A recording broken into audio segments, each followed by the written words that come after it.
We have here today a joint IAEA and CCRI 3 meeting. CCRI stands for Consultative Committee for Ionizing Radiation. And I will explain also in a few words for those who are not so familiar with the structure of metrology, what it really means. The motivation for this workshop, or why we said it necessary to organize it, the basic idea is, as it was already said a couple of minutes ago, that high-energy neutrons are an important point in many fields. And the aim of this workshop is to bring together all the communities which are dealing with high-energy neutrons. That is the metrology community, nuclear data experts, those which have access to facilities, and also the users. High-energy neutrons are important in many fields, from technical applications to radiobiology, radiation protection, space, and so on. And also the Neutron Metrology community. So I'm the chair of Section 3 Neutron Metrology of CCRI 3, is still searching also for a reference facility or a place where we could perform reference measurements. So this was the original motivation of this workshop, and we successfully organized it here. I would like to thank all of you who managed to come to Vienna. We have more than 100 participants. A lot of people are attending online. So thanks to all of you who had made the effort here to come to Vienna and to contribute to this important workshop here. So we have a quite dense program for the next 2 days. The first days will be composed of a lot of talks with duration of something like maximum 15 minutes. So we got a lot of abstracts and had to select and tried to really pack it and to get an overview on different fields like space, aviation, accelerator facilities, materials, instrumentation, and nuclear data. The second day will be also scientifically dense, but we will not have so many different talks. We will have a few longer talks from a few members of the scientific committee. I would like also to thank all of people who worked and supported, and we worked together quite intensively during the last months to put the agenda together. And we will have a few selected talks during the second days of people mainly from the scientific committee. In total, we got 117 registrations for the meeting. In fact, it is much more than I originally expected. So thanks also again for the IAEA, especially for Lydia, for all the preparatory work. It was really a huge effort to organize this meeting here. We got 44 abstracts for talks and posters. We selected for the first day 18 talks, and for those who wanted, it was just too much material where the abstracts did not fit to the agenda. We offered the possibility of presenting a poster, and the posters will be visible during the coffee breaks, which will be somewhere outside here in front of the room, as far as I know. For the second day, we will have 6 talks, more general and overview talks, and we left a lot of time in the agenda for discussions. So I hope that all of you will also contribute to the discussion. And this is, in principle, the main part of the workshop, not only to present the things which you are doing yourself, but just to come into an interaction with your colleagues to discuss about open questions and to really promote progress in the field. Here are the names again of the scientific committee. Thanks to all of you, and especially also a thank to Lydia from the IAEA, who has done all the organizational stuff, sending around these 120 invitation letters and all the things which are needed for such a big meeting. In the next couple of minutes, I would like to introduce the activities of the Section 3 Neutron Metrology of the CCRI, for those who are not familiar, because we are here a group which is coming from very different scientific communities. The reason why we have this consultative committee is so to say within the structure of the metrology. 150 years ago, there was, so to say, the foundation of worldwide metrology, and we are all using the same unit, and this is exactly the reason. The meter convention was signed in 1875 by 17 states. Now it is, so to say, a worldwide system, which is, so to say, dealing with the uniformity of measurements and units all over the world. And the scientific work in this worldwide metrology community is organized in committees, technical committees.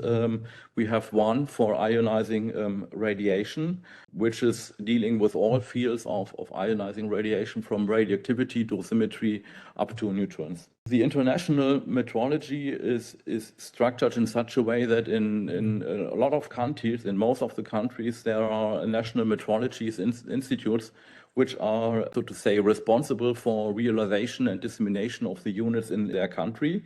In addition, there are designated institutes which are, so to say, responsible for certain fields, but are not covering the whole field of metrology. And then there are also international organizations, for example, in dosimetry. There is a secondary standard network of laboratories here, also with the IAEA. And the national metrology institutes of the different regions of the world are organized in so-called regional metrology organizations, RMO. For Europe, it's the Euromed. For other countries, it's ZIM, APMP, and so on, where the NMIs of one part of the world work together on technical aspects. One very important document in metrology is the so-called CIPM Mutual Recognition Agreement, which means that the calibration results of one NMI performed under this agreement will be accepted in all other countries, which is also important for industry and things like that. That means if you perform a measurement of a length in one region of the world and need to construct a certain mechanical part, and you need to export it to another part of the world, then that's the measurements, and that the result of these measurements are accepted worldwide. So the dissemination or the realization of the unit works in such a way that internationally we have the BIPM in Paris, which is, so to say, the highest metrological institute, so to say. For certain units, it holds also the international standards. And in a lot of countries, there are, so to say, there are national metrology institutes which are then responsible for their countries.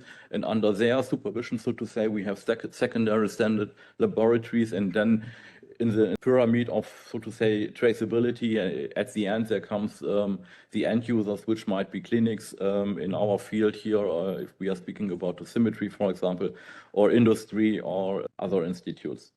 So the CCRI, the Consultative for Ionizing Radiation, was funded in 1958. Our actual president is 𝐧𝐞𝐿 from the NPL, and our executive secretary is 𝐦𝐞𝐿 from BIPM, was also here a member of the scientific committee.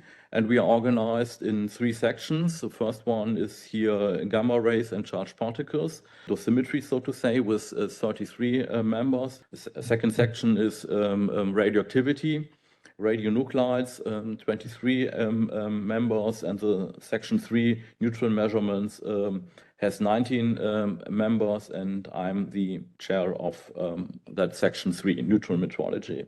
The structure, the internal structure of the CCRI is, it's a lot of details, it's not so important, are many working groups, and in section 3 I would say that our main purpose is to discuss and organize key comparisons. So the main or the most important thing, the work in CCRI is, from my point of view, the comparison of standards which are there in the different national metrology institute. Neutron Metrology, I'm the chair. The vice chair is Neil Roberts, sitting here on the first line, also a member of the scientific committee, and we together are sharing and organizing the work of this section. We have 20 members, 9 from Euromed, and we have also several liaison organizations like also the IAEA, but also big international organizations like the GRC, ICRU, or also ITER, the entity for realization of fusion, is also part of our community. As I said, the main activity, and this will also then later on bridge to the workshop here, is the organization of comparisons. For neutrons, we have a few core quantities which are most important to characterize the field. And these core quantities are neutron emission rate of neutron sources, mainly for radionuclide neutron sources like americium, beryllium, and californium, and for fluence of thermal neutrons and monoenergetic neutrons. In addition, we also perform comparisons for supplementary comparisons for related quantities like dose, HP10, H*10, for those quantities which are important for all the people working in dosimetry, in legal dosimetry, which need, so to say, traceability of their measurements for the protection quantities here for protecting people against the danger of ionizing or neutron radiation. So key comparisons, the main objective is to test the principal methods in a certain field.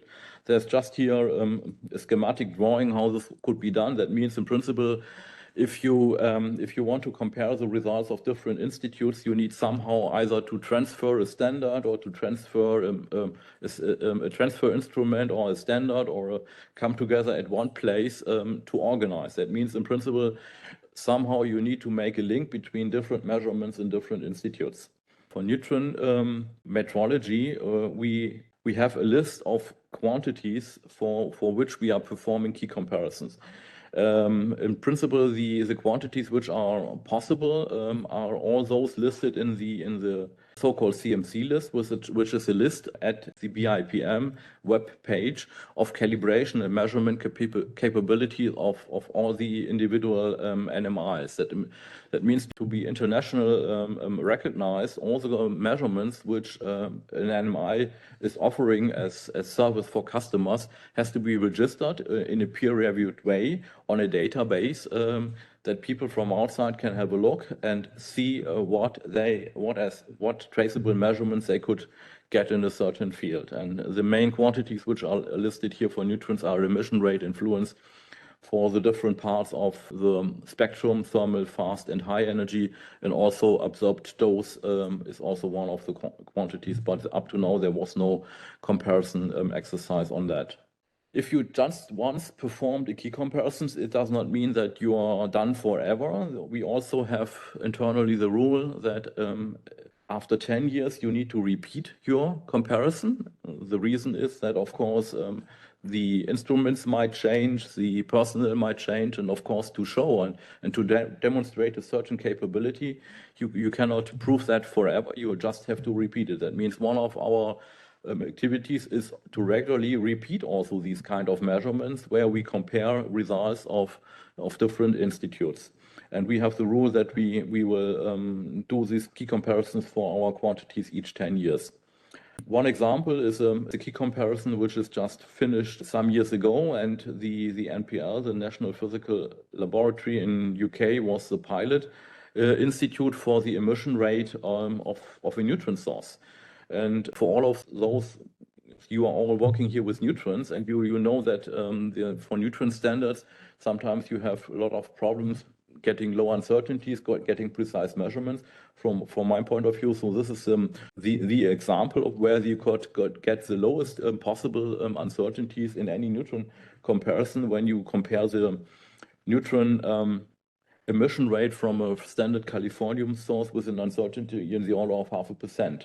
So this is here the result of such a comparison of all NMIs participated in that comparison, and it shows a very, very good worldwide agreement of all the emission rate measurements with different primary methods. Another part or another way of performing measurements is, for example, for monoenergetic neutrons, is that people come together with their reference instrument at a certain facility. And here's an example of a key comparison which was done something like 10 years ago, or successfully finished, where all participants which hold primary standards for the fluence of high-energy neutrons came together at one facility and measured with their instrument in the same neutron fields and tried to compare the instruments.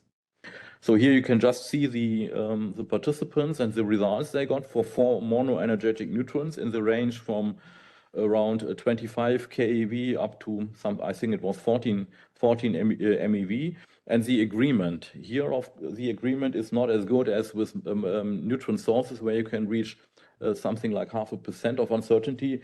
But here the typical uncertainties are bigger in the range 2, 3, 4, even 5%.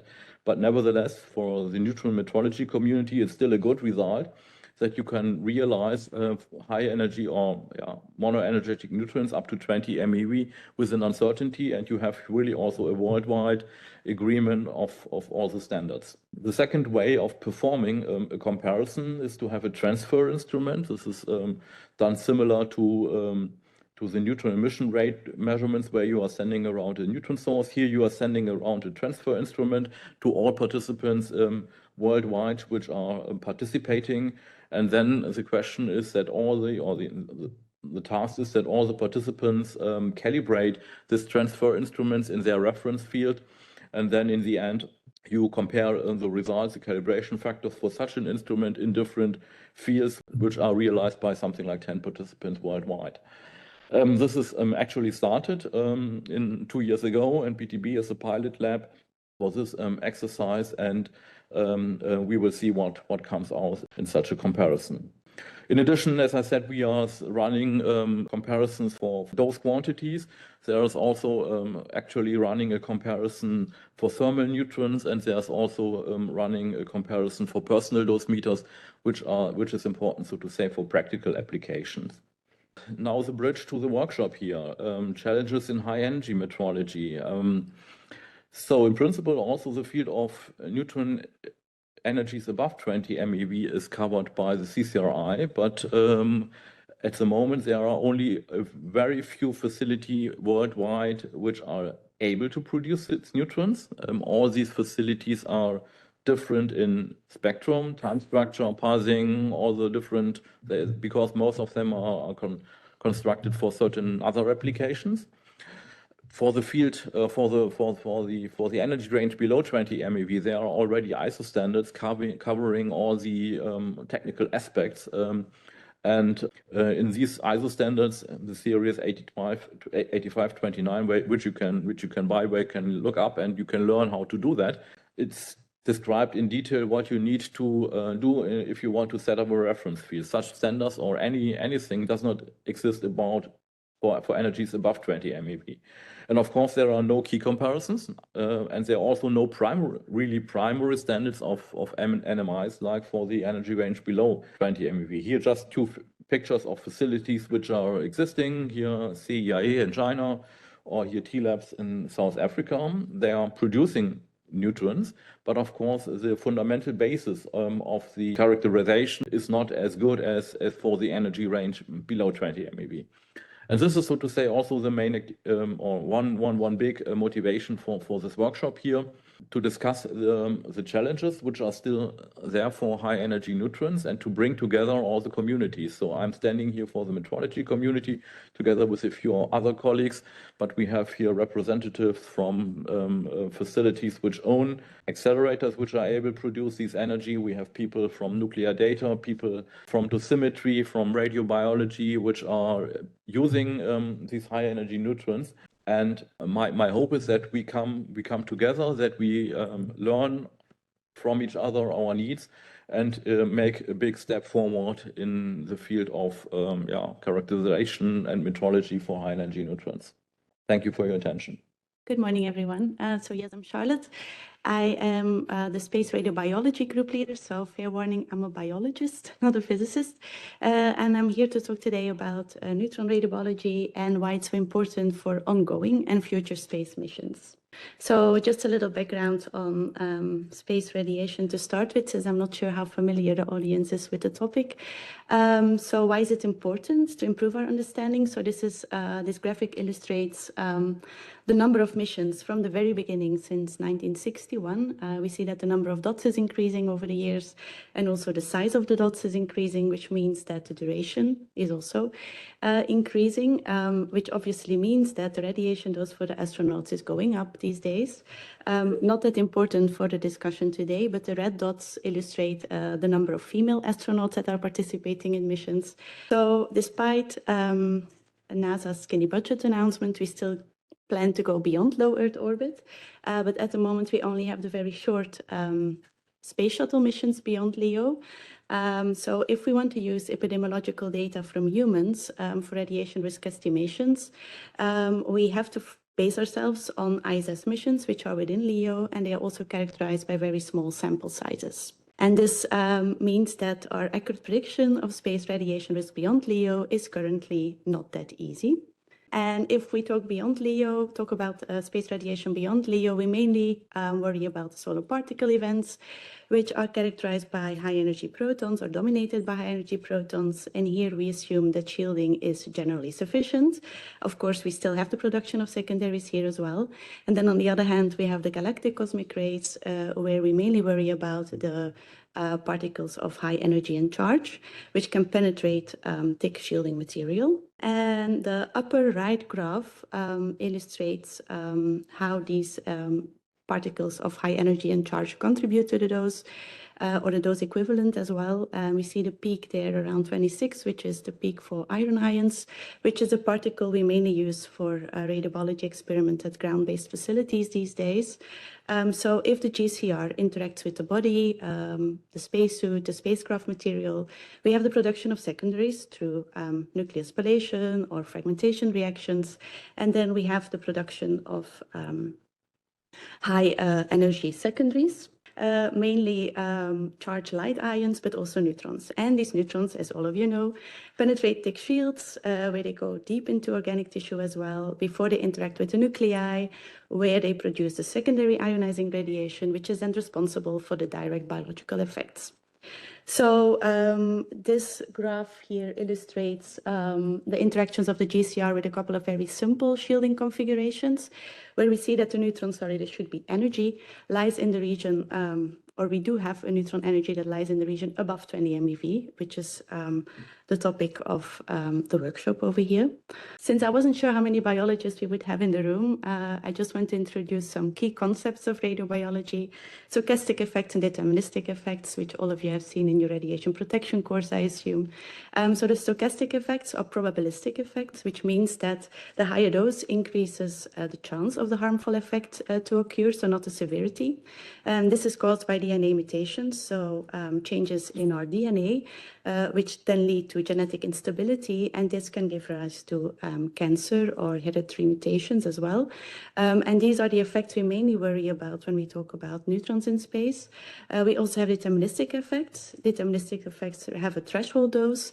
The higher the dose, the severity will also increase. And this is caused by cell death or the loss of function of a cell, so the cell is not able to perform its normal function anymore. And some examples of these effects are the acute radiation syndrome, hair loss, and other for examples as well. So when we talk about space radiation in general, so not only neutrons, the health risks we mainly worry about for astronauts are the acute radiation syndrome. This is mainly relevant to SPEs. So when an astronaut would not be in the proper shielding configuration when an SPE event is happening, or when the astronaut is taking part in an extravehicular activity, then the radiation dose can be as high that acute radiation syndrome might occur. This is less relevant in the neutron context, I would say. We also worry about degenerative effects such as cataract or cardiovascular risks, central nervous system deficits, and of course, cancer. Not all ionizing radiation is equal. So in radiobiology, we use a couple of key concepts to make a distinction between different types of radiation and different radiation qualities.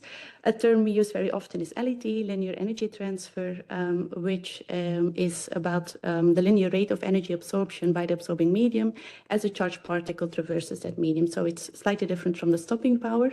As you can see, in the DNA strand here on the right, at the top arrow represents sparsely ionizing X-rays. The down arrow represents densely ionizing radiation, such as neutrons. And as you can already assume, these number of ionizations at a very short distance in the DNA cause DNA damage that is much more difficult for the cell to repair. So we will have a higher biological effect. And as the LET of radiation is increasing, the ability of radiation to produce biological damage is also increasing. And we can see here on this graph the relationship between LET and RBE. So this typically goes up until 100 keV per micron, where we assume to have the peak in RBE. When we pass that region, we have an overkill effect. So cells simply do not survive the radiation exposure. So we cannot absorb the biological effect anymore. Next slide. So RBE is a comparison of those values at the same ISO effect. So historically, the reference radiation quality that we use for these calculations are X-rays or cobalt-60 gamma rays, photons. And as you can see on the graph over here, for instance, the red line represents the neutrons, while the blue line represents the X-rays. So if we, for instance, look at a biological effect of 0.5 in surviving fraction, we see that based on the ratio of doses, the RBE would be 5.6. If we go higher up in dose, the RBE goes down. And this is also something we observe in multiple experiments. So RBE depends on biology, so the biological endpoint under investigation, the tissue microenvironment, the presence of oxygen, for instance, is very important, genetic radiosensitivity and cell cycle phase. So as you can see here, depending on the type of cell line that you use and the radiosensitivity of that cell line, the RBE outcome will be different. So V79 and 𝐧𝐞𝐿, for instance, in red and green are fibroblast cell lines that we often use for the biological characterization of beams. The blue line at the bottom represents cells that come from a radiosensitive patient. So as you can see, the RBE is quite different based on the cell line that you use. But of course, it also depends on physics, or maybe I should call this applied physics. So it depends on LET, on energy and charge, on dose and dose rate. To give an example of the dose rate, at the top here, or the top two graphs represent X-rays, where we do observe dose rate effects. So if the same dose is delivered in an acute or a chronic way, we see that the biological effect is lower when the dose is delivered at a chronic dose rate. And this is due to the fact that the cell is repairing the damage while exposure is ongoing. For alpha particles, which are considered to be high LET radiation, just as neutrons, we have a very straight line, so we don't expect to see dose rate effects over here. Although for neutrons, we don't really have experiments up until now to prove this. Is neutron radiology for the past or the future? So neutron radiology is quite old, and unfortunately, our biological data is also quite old, although still relevant today. So it was studied in the early days of radiobiology. I think neutrons was one of the first radiation types that was studied. But more recently, we also see a surge in radiobiology research at accelerator-based facilities with neutrons, mainly for particle therapy applications, but also for space. And these old neutron survival curves illustrate that we do see differences between different neutron energies. This is very small. The bottom line represents fission neutrons, and when we go up to 16 MeV neutrons, we sit somewhere in the middle. Of course, the line highest up is the X-ray curve, and already in these early days, we observed a very strong energy dependence for the neutron RBE. So that brings us to the radiation weighting factors, which are currently used for cancer risk estimations. They are mainly used for radiation protection purposes, and they are based on the pooling of RBE data from different experiments.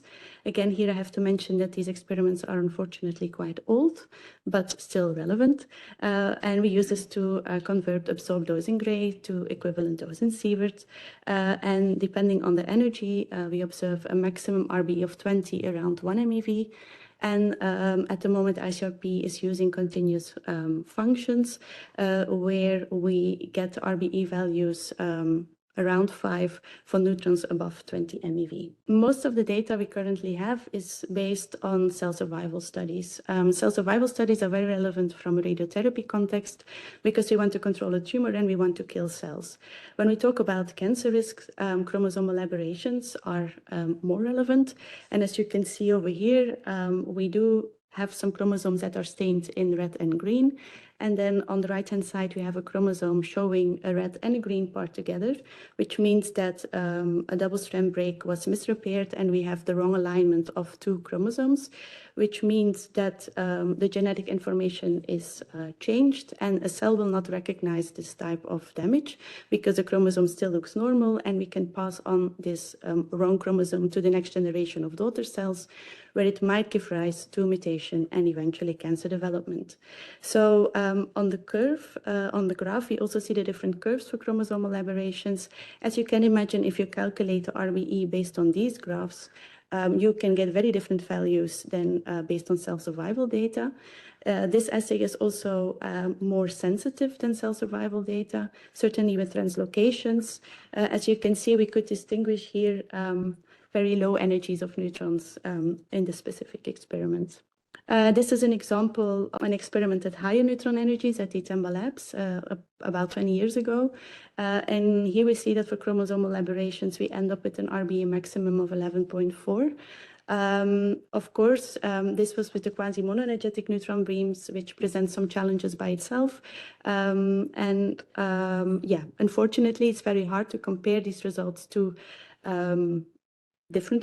other results because we simply don't have a lot of experiments at very high neutron energies with relevant biological endpoints for cancer risks. So this brings us back to space, where we can see that measurements at the early days of ISS or even MIR, but also the most recent measurements show that we do have neutrons in the higher energy range there as well. And they contribute significantly to the dose equivalent of the astronauts. The plot on the right shows the measurements of the FND and the CPD detectors at different locations. And then on the left-hand side, we do have, for instance, the neutron equivalent dose rates, which were calculated for different missions. These are not the most recent results, but I guess they are still relevant. So for the neutron equivalent dose rates, we see that they vary from 30 to 220 microsieverts a day, depending on the mission, which of course is linked to the duration of the mission as well. We also have some measurements on Mars. This is just an example. There are probably more relevant data out there, but I don't have time to show everything today. The red detector measurements show that the neutron dose rate is around 5.1 microgray per day, which translates to a dose equivalent of 23.6 microsieverts a day. If we extrapolate this up to the 1000 MeV range, we can probably estimate that neutrons have a 5% contribution to the charged particle dose equivalent rate for astronauts on Mars missions. And today, also a lot of studies focus on shielding because, of course, this is where the problem lies at the moment. So depending on the thickness of shielding, and particularly for aluminum, a lot of secondary neutrons and light ions are produced.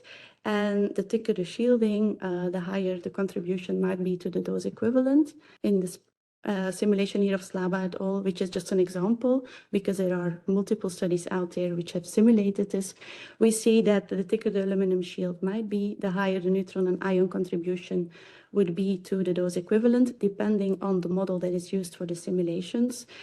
So at the moment, I think we can assume that 20 to 30 grams per square centimeter is somehow ideal.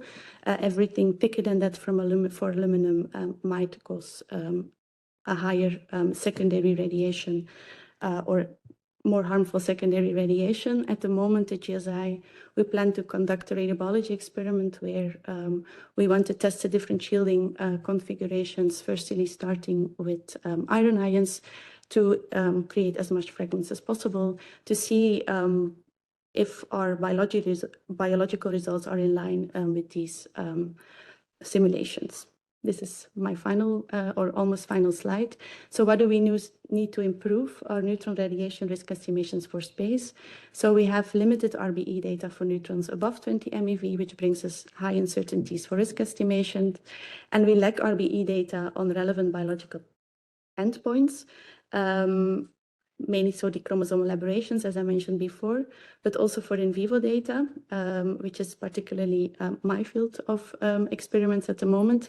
So for cardiovascular risk estimations for central nervous system decrements, it's very hard to base the results on a 2D cell culture. You need an in vivo experiment in order to conduct these sort of experiments. So we lack facilities to perform these radiobiology experiments using high-energy neutrons, because we have some specific requirements for radiobiology, which makes it particularly challenging. We need field sizes of, let's say, at least 5 by 5 centimeters. We need a uniform dose distribution. We also need simulations or calculations of the absorbed dose or dose rate. So we biologists talk about dose rate and not fluence. And we lack the possibility to perform rodent experiments or small animal experiments for these most complicated radiobiology endpoints.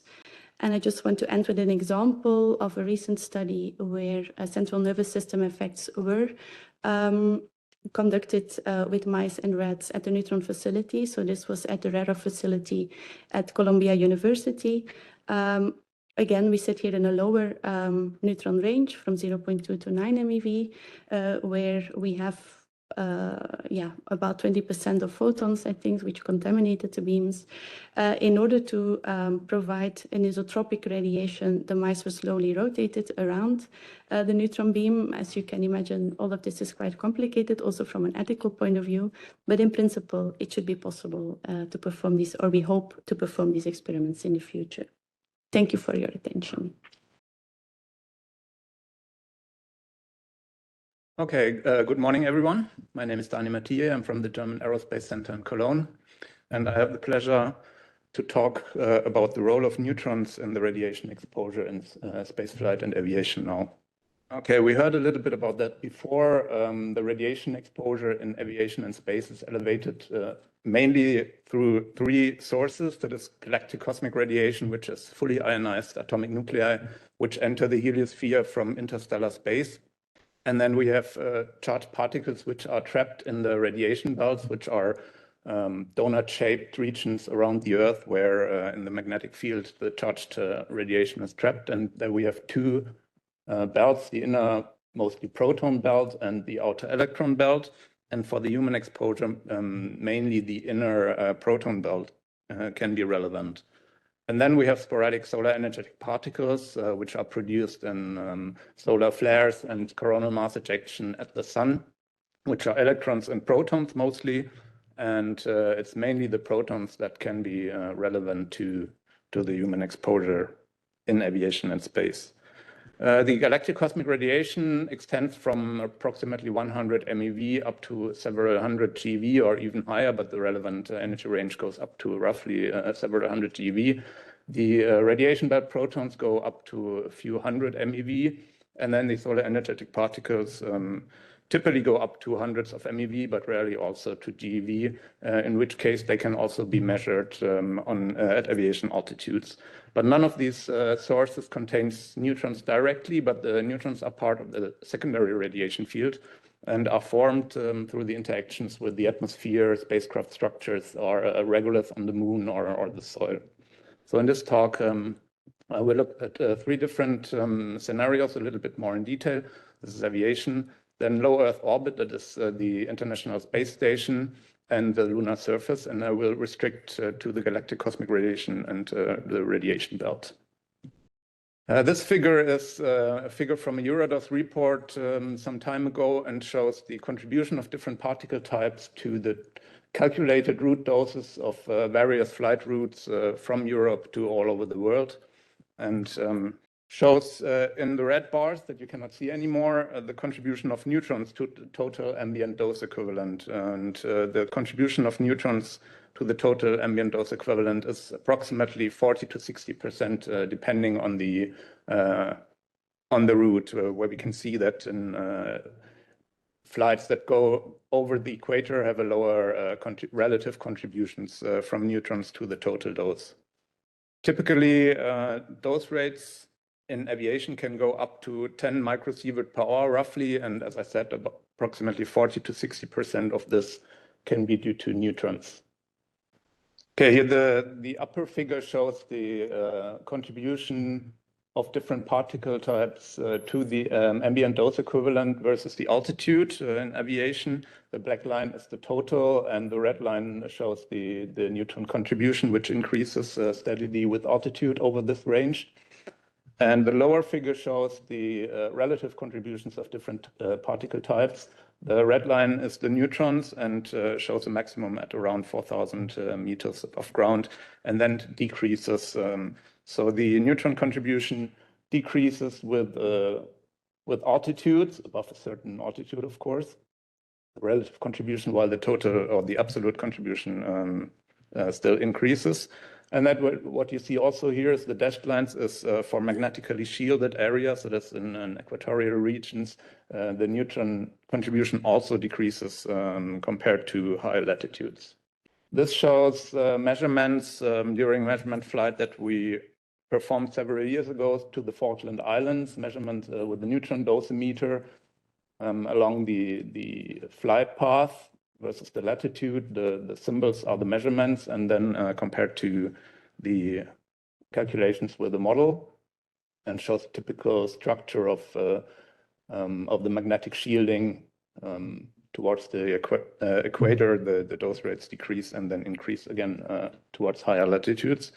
And here we have measured during the flight a total of 51 microsievert with about 45% contributions of neutrons, and the model calculations show similar values.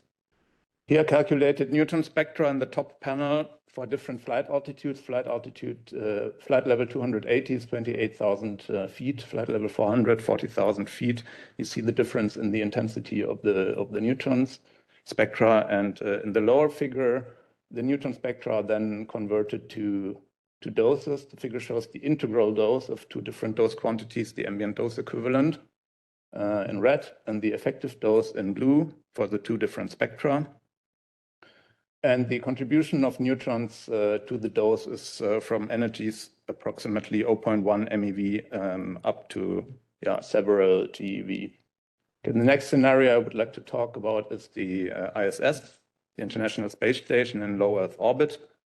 And here, generally, galactic cosmic ray particles and trapped particles are relevant to the radiation exposure. Solar energetic particle events can be measured sometimes, but typically do not contribute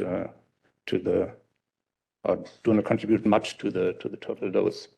The neutrons are here produced through the interactions with the structures of the ISS and cargo and other stuff that is on the station. Here's some calculations of the doses inside the Columbus module.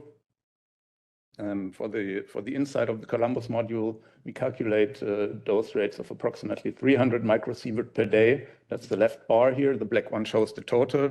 And of this, approximately 1/3 is contributed by neutrons. Then for the radiation belt particles, it's about 160 microsievert per day and 12% from neutrons here. Again, here in the top panel is the neutron spectra for the two different scenarios that were calculated here. It's the upper line shows the galactic cosmic ray secondary neutrons, and the dashed line is the secondary neutrons from the radiation belt. And of course, because the radiation belt has much lower energies, also the neutrons do not extend to such high energies. And the lower figure again shows two different dose quantities, calculated integral doses for these dose quantities from the two different radiation sources. And here the contribution from the galactic cosmic radiation is again between 0.1 MeV up to a few GeV. But for the radiation belt, it's only 0.1 MeV up to 100 MeV. The third scenario is on the lunar surface. Of course, if you have an astronaut on the lunar surface without any additional shielding, you only have neutrons from the soil, from the regolith, albedo neutrons from the regolith. But then potentially there could be habitats at some point in time, and then in these habitats also secondary neutrons could be produced. This slide shows a study that we have published last year, where we calculated the exposure to an astronaut on the lunar surface for a pure spacesuit scenario without any additional shielding, and then with additional regolith shielding in a dome-like structure as a habitat around the astronaut. And the lower bar chart shows the total dose for different shielding thicknesses of the lunar habitat, the regolith habitat. The first bar is the spacesuit scenario, and then with increasing shielding, the total dose decreases due to the fragmentation and deceleration of primary galactic cosmic ray ions. And then you see the increase in the red bars of the neutron contribution, which increases up to here approximately 90 to 100 grams per square centimeter of regolith, and then starts to decrease again. And the neutron contribution here is between 6% for the spacesuit scenario, where the neutrons only come from the albedo of the regolith, and up to 50% at very high regolith shielding. Here I showed this again for the neutron spectra in the upper figure. The solid line is the spacesuit scenario, which is only albedo neutrons then, and here the energy extends up to a few hundred MeV. And when you add additional regolith shielding or shielding around the astronaut, then the neutron spectra changes, and more contributions from higher energy neutrons are added. Again, in the lower figure, the corresponding contributions per energy to the ambient dose equivalent and the effective dose equivalent is between 0.1 and a few GeV for the habitat, and a little lower for the spacesuit scenario. So in summary, we can say that the neutrons are one of the most important components of the mixed secondary radiation field from cosmic radiation, and they can contribute up to 60% to the total dose for different dose quantities, ambient dose equivalent, effective dose, or effective dose equivalent. The neutron dose rate goes up to about 5 microsievert per hour for aviation and up to 10 microsievert per hour for space. And the relevant energy range is 0.1 MeV to hundreds or thousands of GeV. And the importance of neutrons increases with shielding up to a certain point, of course, before they are then shielded or reduced also with higher energy. Okay, thank you.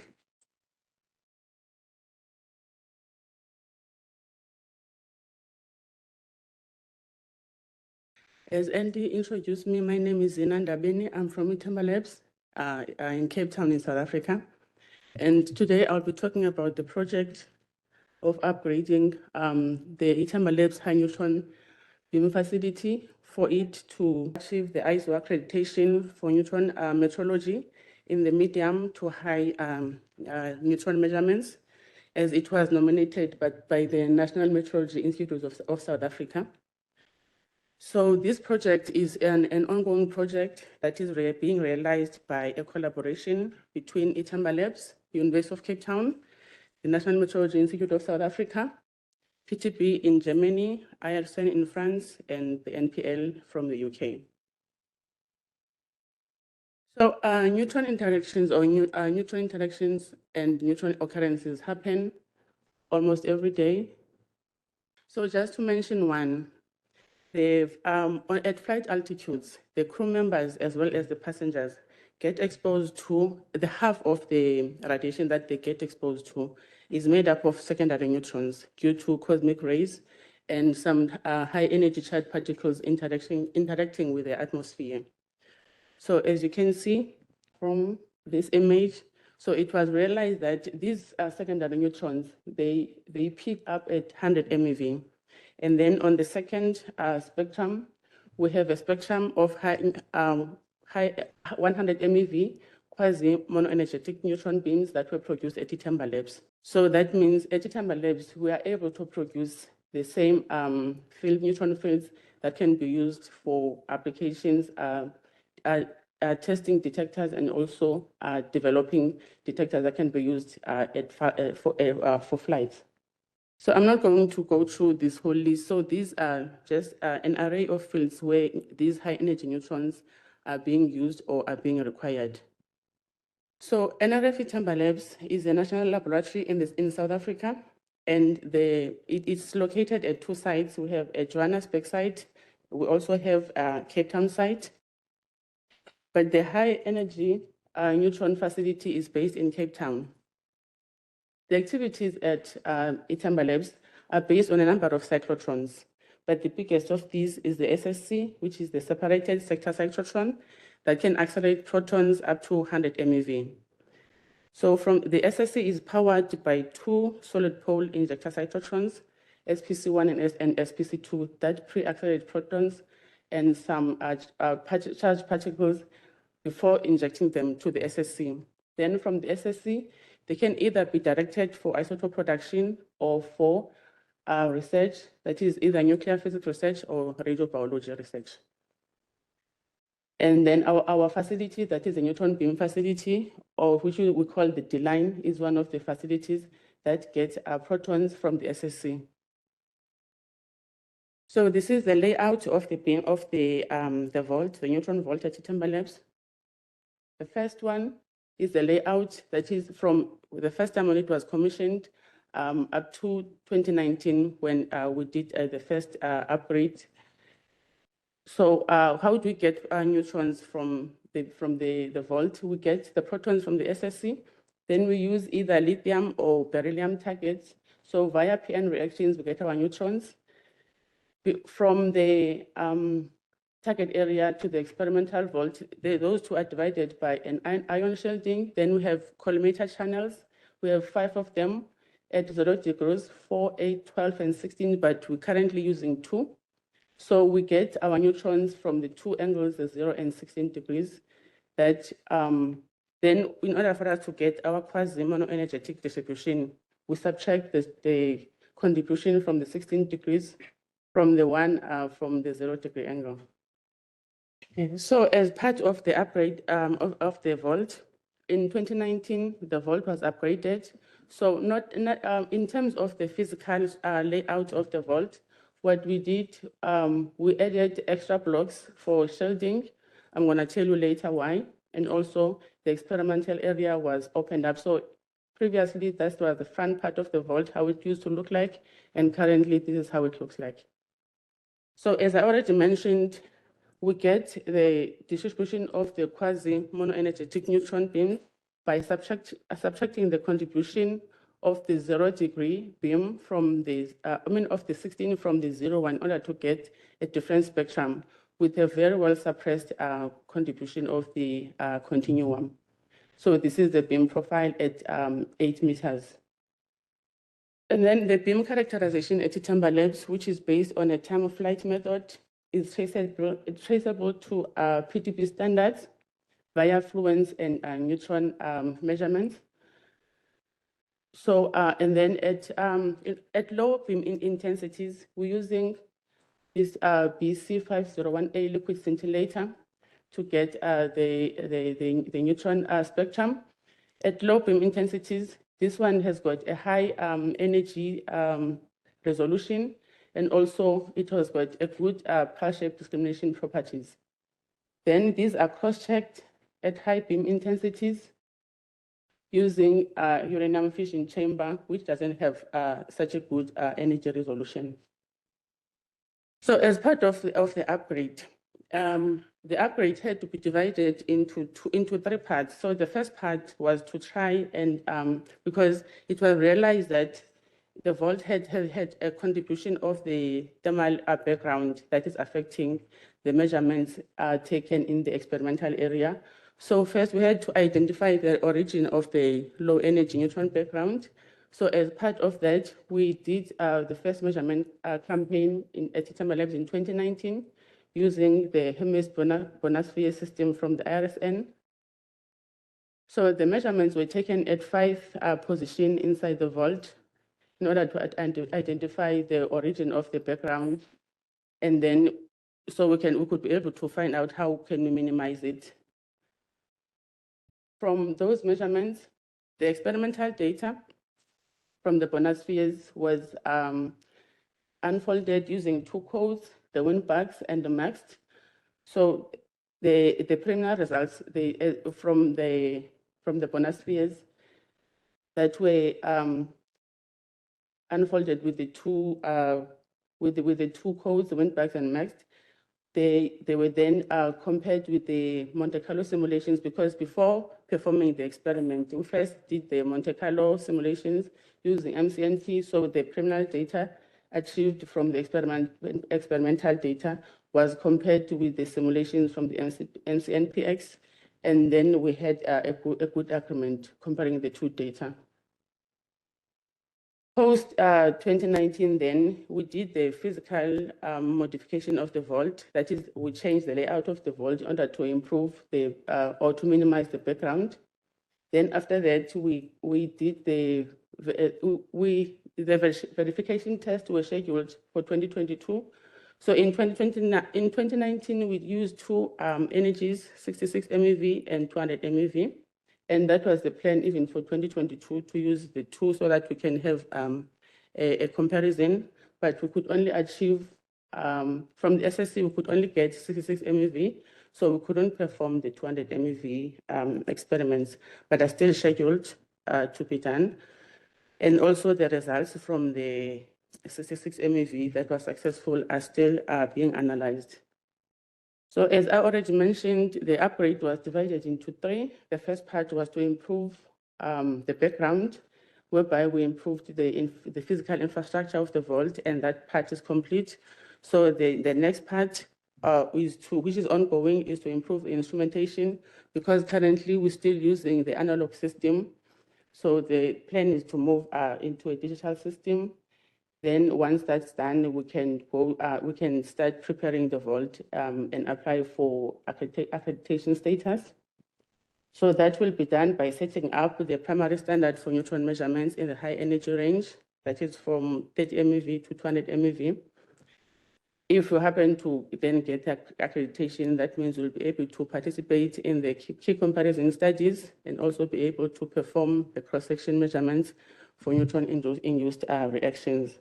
And then the ultimate goal as an accredited facility is to be able, the ultimate goal is to be a designated ISO facility that is recognized and supported by international neutron physics and metrology communities. So if as a researcher you want to apply for beam time at Zimbal Labs, the procedure is they submit project proposals to the management, and then the project advisory committee that is appointed by the managing director, they sit and they review all the proposals.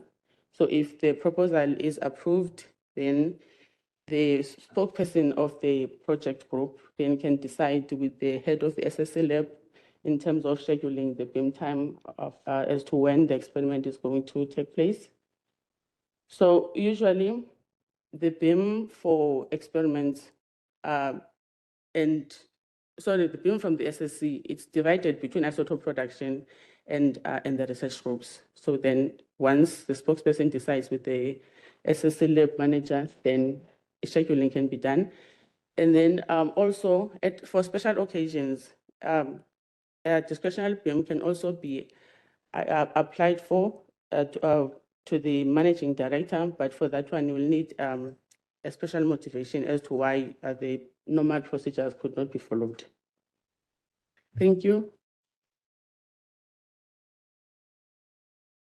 I'm 𝐧𝐞𝐭𝐫𝐭 from National Meteorology Institute of Japan.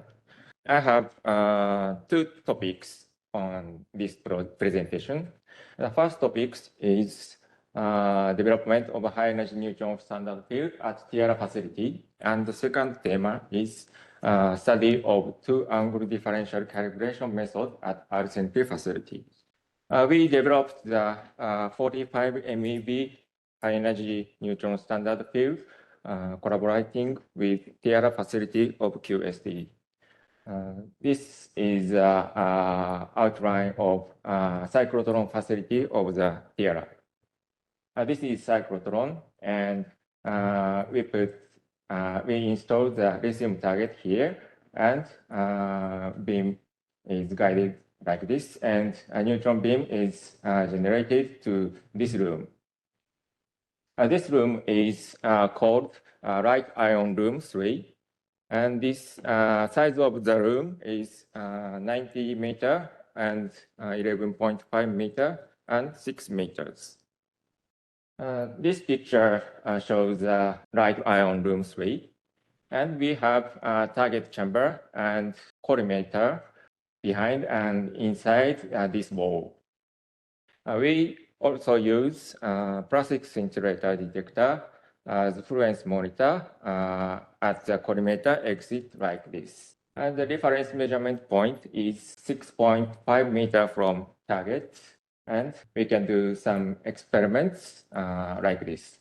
As you know, high-energy neutron spectrum by lithium PN reaction is quasi-monoenergetic. High-energy monoenergetic neutrons is the main component to be referenced for calibration.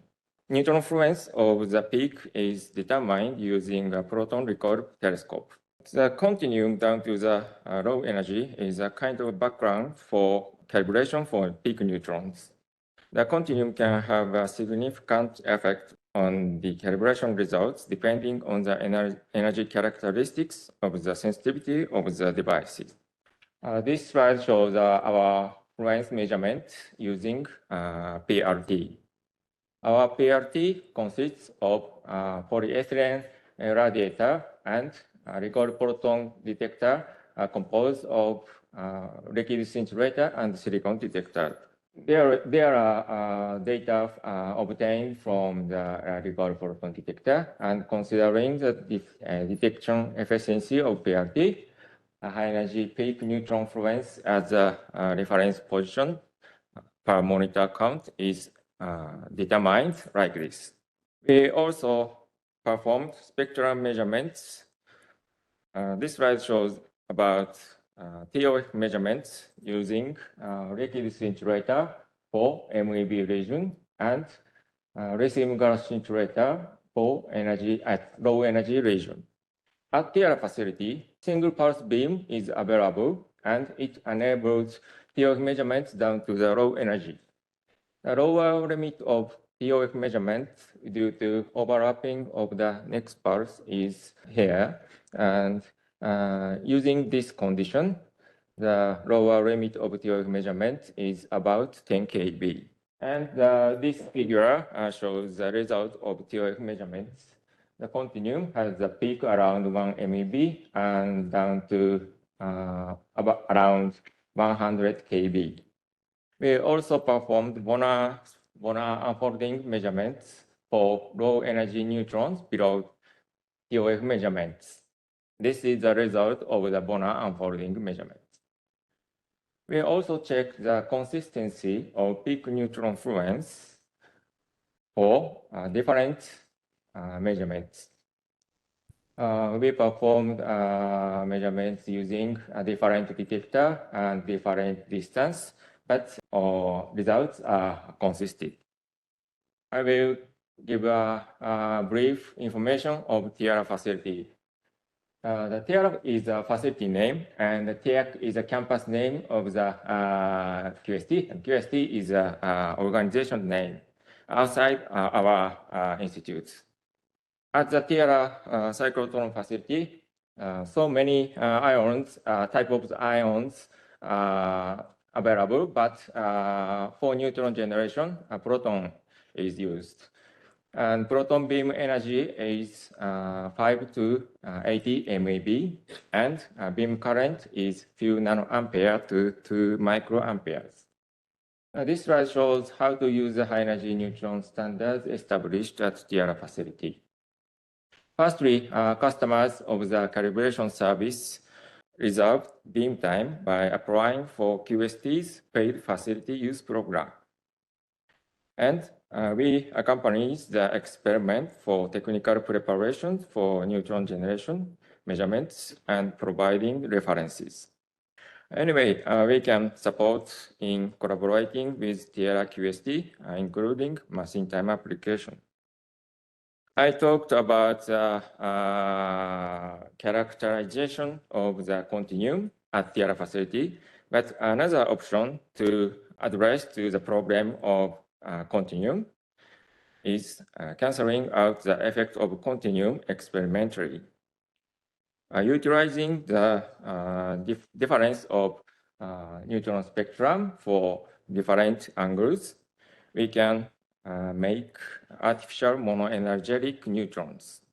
This idea is originally proposed by Ralph Nolte of BTP, and we studied applicability of the two-angle difference methods at RCNP cyclotron facility.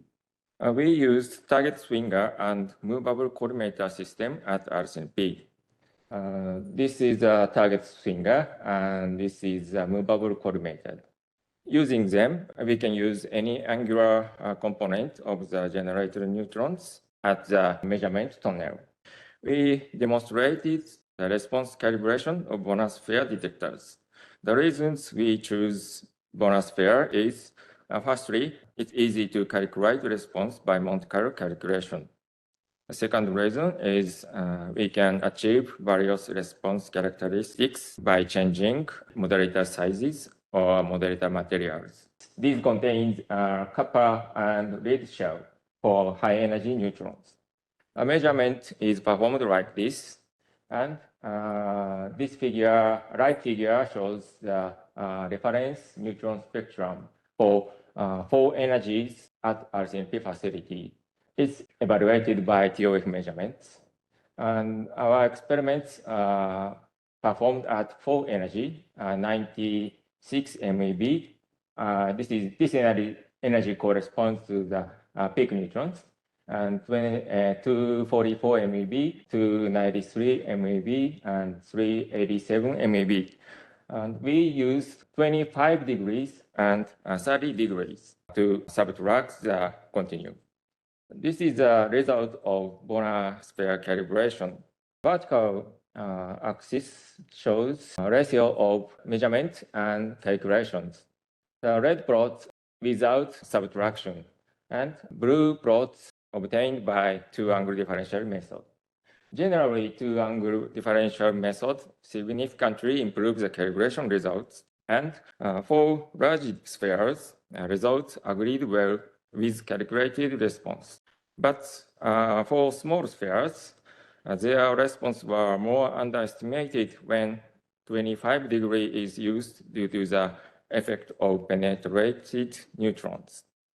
For metal layer spheres, it seems to be underestimated, but actually calculations overestimated the response due to used cross-sections. So calibration method worked well. This is summary of my presentation. The first topic is development of high-energy neutron standard field at Tierra, and second is study of two-angle differential calibration method at RCNP. In addition, we also working on some application experiments related to high-energy neutrons. And this is the list of contributors. Thank you.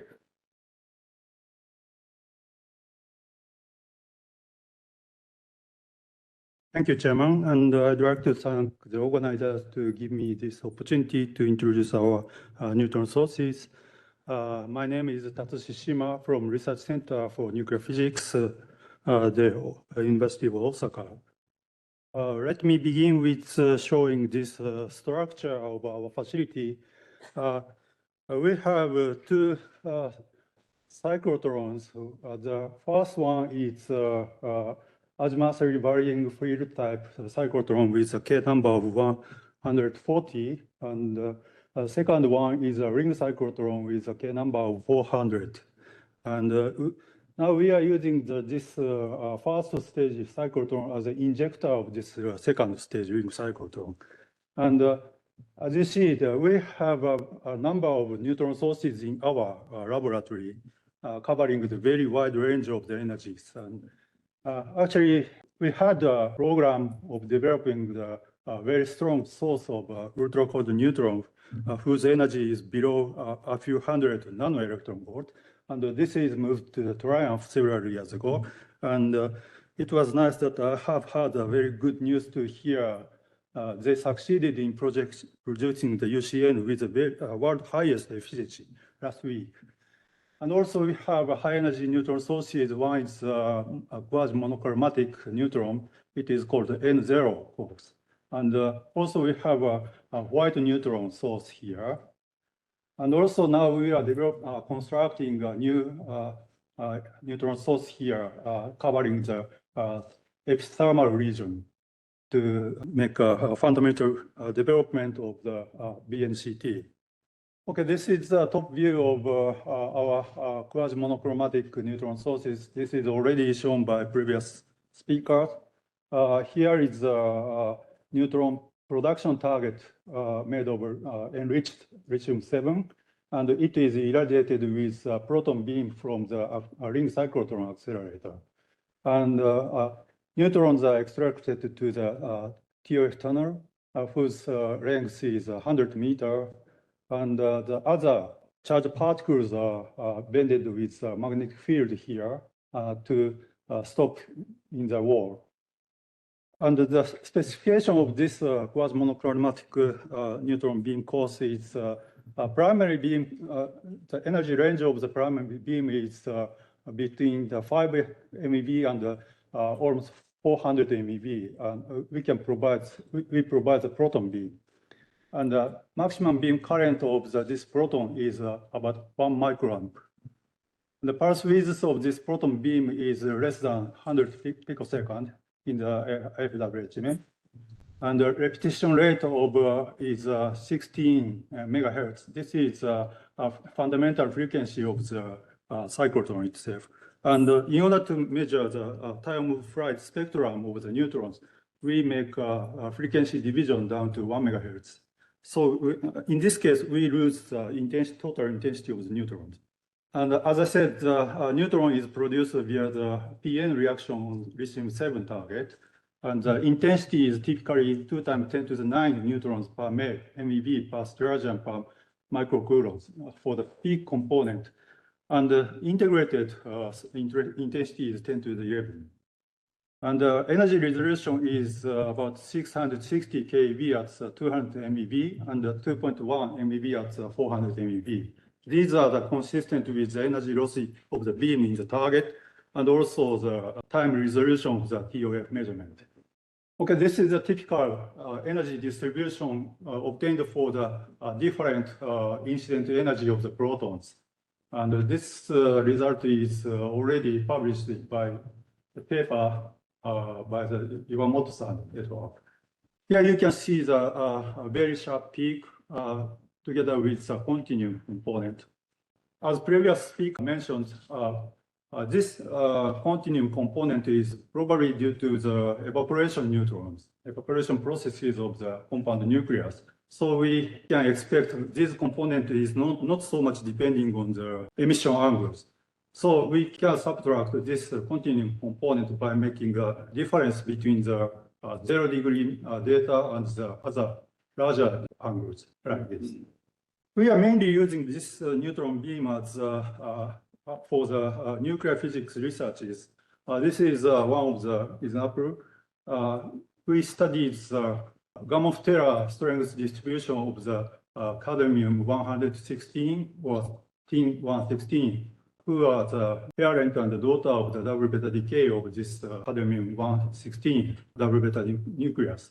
And the strength distribution of the gamma-tera transition is very important to evaluate the nuclear matrix element of this double beta decays. Also, we can make a study of polarization transfer by using the polarimeter for N-pole 3. This is made of the stack of the plastic scintillator, which has a capability of two-dimensional position detection.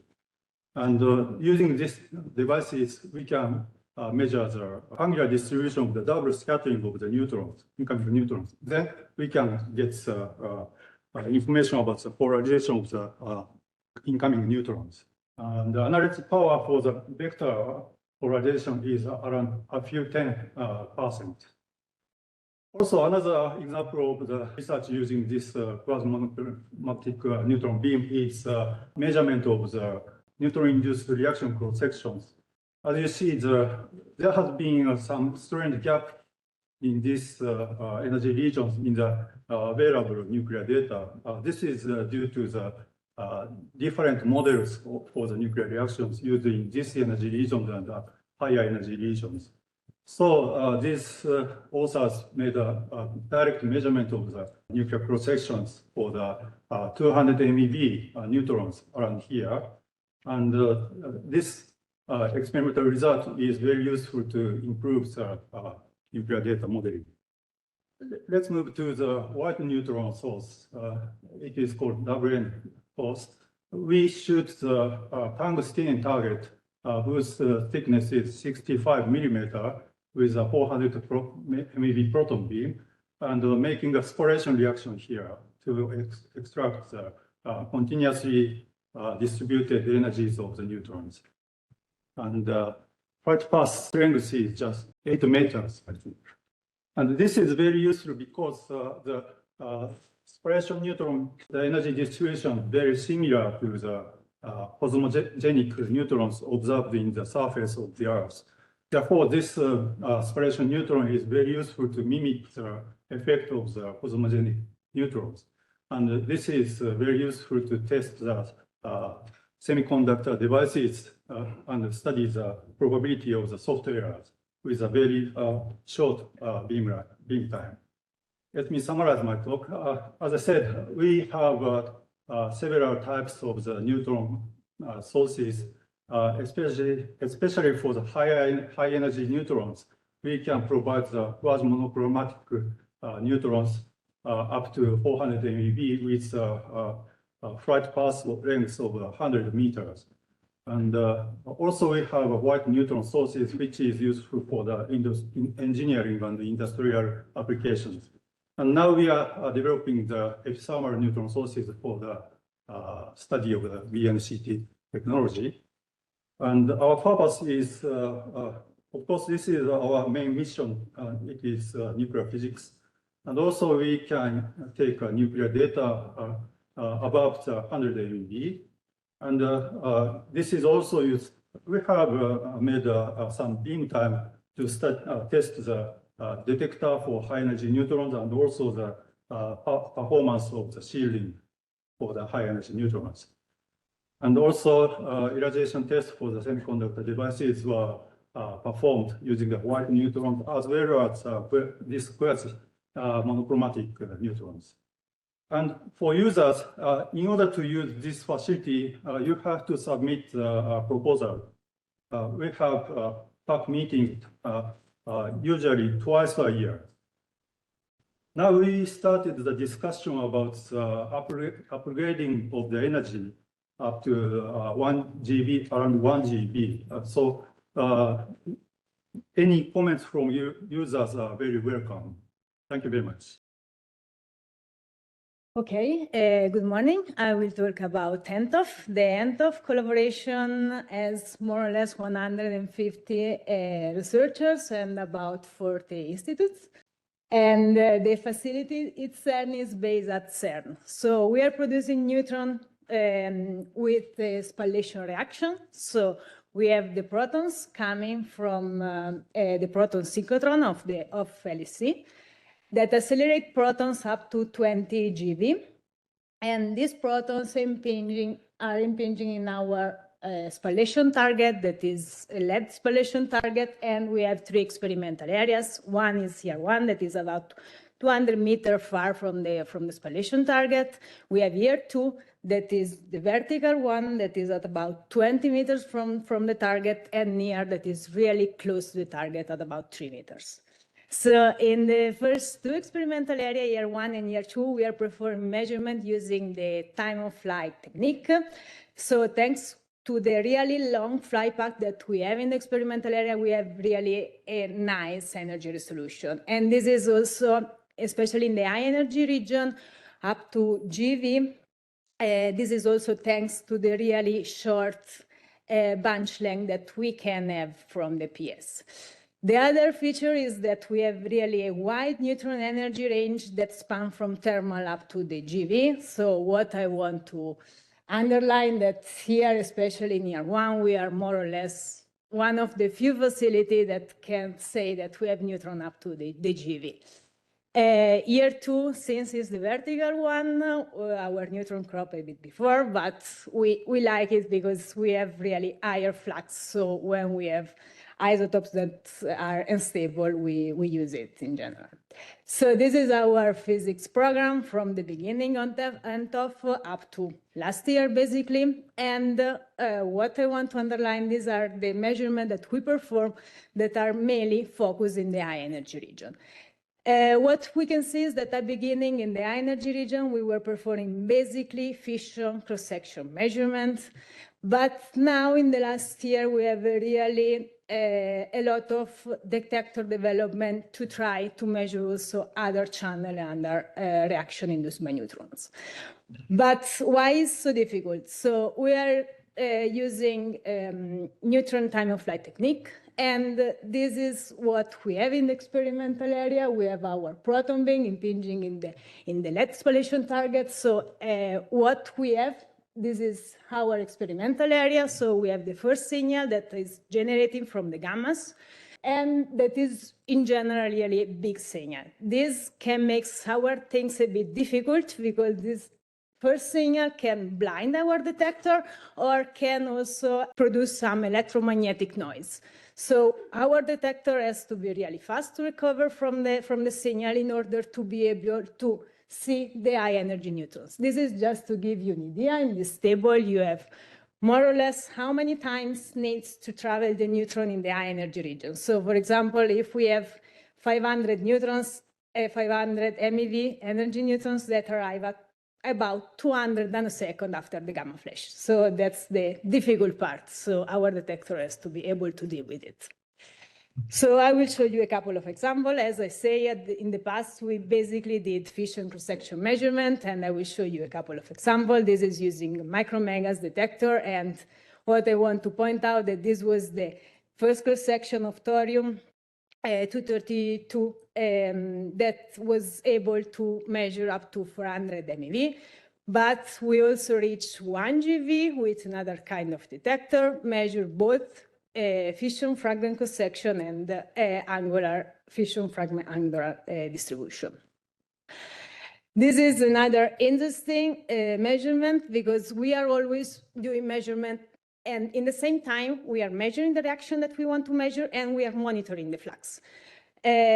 An important thing is that when you go high in energy, the things becomes a bit difficult because we have standard cross-section to measure neutron flux, but higher than 200 MeV is a bit difficult because the standard are a bit not really precise. So what we have done is to do a detector development in order to be able to measure the neutron flux above 200 MeV using the neutron proton elastic scattering cross-section. And this was the first measurement of uranium-235 respect to the neutron proton elastic scattering up to above 500 MeV. There are a lot of detector development ongoing. This is one. This is a detector that wants to aim to measure the neutron flux in the high energy region. Ideally, we want to measure our neutron up to the GeV. So the basics of this detector is that we know the energy of the neutron impinging arrive in the experimental area. So we use the neutron proton elastic scattering cross-section. So since it's a fixed kinematics, we know the energy of the protons that we want to detect. So using another time of flight measurement in a flight path of about 2 meters, we are able to discriminate the protons that we want to see. This year, we performed the first transmission measurement in the first experimental area. This was a copper transmission measurement that is important because it's important for reactor. And we want to measure the transmission of copper up up to 100 MeV about. And this is in year one before the second collimator.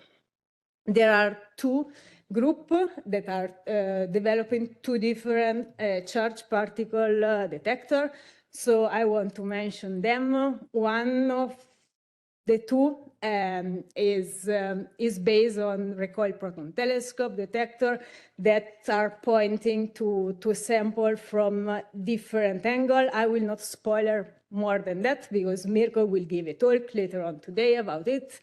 And in parallel, there is another detector development that uses silicon detector that wants to measure the charged particle cross-section using the identification method based in different stopping power and in signal shape analysis. Always in year one, in the last year, there is a huge effort to try to measure also in elastic cross-section measurement, and this is the first example. This year, at the end of the campaign, we will do actual real measurement with it using lanthanum bromide, and this is an example how good we did after the test of 1 week last year about the magnesium 24 inelastic cross-section. The last things is near. I say that we have an experimental area that is really close to our spallation target. This is a sketch. You see the spallation target at about 3 meters. We have near where we are used to do activation measurement. Miki will give a talk later on, really based in this topic. And I want basically only to mention one activity that we will perform this year that is interesting because was found in South Africa in a cave, a lot of fossils. And the interesting thing is that the characteristic of the hominid species that was found out didn't fit really in the actual human evolution. So what is going on? There is a huge effort to try to do geodating of the cave and what was found there. But what is the tricky part? That we can do geodating using the abundance of beryllium-10 and aluminum-26 in the quartz inside them. But the energy threshold of the production of these two isotopes is quite high, is about 20 MeV. So we have no data for the cross-section of the production of these isotopes. So what we are going to do at NTOF, we know our flux very well.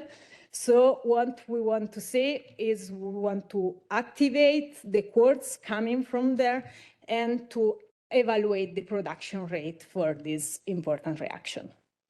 And that's my conclusion. This is what I want to point out, that yes, we have neutrons, but it's not enough to have neutrons because deal with the high-energy neutrons in the energy spectrum is not really easy. So there is a huge effort in detector development. And now we can say that we are able to measure in the high-energy region fission cross-section, charged particle, inelastic cross-section, and to do activation measurement. And this can open new physics at NTOF for the next years. And thank you.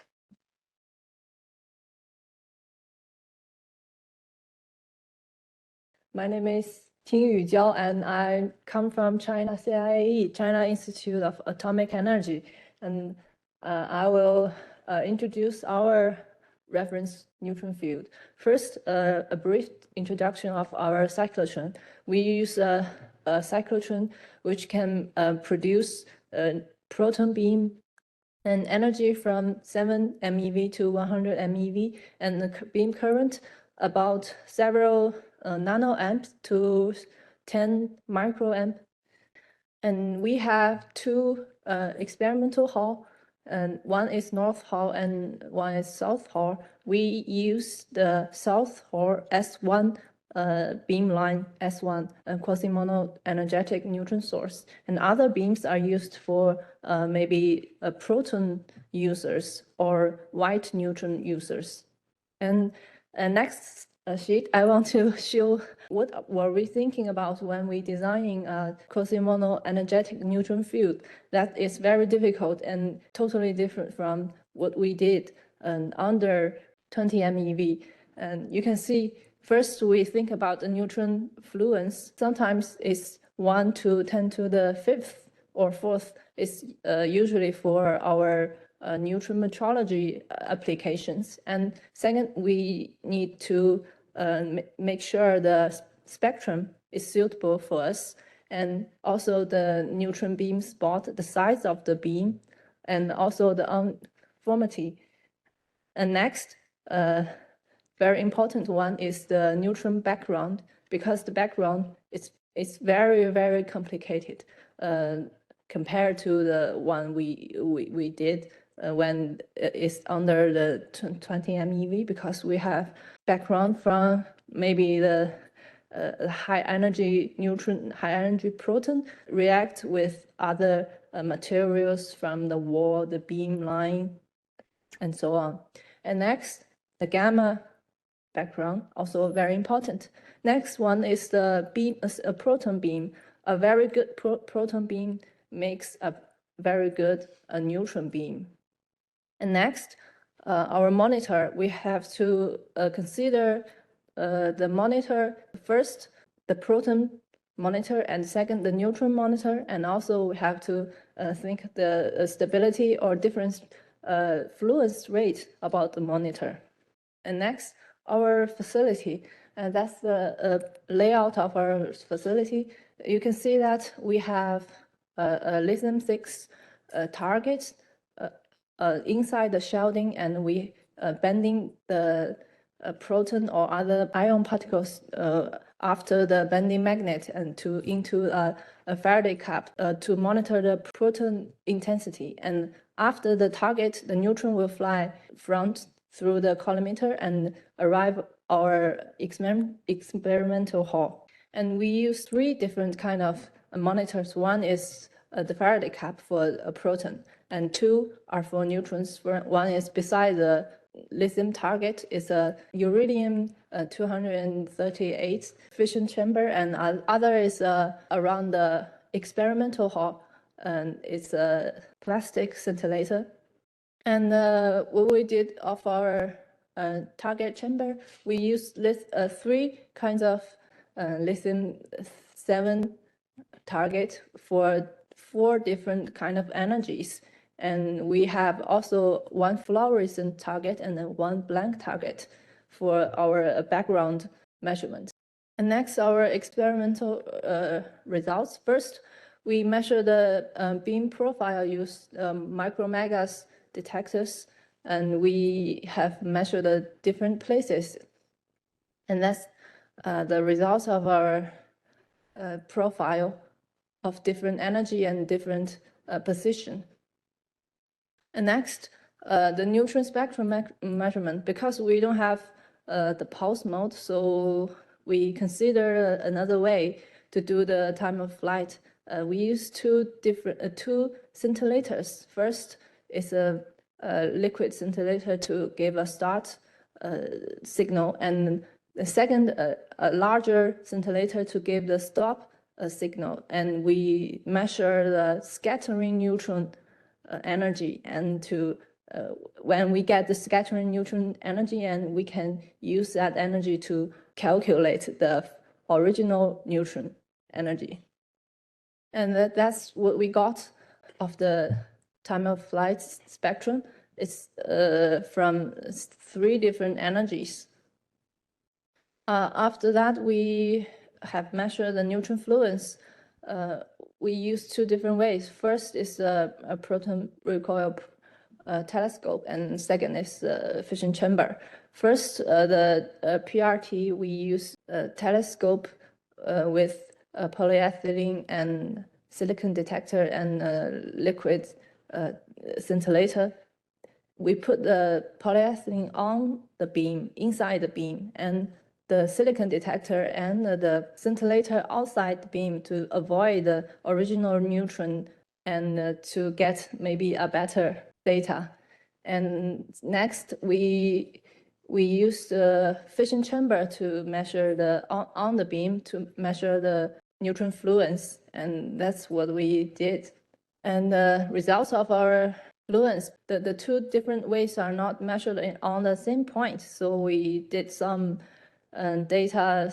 First, The PRT was measured at 25 centimeter outside our collimator, and the fission chamber is measured outside the 80 centimeters outside the collimators. So we changed a little bit, and we first simulate the fluence of different point of the outside the collimator, and we suit and do some adoption to the fission chambers data, and that's what we got on the left. We think that these two kind of way share the same.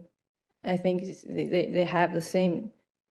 And our next plan, first fluence measurements, because we have used the PRT and the fission chamber, but we still think that we should adjust the distance between the polyethylene, the silicon, and the scintillator, and search for a better solution of our fluence measurement. And second, spectrum, because we don't have a post mode, so we try to use something have higher sampling rate. For example, the CANS DT5751 maybe. And next, also we have to find a balance between the two scintillators and have a more maybe better solution. And also we are still communicate with our cyclotron group, maybe try to get a pulse beam in several years, but we are facing the money is too high to afford, but we're trying. Yeah. Thank you. Good evening. I'm Pierfrancesco Mastino, and in this talk, I will show you the available neutron beams at the Laboratorio Nazionale di Legnaro of the National Institute of Nuclear Physics in Italy. In Legnaro, we have different accelerators, and some of them are also devoted to the production of neutron beam. We can start with the CERN accelerator with a facility called Bellina. The CERN is a 7 megavolt Van de Graaff accelerator which can provide continuous and pulsed beam. And in this facility, Bellina, we produce Maxwell-Boltzmann neutron spectra at different external thermal temperature. These are mostly devoted to the Maxwellian averaged cross-section measurement. And also quasi-monochromatic neutron beam by using a thin 20 micron thickness lithium target. It can be, we can have both continuous beam and pulsed beam. The range from 5 to 20 MeV is almost covered at the tandem accelerator. It's a 14 megawatt tunnel using the Fanelli facility, where an inverse reaction is used to produce neutrons, where a nitrogen beam impinges on a lithium target. So this shows you the measured spectra, which cover the range around 5 MeV to 20 MeV. Then we are going to complete the facility, which is based on the new cyclotron C70, which can provide protons in the energy range from 35 to 70 MeV with the maximum current of 750 microamp. This is going to be developed within the SPACE framework project. So the Bellina facility at CERN, you can have a pulsed beam. You can accelerate the proton, deuteron, heliums, and other isotopes with the maximum voltage of 6 megavolt. The machine is designed for 7, but it's of the year 65, so quite old, and we cannot exceed 6 megavolt. The pulse width is quite good because it's less than 2 nanosecond full width al maximum. And the repetition rate can vary between a few hertz up to 3 megahertz in multiple of 333 nanoseconds. Here you can have an overview. This is the experimental ore with the dedicated neutron beam line, which is the 0 degree. We are using a metal lithium target for the neutron production. And you can see here the target with a very low mass. This is a 300 micron thickness of copper, the lithium assembly, and this also can also be provided with a very low mass goniometer done by aluminum and carbon fiber. So this one I can jump. Quasi-monochromatic neutron beam are produced with thin 20 micron thickness metal lithium target. Here you can see a calculation of the produced quasi-monochromatic neutron spectra. This is the flux estimated with the Pinot code. The measurement is planned to be performed within the end of the year. Nevertheless, with the pulsed beam using the time of flight, these quasi-monochromatic neutron beams are widely used for detector calibration. I will jump all of this. At the CN, with the quasi-monochromatic neutron beam, you can see we are performing also measurement of neutron-induced damage in electronics. As well as this is a topic which is applied to all the neutron beams, so all the facilities. About the very high energy facility, which is done at the CN at C70 cyclotron of the space project. The name is Napier, and it uses the high current cyclotron that has been already installed and commissioned for the production of radioactive ion beams of the space facility. The facility, this part of the facility, is conceived to be done in two steps that we call Napier 0 and Napier 1.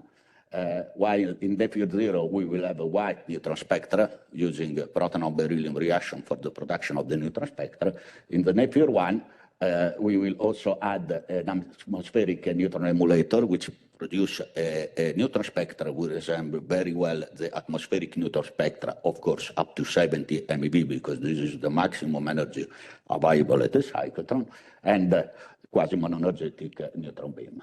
So you can see details of energy range and current of the cyclotron. I jump, these are physics motivation. The project has been already financed within 2 grants. Here, the Progetto Premiale and also EPRIN, and are mostly devoted to the study of neutron shielding material for space mission on Mars and Moon. The physics cases have been already explained at the beginning of the session by other talks. Here it is the layout of the final Napier phase 1 facility. It has been designed here. You have a cyclotron with a proton beam coming here and here. And here we have the atmospheric neutron spectra, while here we will have the quasi-monochromatic neutron beam. Quasi-monochromatic beam will be performed using thin lithium target. And here with the 10 microamp current, you can see that the flux we can have, even with such a very low current, the potentiality are much higher. Because we can arrive up to 750 microamp. But in any case, even with the low current, our neutron flux is at the same level of the other facility all over the world. The atmospheric neutron emulator, the idea, this is a novel idea we developed. Here you can see the neutron spectra using proton on beryllium reaction and proton on tungsten. Or instead of tungsten, you can use other heavy material like lead or uranium for this. The idea, and together with the bottom spectrum, you can also see the 𝐧𝐞𝐿 standard spectrum. So the idea is to produce the neutron spectrum by a weighted convolution of the proton on beryllium spectrum and proton on tungsten spectrum. With the right weight between the two, we, from our calculation, you can produce this neutron spectra in the energy range up to 70 MeV. As you can see, it can reproduce very well the 𝐧𝐞𝐿 standard, at least up to 70 MeV. This is a sketch of the target, which implement such a weighted sum of the two spectrum. You have two disks, one of tungsten and the other one of beryllium, which is rotating, and the beam is centered off. So changing the amount of surface or the angle covered by the beryllium, you can change the weight, and so you can get the corresponding neutron spectra. So this, the mock-up has been already realized, and we hope that we can test it quite soon, probably at Zimbal lab.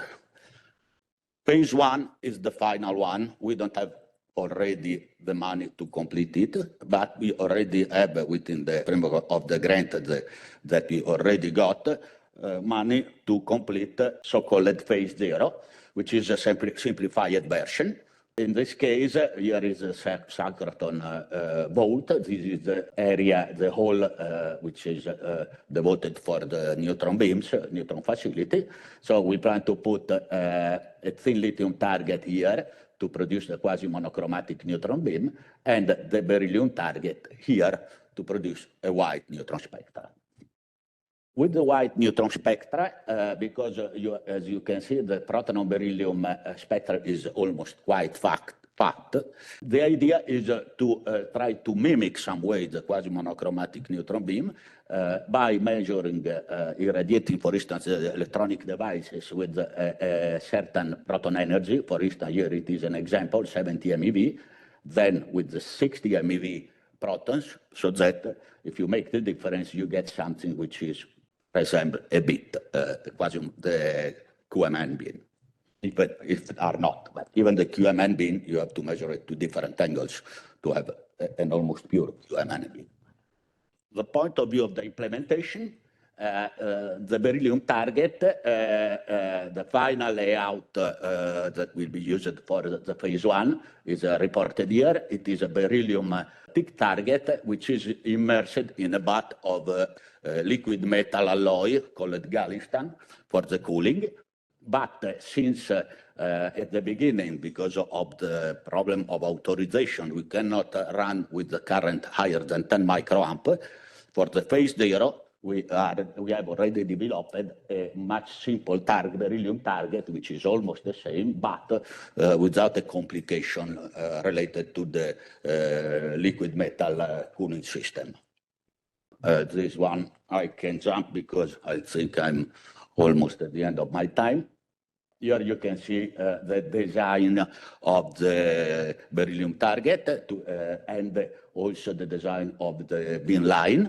So all calculation has been already performed to account for the separation windows, the choice of the windows, the thickness, the diagnostic system, the map, the temperature and mechanical stress calculation has been performed, and also the blistering effect has been taken into account and studied for this. So we have completed all the phase of R&D and design, and we are going to the production of the full system, which have to be completed for the end of the year, and we also hope that we can make beam test with the cyclotron beam before the end of the year. So I will go to the conclusion. So at INFN, we have a national lab, which is called Laboratorio Nazionale di Legnaro, and where some neutron beams are available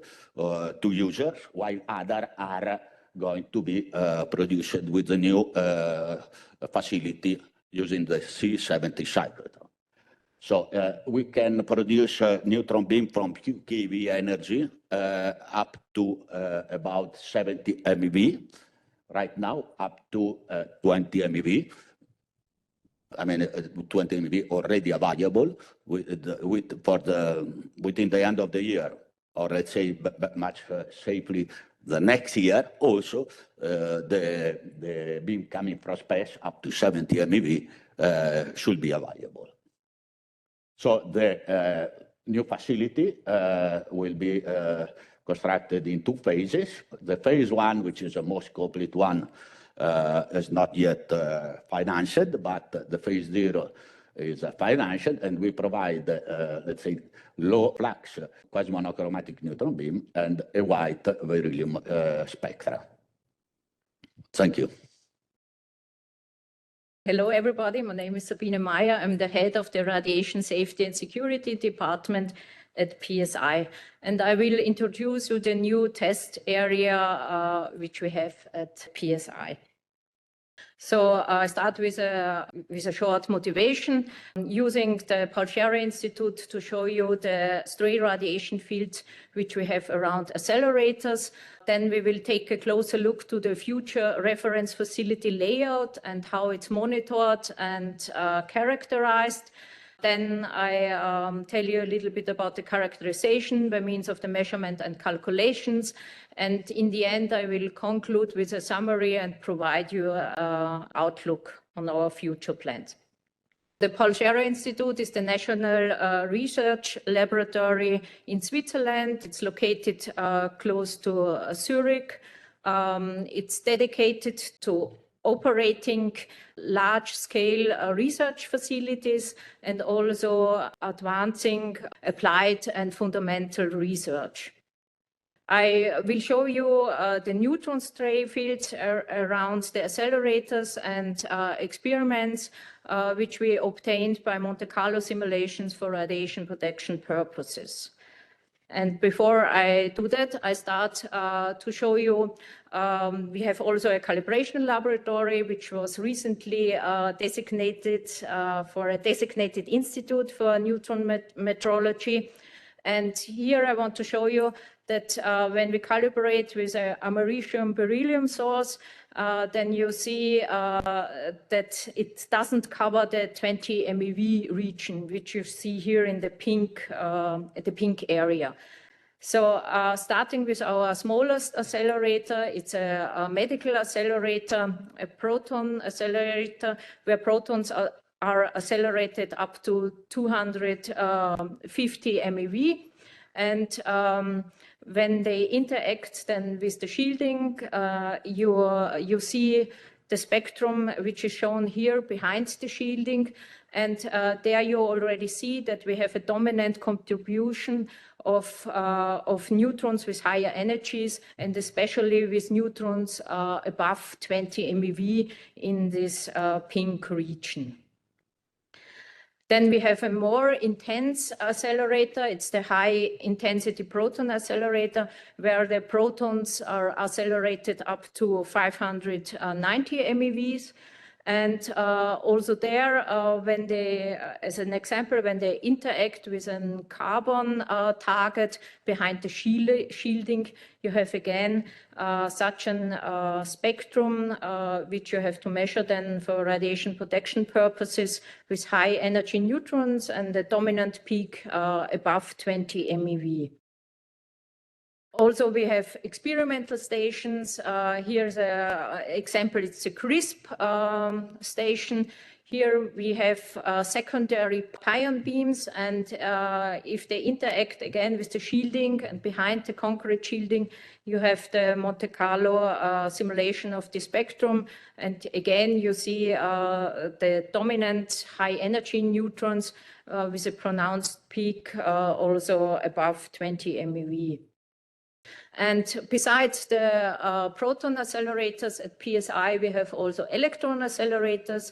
One example of this is the free electron laser Swissfell. There are electrons accelerated up to 5.8 GeV. And behind the shielding, you can see this spectrum here. The neutron yield is, of course, considerably lower than with protons. But of course, you have again the spectrum which you have to measure for radiation protection, and with this pronounced peak above 20 MeV. So let me summarize the motivation. We have many neutron stray radiation fields at PSI around the high energy accelerators and also experiments with a significant component of neutrons with energies greater than 20 MeV. These areas, they can also be accessible by personnel, and therefore they have to be surveyed adequately. And this is now the reason that we need an easy, accessible and timely available area where we can develop and also calibrate dosimeters and survey instruments. And this brings us to our new location of the new reference facility. You see here the accelerating process of the high-intensity proton accelerator. And the beam, after the accelerating process, goes through two target stations, the target station M and the target station E, before it's dumped in the spallation source. The beam itself is available from May to December with a mean availability of 95%. And we have here found this area above the target station E, which is easy accessible, what you see here, and also very flat and where you can very good test detectors. This facility from the side, you see here the proton beam of 590 MeV, with the beam current of 2 milliamperes. It's hitting a carbon target. This is a rotating carbon wheel, what you see here in blue. And then the beam goes afterwards also then through a collimator. Most of the beam is lost then in the target and in the collimator, and it's a very stable condition. The beam area itself, afterwards, it's shielded by iron of 2.5 meters. Then there is an air gap, and afterwards, there's a 4-meter concrete shielding. And above this shielding, we have our test area. There you see the facility layout from the top. We have 3 measurement positions. These are survey instruments, so they are also easily exchangeable. We don't use the proton current as a beam monitor because the proton current is measured with a resonance chamber, and this has also temperature drifts. So we rely on the survey instruments. Then we have 2 main reference positions where we have also the spectral information. And then we have additional positions available where we have in the moment only those information. But of course, there we have then more positions. And this little area here in gray, this is a position where we have reduced shielding. So also there we can have a higher dose. But this is also then for the spectrum, it's still under investigation. So showing you the beam properties and the field monitoring, the normal production conditions you see here, it's quite a stable beam. The dips you see, this is periodically every 5 minutes for 5 seconds, the beam is redirected to another experiment. But when you look to the current monitor up and downstream the target, you see that 30% of the beam current is lost in the target. But the variations of the transmissions, they are within 2%. And when we look at the neutron monitor, there we have done measurements for 60 days with an integration time of 10 seconds, and they showed a very stable indication. And the picture you see here, it's over 24 hours, and you see this stable indication. The field itself was characterized, so the spectrum with an extended bonosphere spectrometer using 10 polyethylene spheres and additional 10 4-polyethylene with also metal inlays. The spectrometer was characterized by Monte Carlo simulations and also benchmarked in reference fields available at PTB and SURF. The data evaluation is done by 2 methods. The one is the Bayesian parameter estimation with a mathematical model, or the maximum entropy unfolding method. Then we have also simulated the field. That was done with a simplified geometrical model using Fluker. There we have a localized loss point, the graphite target, then around the iron, then the air gap for the surface area, and then the concrete. If you look at the measurements of the bonosphere spectrometer, so the 2 methods of the Bayesian parameter estimation and the maximum entropy unfolding with calculations as pre-informations, you see here a good agreement. And when you use then the integral of the Bayesian parameter estimation and compare it also with the measurement of a REM counter, you see that they also agree within the combined measurement uncertainties. Then coming to the dose distribution, the dose distribution was measured with extended range REM counters, as you see at the picture on the right. Compared in the beamline with the simplified geometrical model, you can reproduce the gradient with an acceptable agreement. If you go further out of the beamline, the agreement is even better. And the one outlier you see here that comes from the area where you have the reduced shielding, which is not included in the simulation. Giving you the summary, our new reference field above the PSI target E has a dominant contribution of neutrons with energy greater than 20 MeV. The field was characterized by measurement and calculations. The field was monitored to be verified to be suitable for long-term measurements, and also the positions are easy accessible. And from our perspective, the facility is suitable for calibrating and testing survey instruments and dosimeters. Giving you an outlook, we are still investigating the positions with reduced shielding in more detail. We want to do Monte Carlo simulations with a more detailed geometrical model. Then also we want to study the dose gradient using also passive detectors. And we want to conduct an intercomparison exercise with different REM counters. So thank you.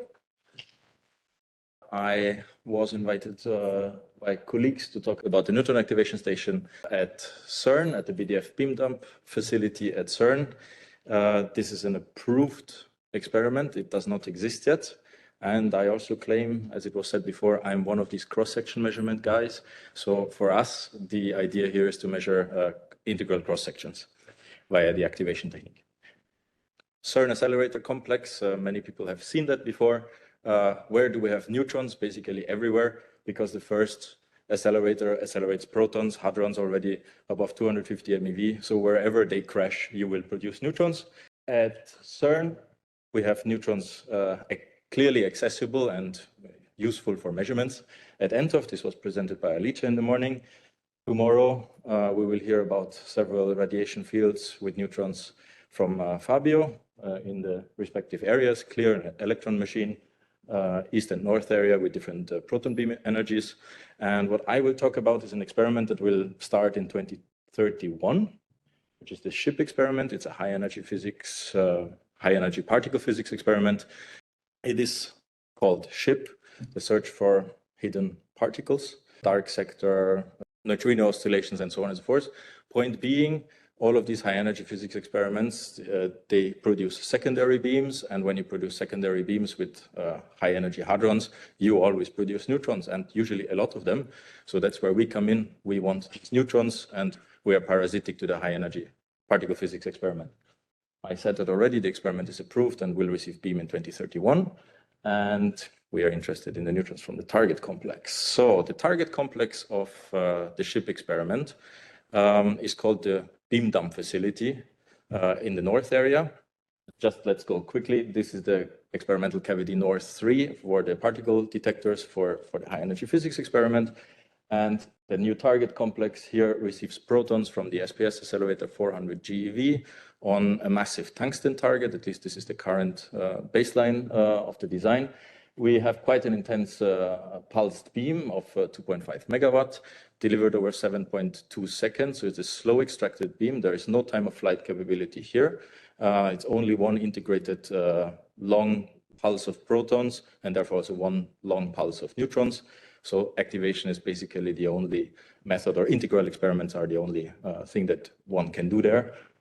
If we look a bit closer, the target station is basically 10 meters underground. It's a lot of shielding around a tungsten core. It's a very massive tungsten core. It's 2.5 meters long and 600 millimeters wide. And the proton beam will hit here and neutrons will be created everywhere. The baseline design at the moment looks like that.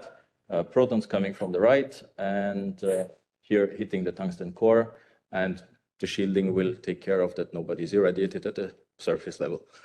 Now that you know this, I have to give you the motivation. So I said we're interested in the neutrons, as I assume everyone in this room. We're interested in neutrons for nuclear astrophysics, especially nucleosynthesis.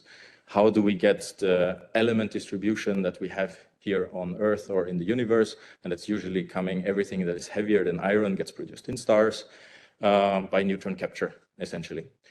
And yeah, that's exactly what I just said. We want to measure these cross-sections, usually in codes that simulate the stellar neutron environment. What is important is that you know the cross-section for the respective temperature of the star, because the temperature will define your neutron spectrum in terms of neutron energy. So we want Maxwellian averaged cross-sections, so integral measurements. And just to give you an idea, the stellar spectra, they are in the order of kilo-electron volt mean value of the distribution, so up to maybe 1 MeV. But of course, as said, we have a very high intensity proton beam. We have a high-Z material. We will get a spallation spectrum. We have seen that a couple of times today already. You have the evaporation peak, you have the direct peak, and one experiment or one facility where we are doing this already is around the neutron target, around the spallation target of NTOF, which is depicted here. You have protons coming in on, this time it's a lead target. This is better for the neutronics, for time-of-flight experiments. And you have a neutron beam out. We have basically drilled a hole in the shielding. That's as simple as that. And we put samples in front here and irradiate them and let the material activate. I said the interest is nuclear astrophysics. We have a relatively high flux per pulse. The neutron spectrum looks like this. Alice presented area 1, area 2, and the near station is the one on top. We have the full neutron energy spectrum up to, as usual, at a 90-degree angle, 300 MeV neutrons. And then we said we only want neutrons in the energy range here. So how do we cut away the thermal neutrons? Well, this is rather easy. You just shield that with boron 10, for example. So we pack our samples in boron carbide filters. They will cut away the thermal neutrons, and you end up with spectra that look like the purple ones. Well, actually, this is already filtered, so you don't see a thermal peak. So from the blue to the purple one, you just put 7.5 millimeters of boron 10 carbide. You cut away the thermal part, and then the more material you put, and in the next shutdown, we will also have a moderator. At the end, you end up with something that closely resembles a Maxwellian spectrum. And this is exactly what we will do at BDF as well. And why we present here is because there will be a lot of high-energy neutrons as well. So we are back at the baseline of the BDF facility. We are proposing a neutron activation station, so that is already underway inside CERN. And we are interested mainly in neutrons for this purpose. And basically, that means drilling holes in the shielding and taking the neutrons out, or putting material there and getting activated products back to our detectors. So we do that in we have proposed 3 different stages. The BDF rabbit irradiation station. So you see you have a pneumatic rabbit system. You can deliver your material very close to the target itself. It's about 1.3 meters. The other ones are static ones where you can put the sample here, or you put the collimator and you have a very much easier to access area here. Here you could access once a week. Here you are completely independent, and that one will probably be once a year. And even inside the vessel of the primary target, you have a shelf essentially installed here where you could irradiate for more than a year if someone has some very highly resistant samples or materials that they want to test. Just to quickly go over it here, we have a capsule that we can pneumatically move in and out. There is a service building with germanium detectors and able to handle all this activated material.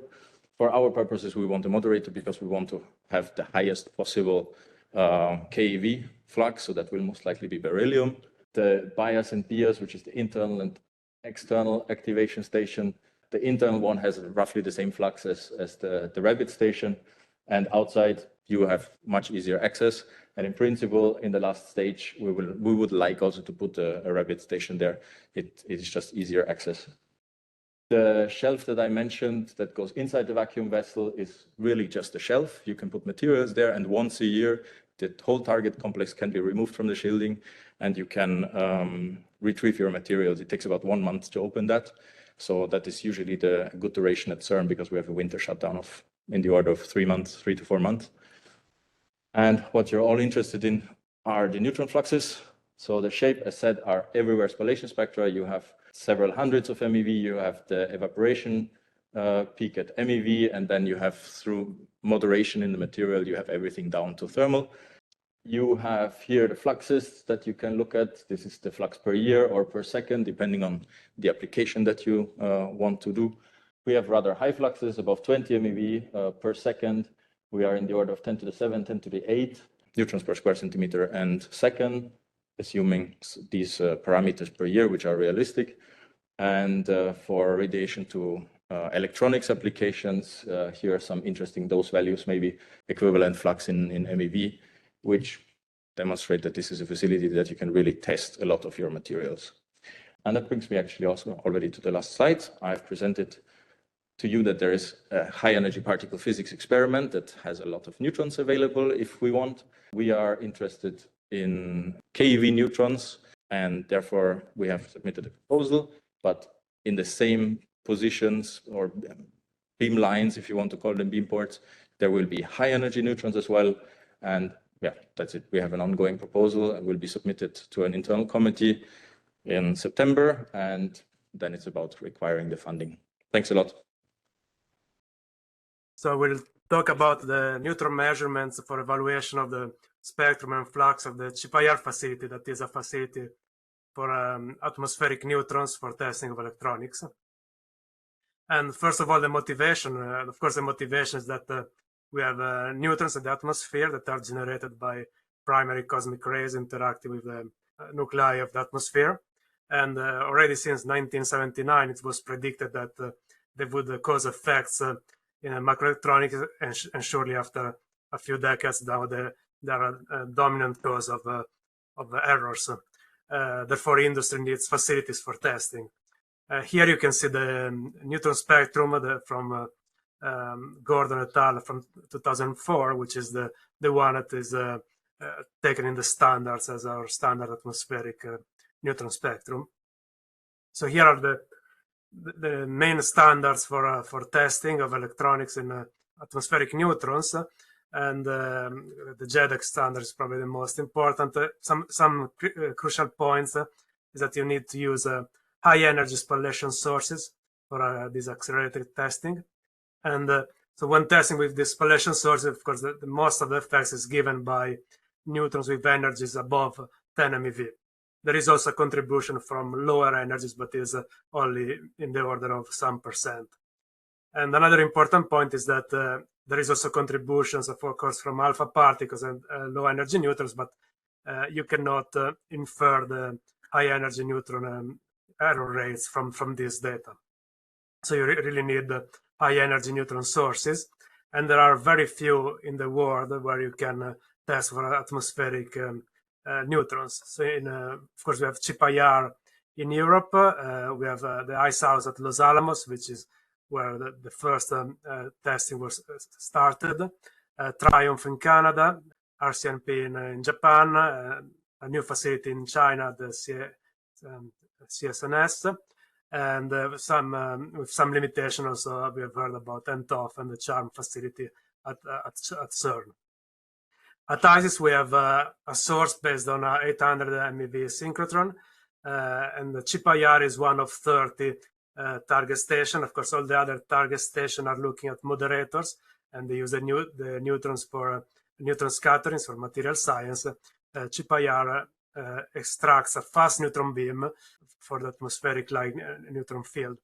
As you see, these are schematics. We have about 40-degree angle respect to the primary proton beam, looking at a tungsten target. And by doing that, we obtain a spectrum that is similar to the atmospheric spectrum, but with a 10 to the 9 times more intense. And now we'll show some measurements that we use for characterization of this beam. So first of all, we use the activation foils with unfolding. And we choose this method, first of all, because you can have many different reactions with different thresholds. So that gives some good spectroscopic information. But also because it's a passive method, is not affected by the timing shape of the pulse of 𝐦𝐬𝐧 and not all the problems that you can have with active detectors, such as pile-up, saturation, and so on. So you can see that we selected the cross sections in order to have many resonances distributed as much as possible along the wide energy range from thermal millielectron volt up to high energies, and of course the threshold reactions, so for the high energies. And here NXN reaction on bismuth and gold are mostly important for the high energy dosimetry. Also, of course, you want reactions that gives you products, radionuclides with fairly long half-lives that are usable for the activation analysis. And also, ideally, you want well-known reactions. Of course, the problem is how well reactions are known above 20 MeV.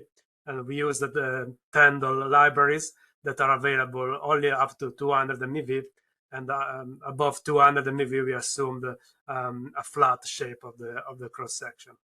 Then we have a method for unfolding with a statistical approach. Of course, the quantity that you measure is the activation rate.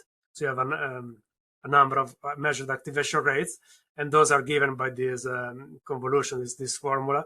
So they are given by the cross-section and the neutron flux. And of course, by knowing the cross-section, you want to go back to the neutron flux.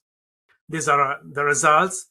On the left, you see the actual results is the fluxes in these selected energy beams, and we selected a relatively small number of energy beams, only 12, such to have little correlations between the energy groups.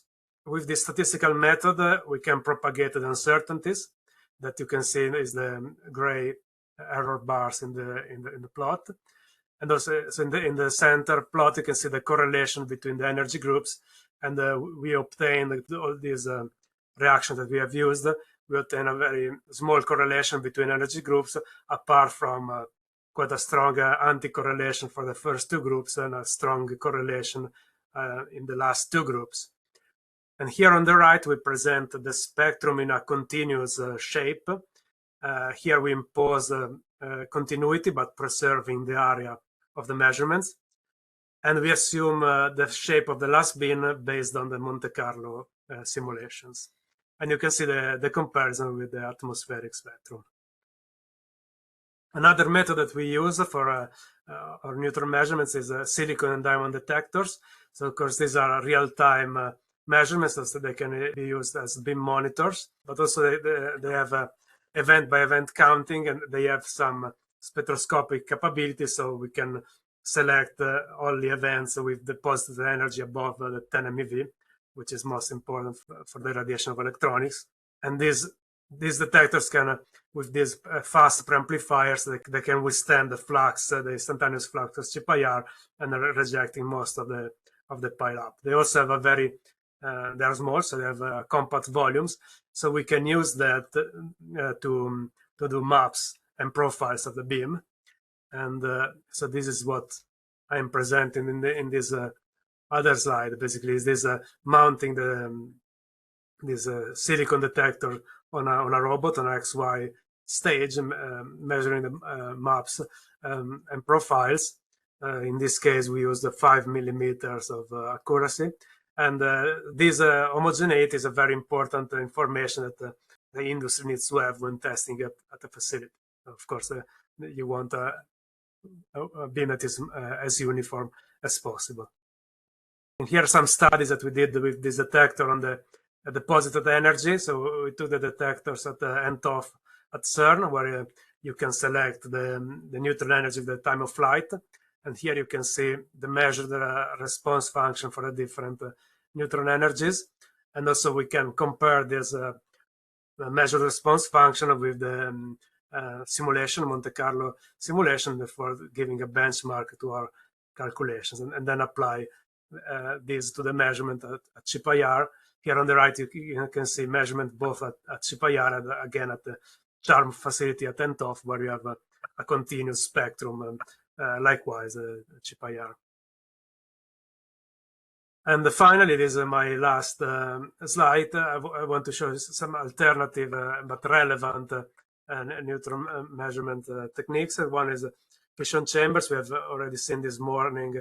They are widely used for high-energy neutron beams. And of course, they have the advantage of a well-known cross-section on the uranium, and are particularly useful where you can have the time of flight capabilities, which we don't have at 𝐶𝐼R. On the right, monitors based on SRAM detectors, SRAM memories. So they're based on the same things that we want to use the facility for. So the bit flips of the memories, and zeros turning into ones and ones turning into zeros. And so as it is prescribed in the JEDEC standard, it's important also for users to have reference for golden chips with a high soft error rate cross-section and able to withstand relatively large doses. And it's good practice to repeat the same measurement of the same device at different facilities, comparing the results and before different campaigns. And for example, in this picture, you have a detector that is developed by the ESA for this purpose. With this, I thank you, and if you have any question, I'm available for you. Good afternoon, everybody. I'm based at the University of Cape Town, and I'm going to be presenting on our work around detector response functions, and particularly how that relates to making measurements outside of a controlled laboratory environment. Why might you want to measure outside of some of these very nice reference facilities, calibration facilities? And it's actually because we know that we get high-energy neutron fields anywhere where you have energetic charged particles incident onto matter. So whether that's in the context of aviation, in spaceflight, medical facilities, anything like that, we know we're seeing a high-energy neutron component. And that's related then to dose, to risk, to people. And because there is an energy dependence to these risk factors or dose factors, it means that we then have to understand what is the neutron energy spectrum, particularly at that point. And you can't just rely on simulation. So in order to understand the radiation risk in these environments, we need precise knowledge of the radiation field at that point in the environment. So that means directly measuring onboard aircraft at accelerator facilities, and understanding at that point, what does the neutron energy spectrum look like? So there's a whole range of different detectors. We've heard a lot about different types already, and how you might measure neutron energy spectrum. And it falls into two categories. You have your time of flight, which is what you do when you have the capability to do that, and accelerator facilities requires a very long flight path, requires nanosecond pulsing, and very few facilities in the world able to offer that. And you come all the way down to the indirect methods, looking at maybe your track detectors and activation foils, your passive detectors. And when we get down towards sort of those detectors, bonospheres, scintillator-based measurements, when you take them outside of the laboratory, you have to rely on spectrum unfolding in order to measure that neutron energy spectrum. And when you rely on unfolding, that means you're then relying on how well you know your detector when you take it outside of the lab. So this is where the detector response functions come in. And what we would say is that our detector response functions, they have to cover the full energy range and fluence range that you care about for your application. They need to be calibrated, again, both in energy fluence with a known uncertainty and be traceable to some kind of standard. You have your detector response functions. You now go and take your detector out into the field. You measure something. I'm going to deal with everything in the context of scintillators, organic scintillators, because that's where I spend most of my time. But you make some measurement. In our case, it's a light output spectrum for a field. We then use an unfolding algorithm, and that can be a range of different ones. You can have iterative, maximum entropy methods, Bayesian methods, machine learning, depending which one you're interested in. But you have some algorithm that then takes what you measured for that field, your set of detector response functions. It does some unfolding magic, let's say, depending on which one you pick. And outcomes the other end is your solution spectrum. It doesn't matter which algorithm you're using. they all rely on the quality of your underlying detector response functions. So if that isn't there, if you don't trust those response functions, you're only ever going to get rubbish out from your unfolding. And when we're talking below 20 MeV, there are several codes that are well established for producing these detector response functions, either using general purpose codes or dedicated codes for that particular purpose. The more general codes, they don't work without extra tweaks anyway. There's a few extra things you need to do to get that working in a way that truly represents what your detector is doing. Even in this case, you can Monte Carlo, you can simulate your detector response functions, but you still need to compare to a certain set of monoenergetic measurements to validate then your simulation. But as a whole, below 20 MeV, simulation is considered acceptable for detector response functions.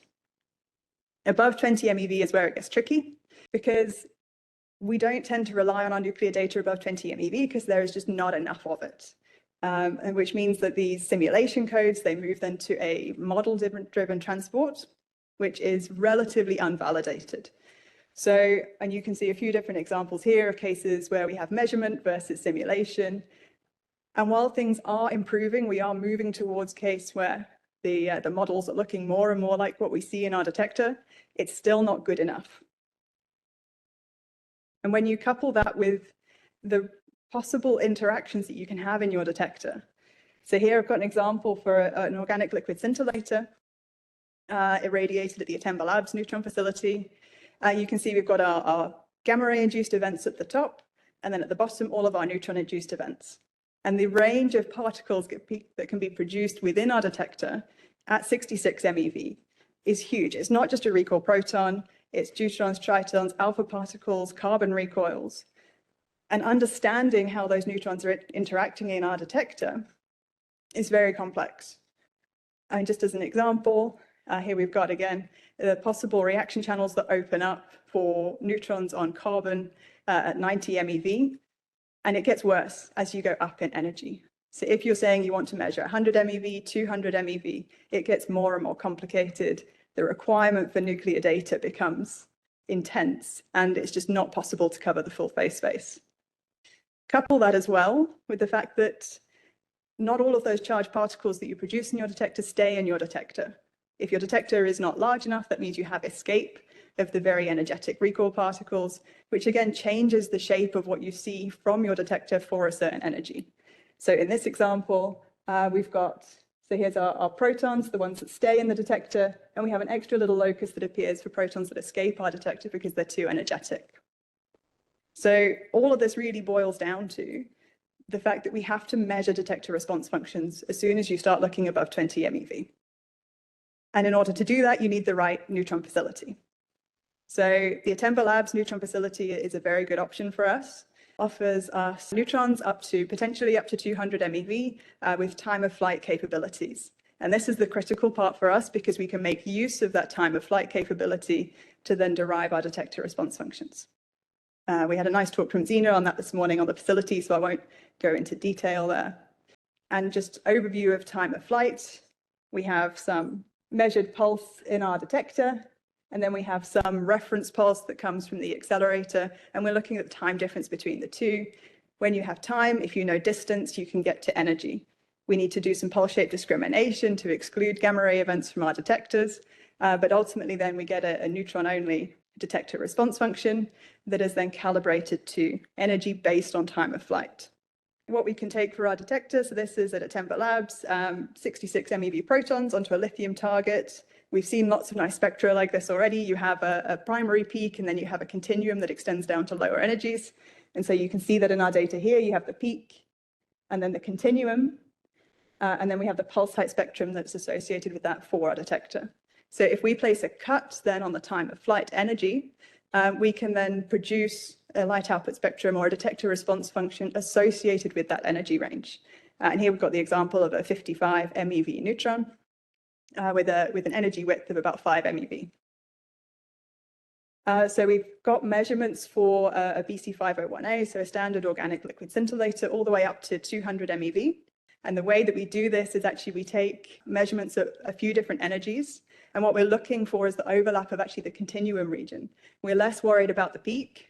We like the neutrons in the continuum because that gives us a nice broad distribution to then place these time of flight cuts. So what we can do is make multiple measurements at different energies and then chop them up into little energy slices.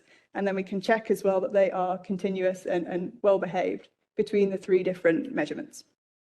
So here's an example then of a complete set of detector response functions up to 200 MeV for a BC501A detector. In principle, we could then take that detector outside of the lab and make measurements in neutron fields up to 200 MeV. Just an example then of it being used in an unfolding. So this is the measured spectrum, as you would see at the Zimbal Labs facility for 66 MeV protons onto a lithium target. We have the time of flight spectrum in black and the unfolded using MaxSID in red, and they are very nicely in agreement with each other. You would hope so, given they were all measured in the same lab. Again, measuring at 0 and 16 degrees at the 2 different angles gives us a slight difference in the peak region, and the continuum looks similar between the 2. And just to make an extra point, you can get different energy spectra depending on which target you're using. Here are just 2 different examples. There's the lithium target or the carbon target. Carbon gives us a nice broad distribution. Here's for a 66 MeV proton. Whether you're at 0 or 16 degree, pretty much get continuum only. Whereas with the lithium spectrum, you get the peak that's very forward biased. And then if you go to 200 MeV, we start to see a little more structure, but you get a lot of that continuum, which means that you get a similar number of neutrons in each of our little response slices. So when we're talking about how well populated each of our responses are, the continuum actually gives us a much more uniform distribution for that. And just a side note on that, certain detectors, passive detectors, the ionosphere spectrometers, looking at dosimetry, TEPCs, things like that, they actually require a monoenergetic beam or as close to monoenergetic as you can get, in which case you then use the subtraction method of a 0 degree measurement, a 16 degree measurement. And then this is our current area of research. It's actually looking at building a compact detector system that is completely transportable outside of the laboratory, looking at solid scintillators that can do the pulse shape discrimination, using compact photomultipliers, silicon photomultipliers, and digital data acquisition. And we've got a set of measurements that have been made at Zimbal Labs with this detector system up to 100 MeV. We've got an example of some unfolding that's happened there as well, so works very, very nicely, even with our new technologies. And then looking at what's next for us is actually to have a device that we can put on board aircraft as a first attempt. I actually flew with our first detector, this little lunchbox. I have it with me if anyone's curious, to measure neutrons as you fly. But at the moment, we are only able to count. We're not quite at the point of doing spectrometry because we still require our high energy detector response functions. But we have beam time scheduled for September up to 140 MeV, which allow us then to do unfolding of spectra on board aircraft as a passenger, practically, hopefully. And other projects we're looking at building stacked scintillators that allow you to reconstruct the full detector response, provides more information on what we can get from our detector.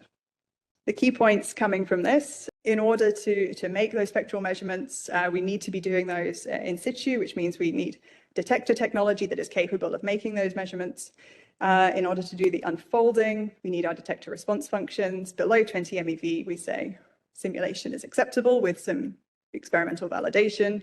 Above 20 MeV, the only opportunity at the moment is measurement at time of flight facilities.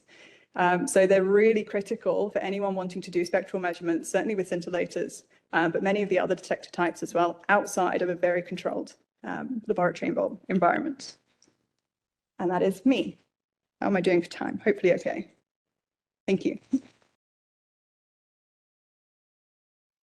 My talk today will be focused on a portable monitor for cosmic ray neutron observations.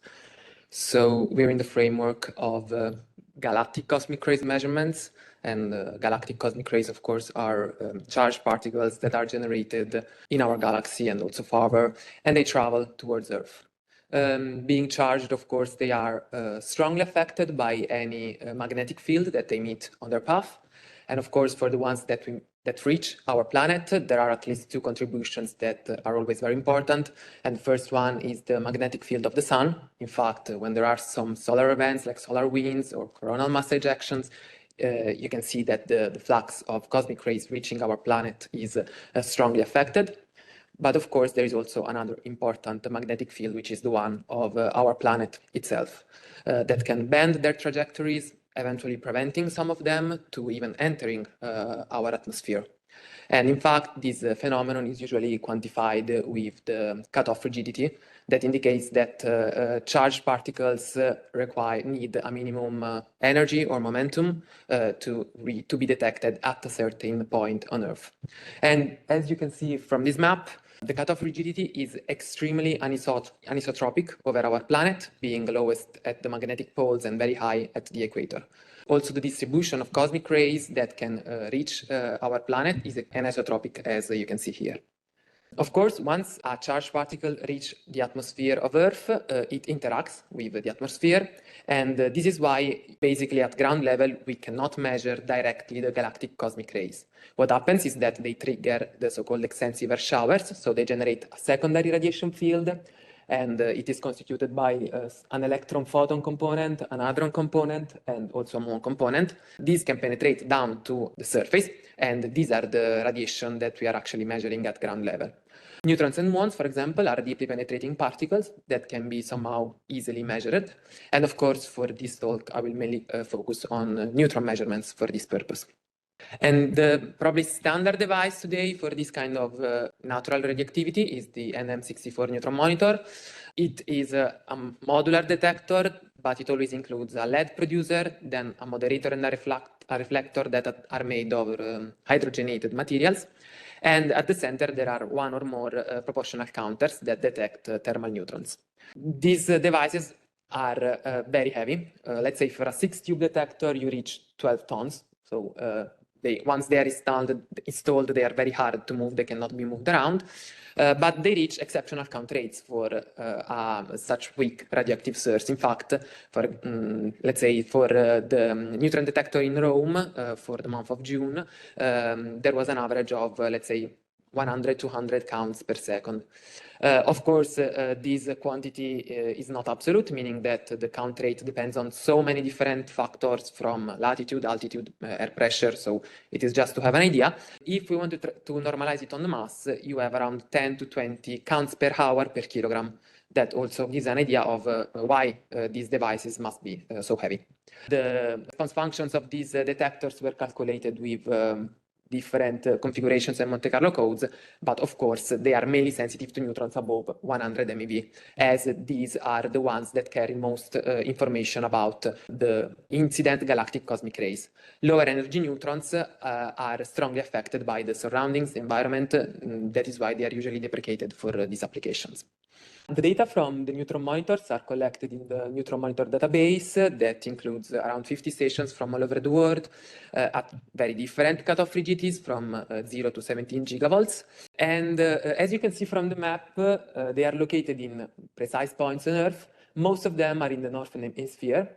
And of course, being these devices so heavy, they can be installed only under certain conditions. They are hard to place in remote locations. But their applications are a lot of them. Some of them were even mentioned in the previous presentations. Of course, the solar cycle studies are very important, but also dosimetry, for example, for air crew, because for flight crew, the natural radiation field is a relevant source of those throughout their working hours. Actually, before also geodating was mentioned, so galactic cosmic rays are responsible for the generation of some isotopes in minerals and rocks, and there are also other environmental studies that benefit from this kind of measurements. In recent times, there has also been a trend to develop more compact devices for this kind of measurements. One of these is the mini neutron monitor. Actually, this is based on the exact same principle, so you always have lead and hydrogenated materials, but the weight is much lower, around 220 kilograms. This, of course, has the benefit of allowing its installation on airborne or even in remote locations, but of course you pay a lot in sensitivity, losing around 2 orders of magnitudes with respect to the NM64. And actually these devices are a little bit more sensitive also to lower energy neutrons and so to environmental effects. In this work, we started characterizing and realizing a mini neutron monitor, something similar, based on innovative neutron detectors. And these detectors are scintillators made of zinc and sulfide mixed with boron 10. This mixture allows you to incorporate a huge quantity of boron 10 in zinc and sulfide, so you can have excellent counting efficiency for neutrons. The mixture is spread over an acrylic light guide that eventually sends the light to a photomultiplier tube. Of course, for these kind of devices, it is always important to be sure to exclude the contribution of low LET particles, such as gammas, and that is why there is a pulse shape discrimination algorithm embedded that exploits difference in time structures for neutrons, which are the blue line over there, and gammas, which are represented by the orange line. And using this algorithm, you can create 2D PSD maps, as you can see here, that allows you to discriminate with a certain confidence between the two types of particles. We tested the pulse shape discrimination algorithm at the accredited laboratory of Politecnico di Milano for photon sources using a cobalt and a cesium source with two different intensities. In this case, the spectra are split in half. So in the left part, there are neutron events, and on the right part, there are gamma events. And generally, okay, you can separate very well using two thresholds on this kind of graphs, also for the most intense source. Actually, what we found very interesting that gave us the idea of all the neutron monitor is that we measured a lot of high energy gamma events, even without any source, as if they were background. And actually, we found out that they were so, but they did not depend on gamma events, but on muons that have similar LET, but they can deposit much more. They have similar time profile of the pulse, but they can deposit much more energy inside the detector.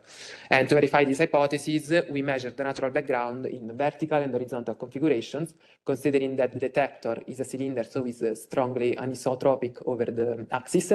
We found differences in the spectrum for low LET particles that were coherent with the radiations of a directional field, such as the one of cosmic ray muons. This was very interesting for us because in this case, if you want to measure natural radioactivity with this device, you have simultaneous information on two types of particles, both neutrons and muons. The problem, of course, is that for neutrons, you will be detecting very low energy neutrons that are not the ones in which we are interested. And so we had to design a moderator that could enhance its sensitivity to high energy neutrons, possibly keeping the sensitivity to neutrons below 10 or 20 MeV as low as possible.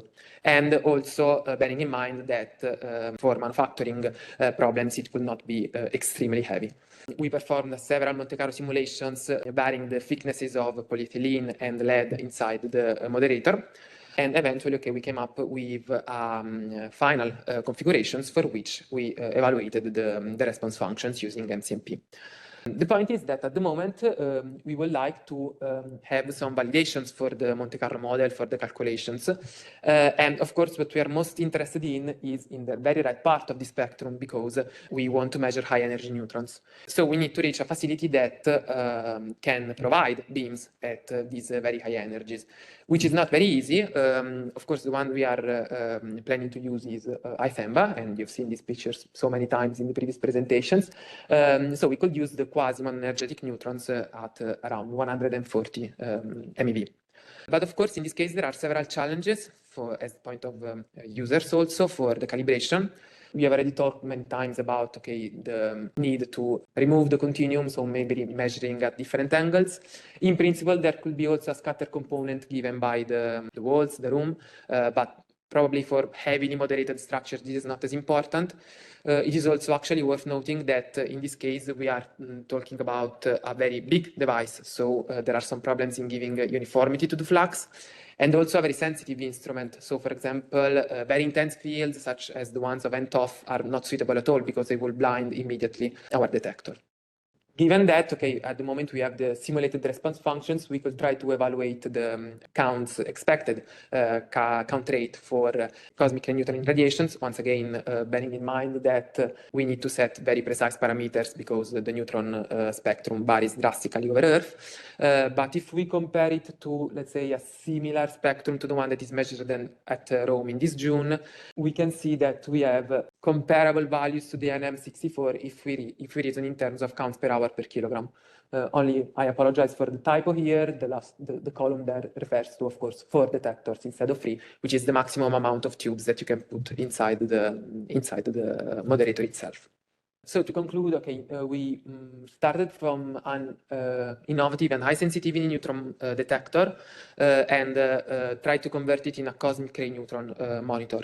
The added value, other than, of course, the enhanced count rate per unit mass, is that we have an intrinsic sensitivity also to muons, so it could be useful to measure simultaneously with one device 2 different secondary cosmic radiations that carry different informations about the galactic cosmic rays.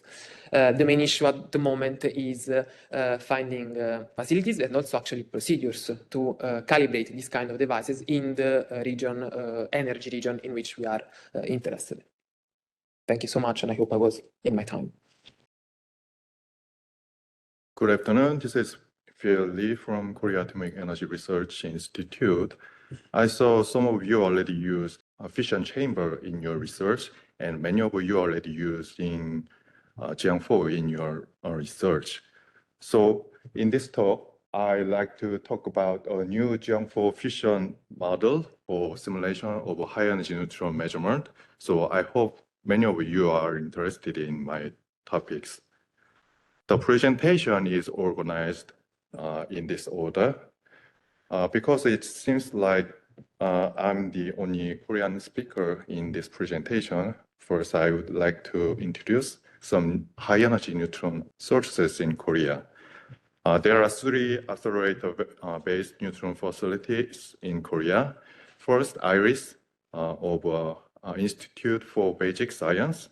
It is a heavy ion accelerator for nuclear physics, but one beamline is dedicated to neutron production for nuclear data. It uses a neutron beam, 49 MeV, for white neutrons, and a proton beam, 83 MeV, on a lithium target for quasi-monoenergetic neutrons. Carrier operates the others. One is based on a 100 MeV proton RENAC, which generates white neutrons using a 100 MeV proton beam on a copper dump. Another source is based on a 30 MeV cyclotron. There is a target moderator reflector shielding structure installed to utilize a neutron beam for fast neutron imaging and irradiation test. In such high-energy neutron sources, high-energy neutron detection is necessary, as you know, and the fission counter can be used for the purpose. Nuclear fission is a subatomic phenomenon in which a nucleus splits into 2 fragments, emitting energetic neutrons and photons. There are various research and applications regarding fission, such as energy production, radioactive isotope production, nuclear waste assay, and nuclear safeguard inspection, as well as basic research on fission itself. A neutron fission counter, also known as fission chamber, is a detector based on the neutron-induced fission of fissile materials. Typically, it is in the form of gas counters holding fissile or fissionable materials. It is known to be relatively insensitive to gammas compared to neutrons, while constant background signals arise due to the alpha decay of fissile materials. It is known to have several advantages over other types of neutron detectors. First, it covers a wide neutron flux range depending on the operation mode, pulse, Campbell, and current mode. It covers 7 decades from some certain value, although the absolute value depends on the amount of fissile material used in the chamber. Also, the fission counter can detect neutrons in the broad energy range from a few millielectron volt up to a few hundred megaelectron volt because of the fission cross-section.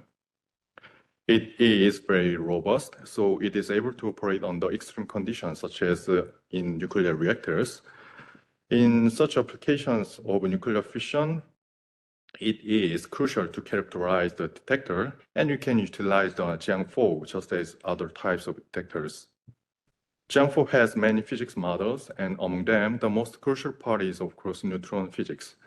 The high-energy neutron model is appropriate for most neutron-related simulations, including elastic, inelastic, capture, and fission. However, the fission in this HP model is only able to simulate some phenomenological observables in limited cases. For example, total energy is not conserved and the multiplicity of particles is not reproduced well with the model. Also, the photofission is not properly being addressed in the GEM4 physics. There is a code system called GEF, or General Description of the Fission Observables, for calculation of spontaneous and neutron-induced fission to excitation energy up to 100 MeV. Using this code system, physical quantities such as fission fragment yield, multi-chance probability, properties of prompt gammas and neutrons can be obtained. So in order to improve the capability of GEM4 for fission calculations, I decided to combine the GEF into GEM4.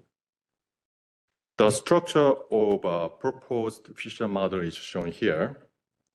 The model is constructed on the GEM4 physics model. The input parameter to the model is the atomic mass and number of the fissioning nucleus. The induced fission is addressed in the hadronic process, while the spontaneous fission is processed in the radioactive decay process. For neutron-induced and spontaneous fission, the fission occurs at the ground state, while the photofission occurs at finite excitation energy as the fissioning nucleus absorbs the incident photons. After this step, the fission is handled in the fission handler module in a consistent way. At first, it decides whether pre-protons or pre-neutrons are emitted, and then fission fragments and prompt particles are generated accordingly. The fission handler uses data from ENDF and GEF. From now on, let's review the outputs of the fission model. First, fission fragments are generated based on the ENDF card. Compared to the HP model, the dependency on excitation energy gets improved. For spontaneous and neutron-induced fission, GFY 6.1 fission yield libraries are used, and for photofission, GF-generated fission product yields are used. The kinetic energy of a fission product is calculated by the energetic of fission. Mass energy is divided into kinetic energy and excitation energy. The total kinetic energy is the sum of kinetic energy of fission product and neutrons, while part of the excitation energy is released by gamma ray emission. In this model, excitation energy is not explicitly handled. Therefore, the total excitation energy cannot be represented by the total gamma ray energy. Now, the collective energy, that is a certain fraction of the potential energy gain from saddle to scission, is considered, and then the kinetic energy of fission product is calculated. The kinetic energy of fission fragment is distributed as shown in this figure, and it seems pretty close to the experimental values of, for example, plutonium-239. Here, the dip in the mass region, A=120, is due to the strong deformation of mid-shell nuclei, and the highest total energy at around A=132 is because it is close to double magic shell, which shows the weak deformation. Next is about the prompt neutron emission. In the fission, several neutrons are emitted right after the fission, and the number differ depending on the nuclei. The HP model samples the multiplicity using the Poisson distribution with a mean value of multiplicity. So the distribution looks different from the observation. With the proposed model, as shown in these figures with the red dot and line, the distribution becomes closer to the measured values as seen with these nuclei. In the angular sampling, the prompt neutrons are isotropically evaporated from the moving fragments. Because of the Lorentz boost, the isotropic neutrons become asymmetric in the laboratory frame. This figure shows angular distribution from the fission of California emission and uranium. Like the prompt neutrons, prompt gamma emission has been improved over those in the HP model. In this case, the result were compared with the MCMP calculation result because there are very experimental values scarce. The HP model seems to overestimate the gamma multiplicity for these nuclei, while the proposed model estimates the values that are closer to MCMP values. The number of prompt neutrons and gammas emitted right after the neutron-induced fission increases with instant energy. The higher instant energy causes a larger multiplicity as a more excited compound nucleus is formed at higher energy.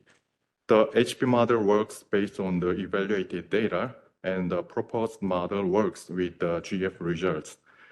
The multiplicity in this model, however, is tuned in critical calculations for better results, as presented in later slides. Unlike the prompt particles, the delayed neutron and gamma emission are not handled now in the fission model because they can be addressed well in radioactive decay process in Jiang-4 rather than fission process itself. However, Jiang-4 does not handle beta delayed neutron decay in its physics model now, so it needs to be implemented to treat the delayed neutron in fission. Now, the fission fragments solely determine characteristics of delayed gamma rays, and as shown in this figure, uranium-235 induced by thermal neutrons, the present model predicts a beta decay curve in the early stage up to 10 seconds, around the 10 seconds, while there's exist still differences after that. As a validation test of the present fission model, critical calculations were done with three well-known problems, Godiva, Zimbal, and stage 30. In the calculations, the multiplication factors and log alpha were calculated and compared with the references. The primary neutrons correspond to the ones emitted in the spontaneous fission of uranium-235.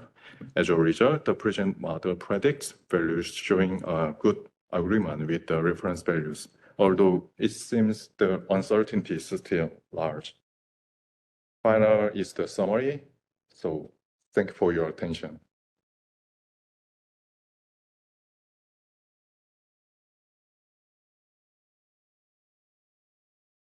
Thank you, Aaron, for the introduction. So this is a project we do at TTB in collaboration with HZDR in Dresden and, of course, the colleague from NTOF.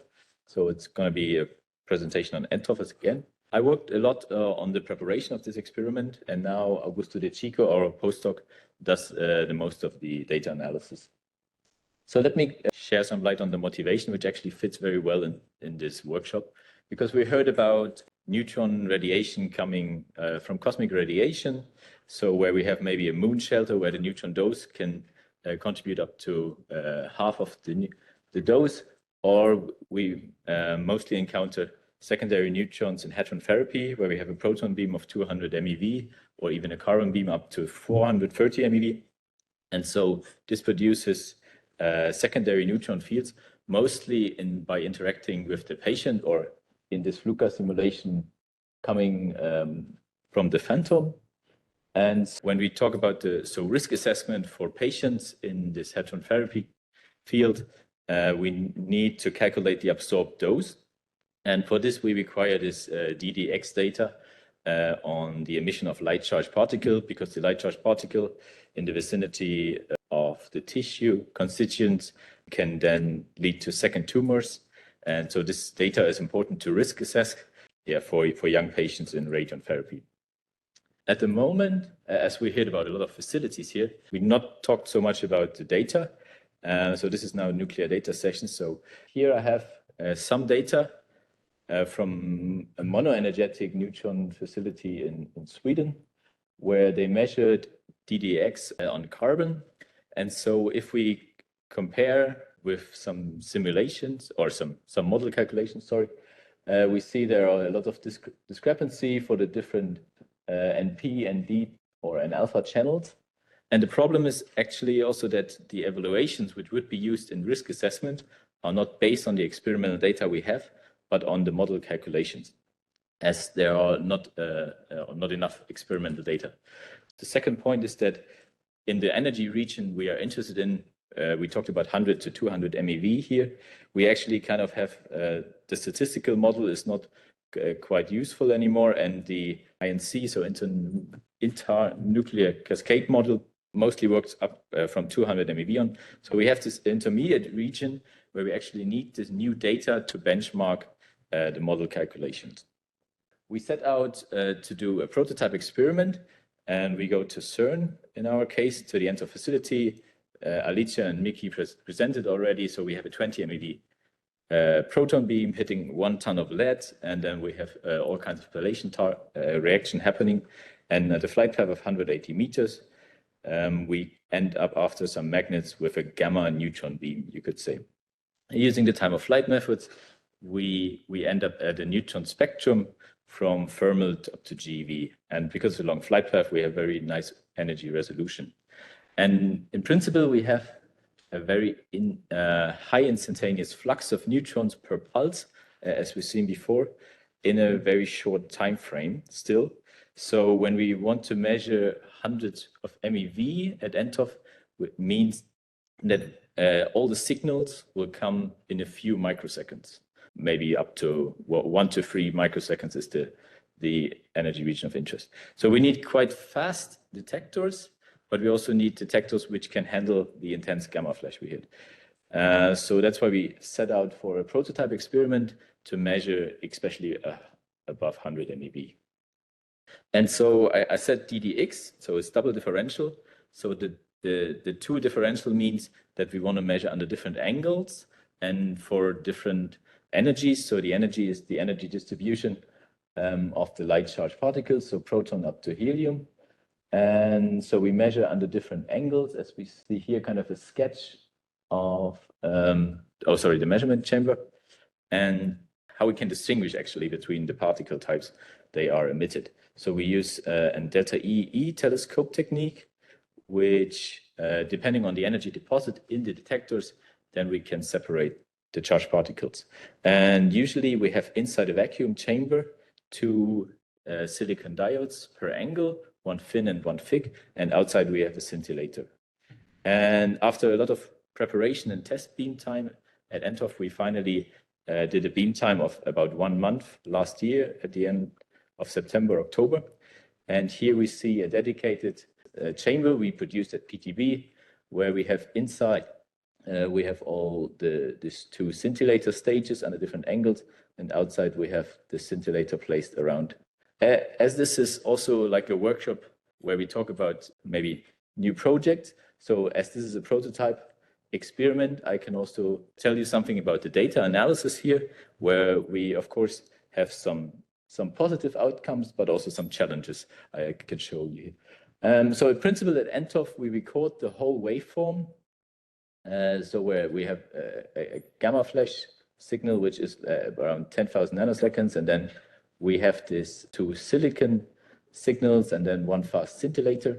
And after calibrating the detectors, we can then look at the time of flight signals, and by the time difference, we can set a coincidence window and look at triple or double coincidence events.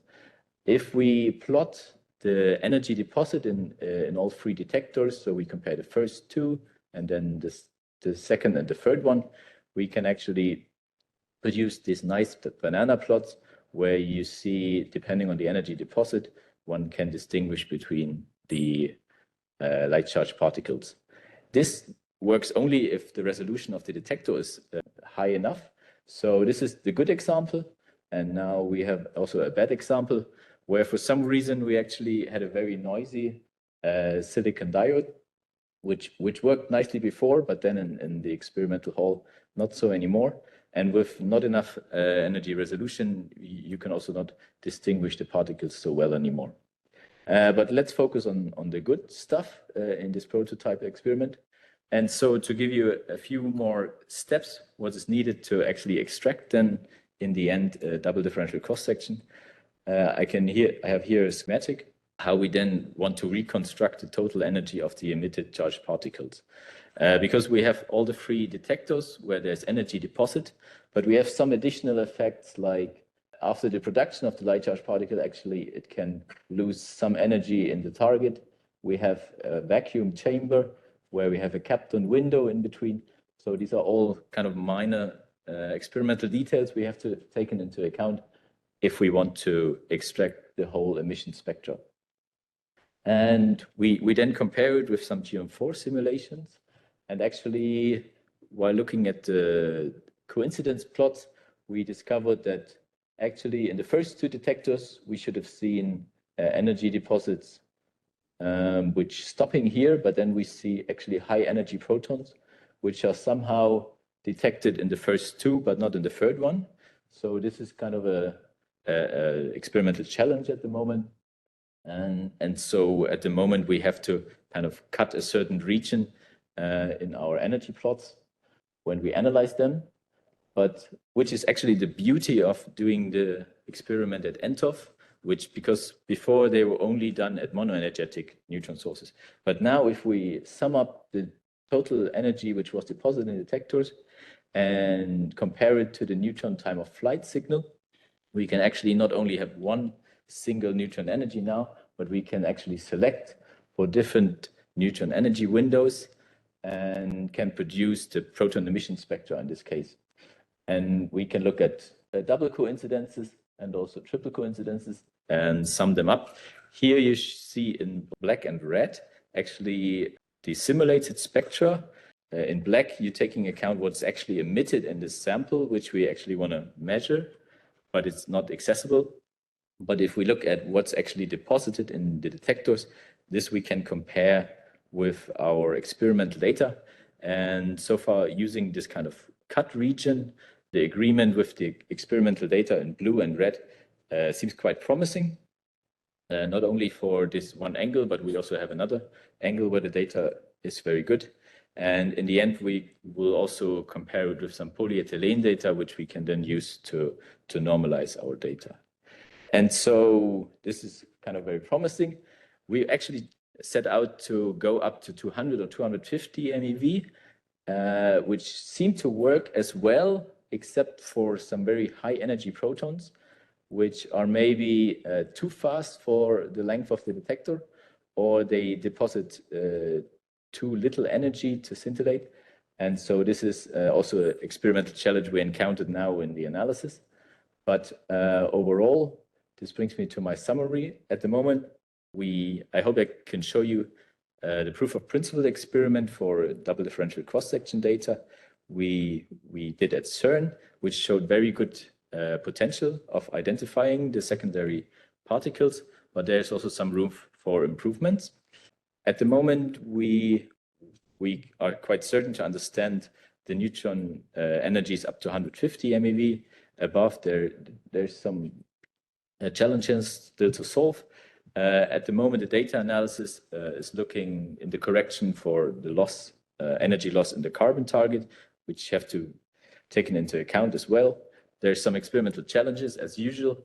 And in the future, we also want to validate the response function of the scintillators.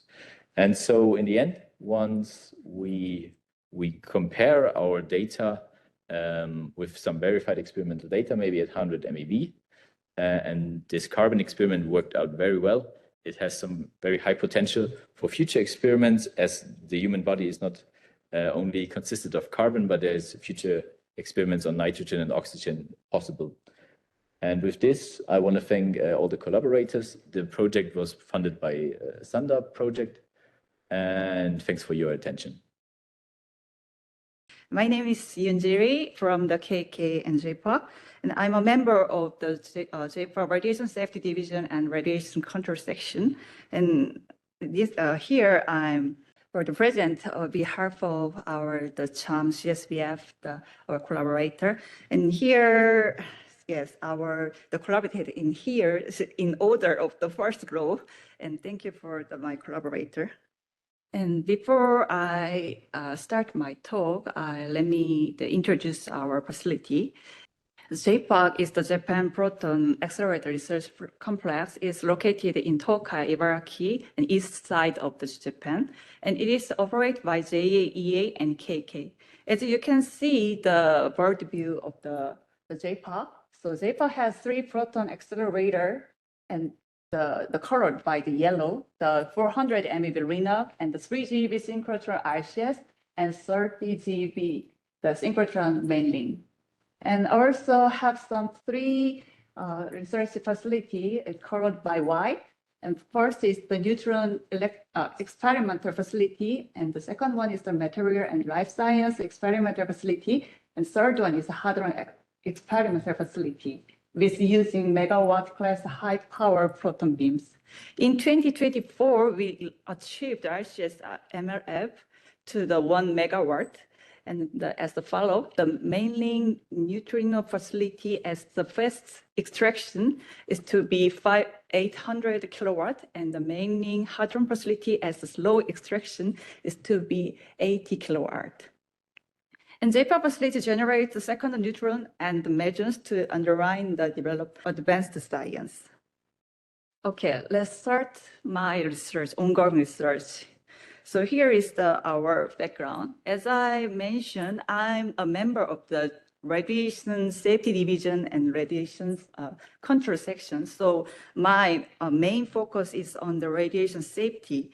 So that's why I put this background. Secondary neutrons are a significant concern in high energy and high intensity hadron accelerator facility, such as JPOC. In this facility, the neutrons with the energy from the summer to maximum energy contribute to external dose behind the shield and activate materials around the beam lines. Many talks mentioned for the neutron below 20 MeV, several techniques to measure their energy spectra and its reference field has been established. However, for neutron above 20 MeV, only a few techniques and fields are available. Thus, the Monte Carlo cores such as PIS, Fluke-Jan 4, and MCMP are mainly used to obtain the energy spectra through particle production and transport. However, the discrepancy among the calculated results have been observed across different cores, particularly at source energy above the GB. So you can see the right part of the figure. So this is very simple, the simulation. When I put the proton energy as the 24 JeV per C and put the 50 centimeter long copper target and put the ring detector as the 𝐴u region, you can see the result of the energy distribution of neutrons emitted in a 90-degree direction from the target between cores. You can see there is the discrepancy. The below 20 MeV, we can easily validate the experimental data with this discrepancy. However, above the 20 MeV is very difficult to validate this result. That's why the technique to measure neutron energy spectra above 20 MeV is desired to obtain experimental data that enable us to validate the calculated result in this region. So here are the neutron detectors for high-energy neutrons, which were used in the research group. So first, one is the monosphere spectrometer. The main investigator is the Dr. Matsumoto and the Dr. Masuda. And for the 5-inch representator, the main investigator was the Dr. Kazimoto and myself. And the final is activation detector. The main investigator is the Dr. Nakao and Elfrida Ilofrov. So using their neutron detectors, we have conducted shielding experiment at CHAM facility from the 2015. It's already 10 years. When I joined this experiment when I was the master course student, now I'm become the KK step. I'm going to the experiment, so I'm very lucky. So yes, so to address the previous needs, we just doing this experiment. And I would like to introduce this CHAM facility. The CHAM facility is located in the east hall of the CERN proton synchrotron, and it has several characteristics. So first is the resistance field with energies exceeding several 10 of GeV. So using the 24 GeV per C proton beam, and its beam intensity can be reduced to the 1/500. And you can see the cross-section of CHAM beam line. There's the simple layout of the beam line and surrounding shield. And also we can use the flexible shielding configuration using a crane. So on the loop, there is some shielding blocks such as concrete, stainless steel are easily referenced for its measurement. So it means it allows the adjustment of the neutron energy distribution, and it enables studies on the dependence of neutron spectra on shielding material and thickness. And as I mentioned, we already conducted the previous experiment for neutron measurement. So the neutron after the shielding were measured using various neutrons such as Ricci scintillator and Bonner sphere spectrometer and the activation force. And you can see that this the reference, you can find the detailed information. So today I just only focus on the result by the Neutron's Ricci scintillator. So I think the researchers already know about the mechanism of the measurement neutron by using the Ricci scintillator. So neutrons coming to this detector and interact via the proton recoil. And in contrast, the proton is interact with the electron inside the neutron's ring. And we can get as the output, the very detailed energy spectrum. And because they have the high detection efficiency, and we can use the first shape discrimination to separate the neutron and gamma ray. So let's talk about the measurement at the CERN facility. So here is the detector setup. So I put this Neutron's scintillator and the additional plastic scintillators to eliminate the charged particle. So we derive the neutron fluence by the unfolding methods using the calculated response method. And we obtain the fluence, as you can see, this is the right figure. So we obtain the fluence from the 10 to the 400 MeV for various thicknesses of the some shielding configuration. Here, this is the loop shielding configurations for the previous hour, the research, the experiment. So I used the concrete test block from the 40 to 360 centimeter. And I used the stainless steel blocks from 20 to 8 centimeter. So back to the previous one. So we confirmed the experimentally dependence on material shielding thickness and distance from the surface of the shielding to the vector. However, when we see the result, the difference, the C/E were close to the factor of 1 for the energy region from the 20 to 100 MeV. But they increase above the 100 MeV. Because the neutron scintillator has limited sensitivity to neutrons above 100 MeV, it means that there is no dramatically change to the response function in this energy region. That's why we just start our new challenge. We set this objective to develop a new detector system capable of measuring the yield and energy distribution of high-energy neutrons above 100 MeV. So for this objective, we already did some tests at the CERN facility because this facility is well characterized from the previous experiment. So in this test, we just put some small goals to check these 3 parts. So one is to confirm the synchronization between beam and detector. And second one is to obtain the channel energy calibration points using energy deposition of cosmic ray mirrors. And the third one is to see neutron-induced events by removing the charged particle. For these objectives, the thallium dot CSI scintillator is one of the candidates for extending the measurable neutron energy range beyond the 100 MeV. As you can see, this one is our grouped detector. So it's 5 centimeter by 5 centimeter, 30 centimeter. It's easily available in large crystal. And it is capable of burst shape discrimination. And there's the references about response to high energy neutrons. You can see this figure is from the reference. So it is evaluate the separation of particles from neutrons with PSD technique in CSI, TR, and scintillator at TRIUMPH. So using this reference, we just start our new challenge. Okay, here is our experiment. The first is the detector setup. We insert the detector on the loop of the CERN, we call the CSVF region. And you can see that is the 9 crystals, CSI-TL crystals, 3 by 3 with the PMT. And you can see the top and bottom, you put the 2 plastic scintillators. And our measurement is the measured neutron penetrated through the 80 centimeter thick concrete and 160 centimeter thick concrete shield. You can see this spectra obtained from the Neutron radiobiology scintillator is to investigate the detector response with spreading the neutron spectra.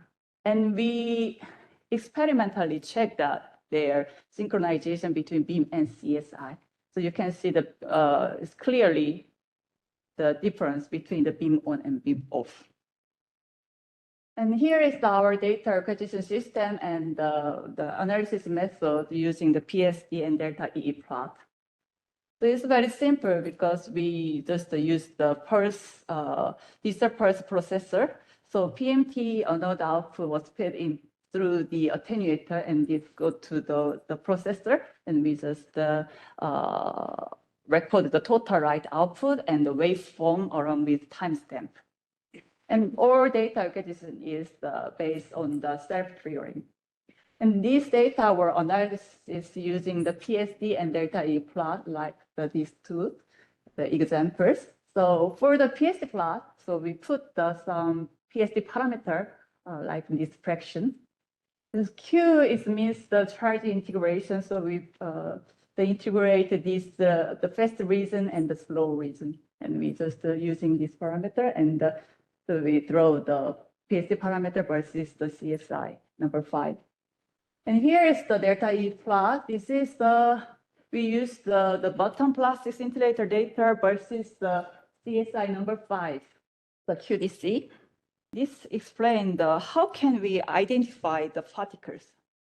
To identify the particle types of the event obtained by the CSI number 5. So I just mentioned the number 5, number 5, number 5. Why I just used the number 5?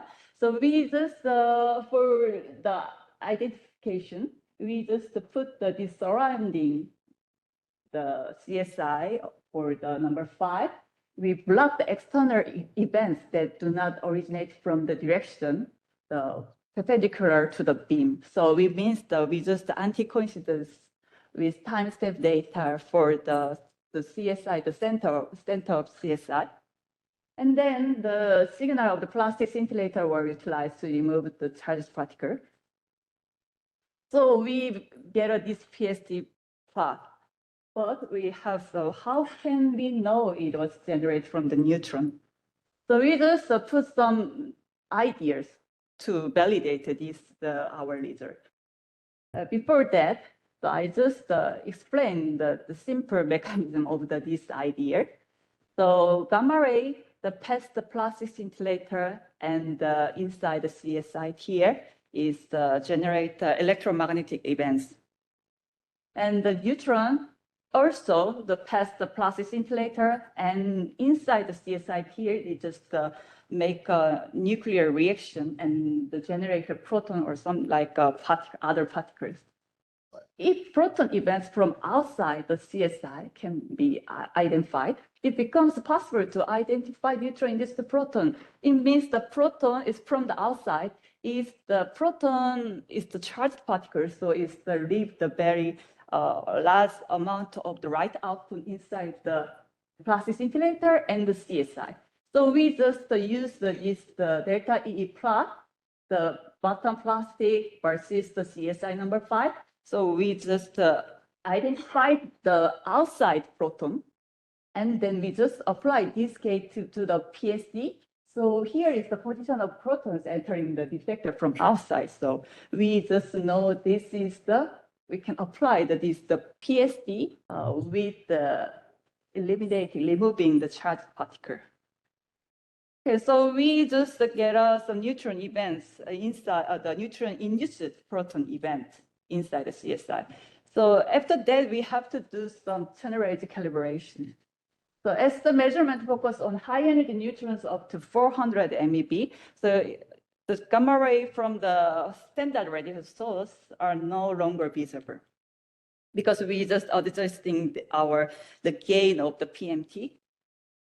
So 2 plastic scintillators were used in coincidence with the CSI TR to identify the energy deposition peaks of the cosmic ray muons as calibration reference. I think the talk was about some configuration.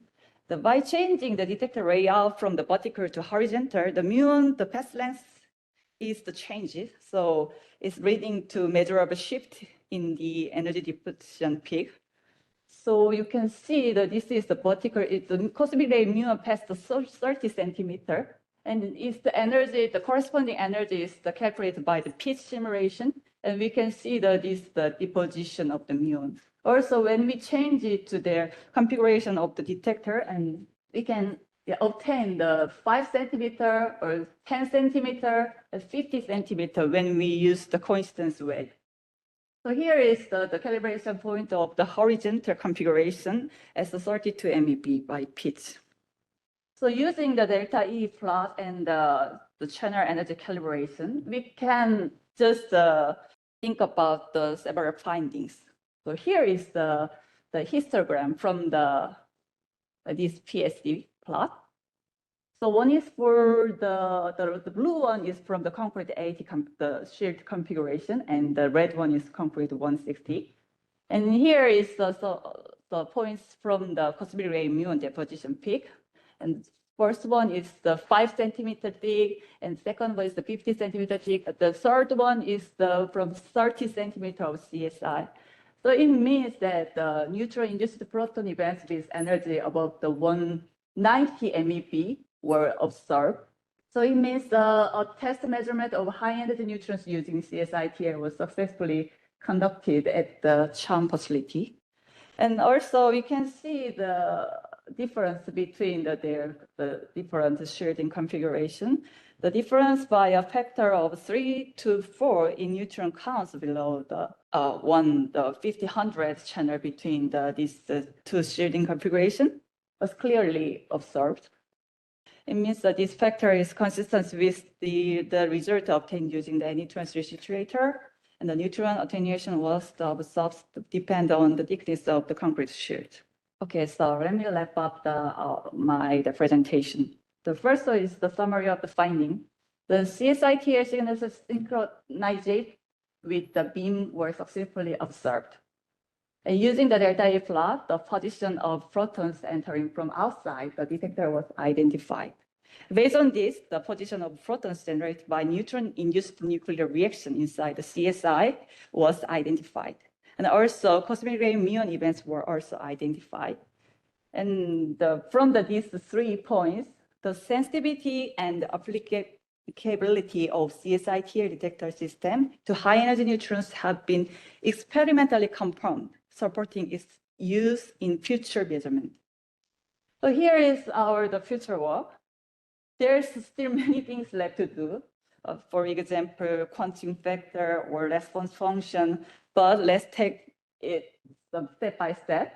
So one plan is to conduct experiment with different shielding configuration, is to investigate neutron attenuation and changes in energy distribution. And second plan is to measure with the detector placed horizontally to obtain additional energy calibration points using detector different muon path lengths. And also we want to measure some maximum point of the outside the proton. So we just make another configuration by horizontally. So we also looking forward to obtain that. So thank you for your attention. Thank you for giving me the opportunity to do this presentation. I will present you the actions launched on the behalf of Eurados and concerning the improvement of nuclear reaction descriptions between nucleon, which mean neutrons and protons, and light nucleus, typically carbon, nitrogen, or oxygen, and this between 20 MeV up to 200 MeV. I thank my colleagues to introduce so well the topics I will be speaking about, because you have done a very great job today for that. And I just want also to precise, so Marco Carosena, Jonathan Ekins, and Liliana Strauss-Kring, sorry, I scratch, but it's very difficult to say, is the head of 3 working group at Eurados. So this task is done on the behalf of these working groups. As you know, the energy range between 20 MeV to 200 MeV is important because you can have this kind of neutrons in a few elements, a few places. So aircraft, of course, as we said. Also proton therapy, because you have secondary neutrons produced in the body during the irradiations. And also around high energy machine, as here in PSI. If you look at the human body, you can see only few elements is around about 100% of the issue of the transport for neutrons or protons in the body. That means if you want to have a very good, an accurate description of your transport, obviously you need to have a very good description of the nuclear data. It was many said today. I will give you something on this point. Our usual environment, I mean, if you want to make a calculation, which is not the body, but just around us, you have a couple of elements which is very important for doing the calculations. So you have, for example, silicon, which is very present in the air screws. You have also oxygen, and it is nearly 80% of the in weight of the element. So of course, the common calculations, you need to have good models for describe this element between Z equal 6, which is carbon, up to phosphorus Z equal 14. Now you look at what exists about nuclear data. So you have a large choice between absolutely nothing, so there is no nuclear data, or only few nuclear data. Here, for example, it is not the less cross-section I show you here, but if you look at the whole element, you can see it is nearly nothing. Now, what about nuclear models? What we need for this purpose of calculation, first for the medical applications and the radio protections, is a proton of neutrons between 20 MeV up to 200 MeV on light nucleus, carbon, nitrogen, or oxygen. It is a very complex model. It is very, very complex from few elements. So first, there is strong internal link because you are very close to the magic number, Z equal 2 and Z equal 8. It is well illustrated, but these very common reactions, neutrons on carbon, will give you 3 alpha. It exists also with oxygen. You split the element in 4 alpha. You have many channels open because the boundary energy of oxygen is 130 MeV. So above that, you can split the nucleus in each element, like that. The wavelength of the neutron also is the issue because the wavelength means you not interact with only one element, but a part of the element. So this model is very difficult to describe. What exists now? The main nuclear models which exist is usually done for high energy, more than 200 often, on heavy nucleus. So it is absolutely not the same behavior.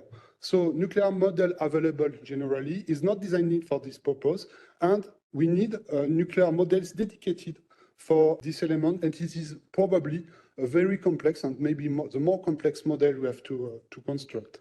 So now, after these introductions, I will show you the Eurados actions we are launched since 2022. First, we have write letters to the nuclear data community by the GF groups, and we ask an improvement of the model's descriptions for this reaction, so nucleon on light nuclei. We need for this model, because we have no nuclear data, some nuclear data. It is very, very well that PTB take care about this task, and it can be complete by the other measurement. And probably it could be nice if few good teams to make also measurement in order to cross-check also this data. And I mean, more we have data, more we have nice descriptions of the model. The second point is who can take charge of the model himself. It exists some teams. In France, for example, you have at CEA and at Saclay a good team who was working on that, and also probably otherwhere. But it is necessary also to give a frame for making this kind of construction of the models. And after you have a kind of this exchange between the theorist and the experimentator to say, okay, I need this or that. Last but not least, measurement on carbon oxygen, nitrogen, and silicon was made on the HPRL list. So it's the high priority record list of the NEA. So we required on these elements. So it is a reference you can use if someone want to make this measurement. And we had also silicon. This is a very important point because it is not in the first element for 3 reasons. The first is silicon can be a link between the 3 other elements, because if you want to measure oxygen or nitrogen, it is a gas. And if you use with silicons, you can have solid target. And this is much more easier to make a measurement with solid target as a gas target. So this is 𝐬𝐞𝐿2, 𝐬𝐿3 and 4. And also you can have silicon carbide, and this can be also active detectors because it exists as a detectors. The second is it is very important for many applications as IT applications, of course.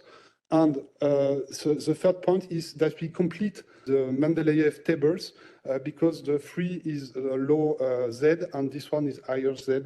So it is a complete data set with that. So now Eurados actions.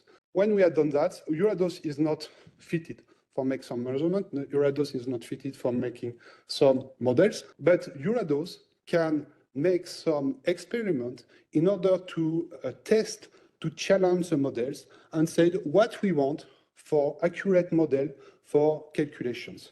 For that, we proposed at the last annual meeting, so it was in February at Belgrade, 3 kind of benchmarks. So the first one is to send a proton beam above 20 MeV on a dedicated element in order to challenge each isotope one by one. So you can use waters, you can use graphite, you can use silicon, etc. The size we said about 1 liter, because 1 liter, the purpose is the body. So 1 liter is fitting for this purpose in order to see the scattering of the neutron inside. Last but not least, we propose to use fission detectors because in the world energy range between 10 to 200 MeV, it is nearly all cross-section is a standard. And the ratio also is a standard. So that means using fission cross-sections, you have an integral of the flux between thermal to 100 MeV and to 100 MeV to 200 MeV. And even the integral is a very interesting thing because we have a discrepancy about the factor of 2 or 3 or more. And only this element is very interesting element. The second one is typically to measure the time of flight induced by this time of target, which can be carbon, oxygen, or something like that. So in practically, you just have to remove on the facility which produce white neutrons the usual target, which can be tungsten, can be beryllium or something like that, just put that, and you measure the shape of the neutrons produced, and that also could be a very interesting information for challenge the models in that way. The last kind of benchmark we propose is to make some test of neutron monoenergetic in tough mode. We present today this quasi-monoenergetic beam. So you have high energy, and after you have a tail after the monoenergetic beam. If you have a length path of neutrons large enough, that means you let at the neutron starting to reach the target before the other, make some scattering and measure the neutron scattering inside the target. It is usually used on some facilities as, for example, NFS in France, they do that often. By testing that with also fission chamber, you can have some information and to study the transport of scattering. The conclusion I propose is like that. We have not a dedicated nuclear models for describe the reactions we did in this application. So implications mean it is, of course, the body and also the detector inside, because main of the detector is used with this kind of element. So if you want to describe correctly, you need it. It is very imperative to have this kind of models for many applications. The nuclear data is sparsely and data library are disparate. So we have to complete that. We have to give nuclear data to the community. It is necessary to launch the nuclear model descriptions for have a first element we can test, challenge, and see if it's correct or not. And at Eurados, because it's action of Eurados, we propose this benchmark to test the element, and we are starting to discuss give this kind of reference, because in fact the fission's measurement is some reference in order to fit with the needs of the Eurados. And I have finished here, and thank you very much for your attention. Right, I'm Neil Roberts. I work at the National Physical Laboratory in the UK, for anyone who doesn't know me already. I'll probably apologise in advance because there's quite a lot of metrologists sat in the audience here, so hopefully this will all be very familiar to all of you, what I'm going to explain here. The title of the talk is Neutron Metrology, Why and How. Metrology. It's basically the kind of infrastructure. What do we mean by metrology? It's the infrastructure really that's underpinning measurements. It's generally invisible, or if it's working well, it's invisible. It's one of those things that you don't notice if it's working properly, but as soon as it doesn't work, it's very obvious. And the analogy, it comes from an MPL Introduction to Metrology slide that we give to new starters. But basically, the analogy they use is that it's a bit like a motorway, a road, when if it's all smooth, you don't notice the road's even there, but as soon as there's a pothole, you're like, what's going on? Why has this not been fixed? And so with metrology, we're basically the smooth running road that helps everything else flow over the top. So if we're doing our job properly, we're invisible. So metrology does involve measurement, but not all measurement is metrology. It's really the science of measurement. As I say, metrology provides a framework of sort of consistency and assurance for measurements and provides confidence from an uncertainty statement in the measurement. And it really originates back, I think this is a photo from 1875 when the meter convention was first signed. So a lot of what we're doing now is building on the work that was done there. So it quantifies the level of confidence, and the important things, there's three main things for a measurement infrastructure: that it's stable, it doesn't change as a function of time, it's comparable between locations, so it doesn't matter where you're making these measurements, you'll always get the same answer, and it's coherent. So it's part of a coherent system that allows, like the SI system, we have base units that can be combined to provide other units based on those in a coherent manner. And it's with different methods without needing any sort of scaling factors. And the benefits of metrology, it's really fundamental to modern life in terms of trade. It allows trade to be fair, removing barriers, because you can trust the quantity measured in one country is exactly the same as the quantity measured in another country. Improves the efficiency and competitiveness because of this, provides quality and consistency and encourages technological development as well. It underpins things like health and safety, testing, monitoring of things, and it provides a legal framework where we can be sure that something complies with regulations because it's all been measured by an agreed system of units. So that's metrology in general. If we come on to why neutron metrology in particular is important, these are all the different sectors that make up the kind of framework of neutron metrology. We have things we're all familiar with, like radiation protection, workers in the nuclear industry, aviation, healthcare, nuclear reactors. Obviously, it's very important in that, in like civil nuclear and defense nuclear, to be able to measure the number of neutrons that are in your reactor in order to keep it running properly. Safeguards, something very relevant for IAEA, monitoring the amount of nuclides in a drum for non-proliferation purposes. Criticality dosimetry, we have fusion as well. There's a photo there of the JET facility in the UK, where we've been involved in helping them measure the fusion power by measuring neutrons through activation foils and by calibrating their in situ monitors using Californium sources and DT generators. Nuclear data is another important one, which kind of underpins all of the other applications mentioned here by cross-sections that are evaluated and reliable. And then finally, we have therapy. So we have both stray doses in radiotherapy and proton therapy, where the neutrons are kind of unwanted byproduct. And we also have, I can't see in the bottom corner there, but the representing BNCT, where neutrons are actually the the valuable part of the treatment, providing the part that actually kills and treats the tumor. So that's the why.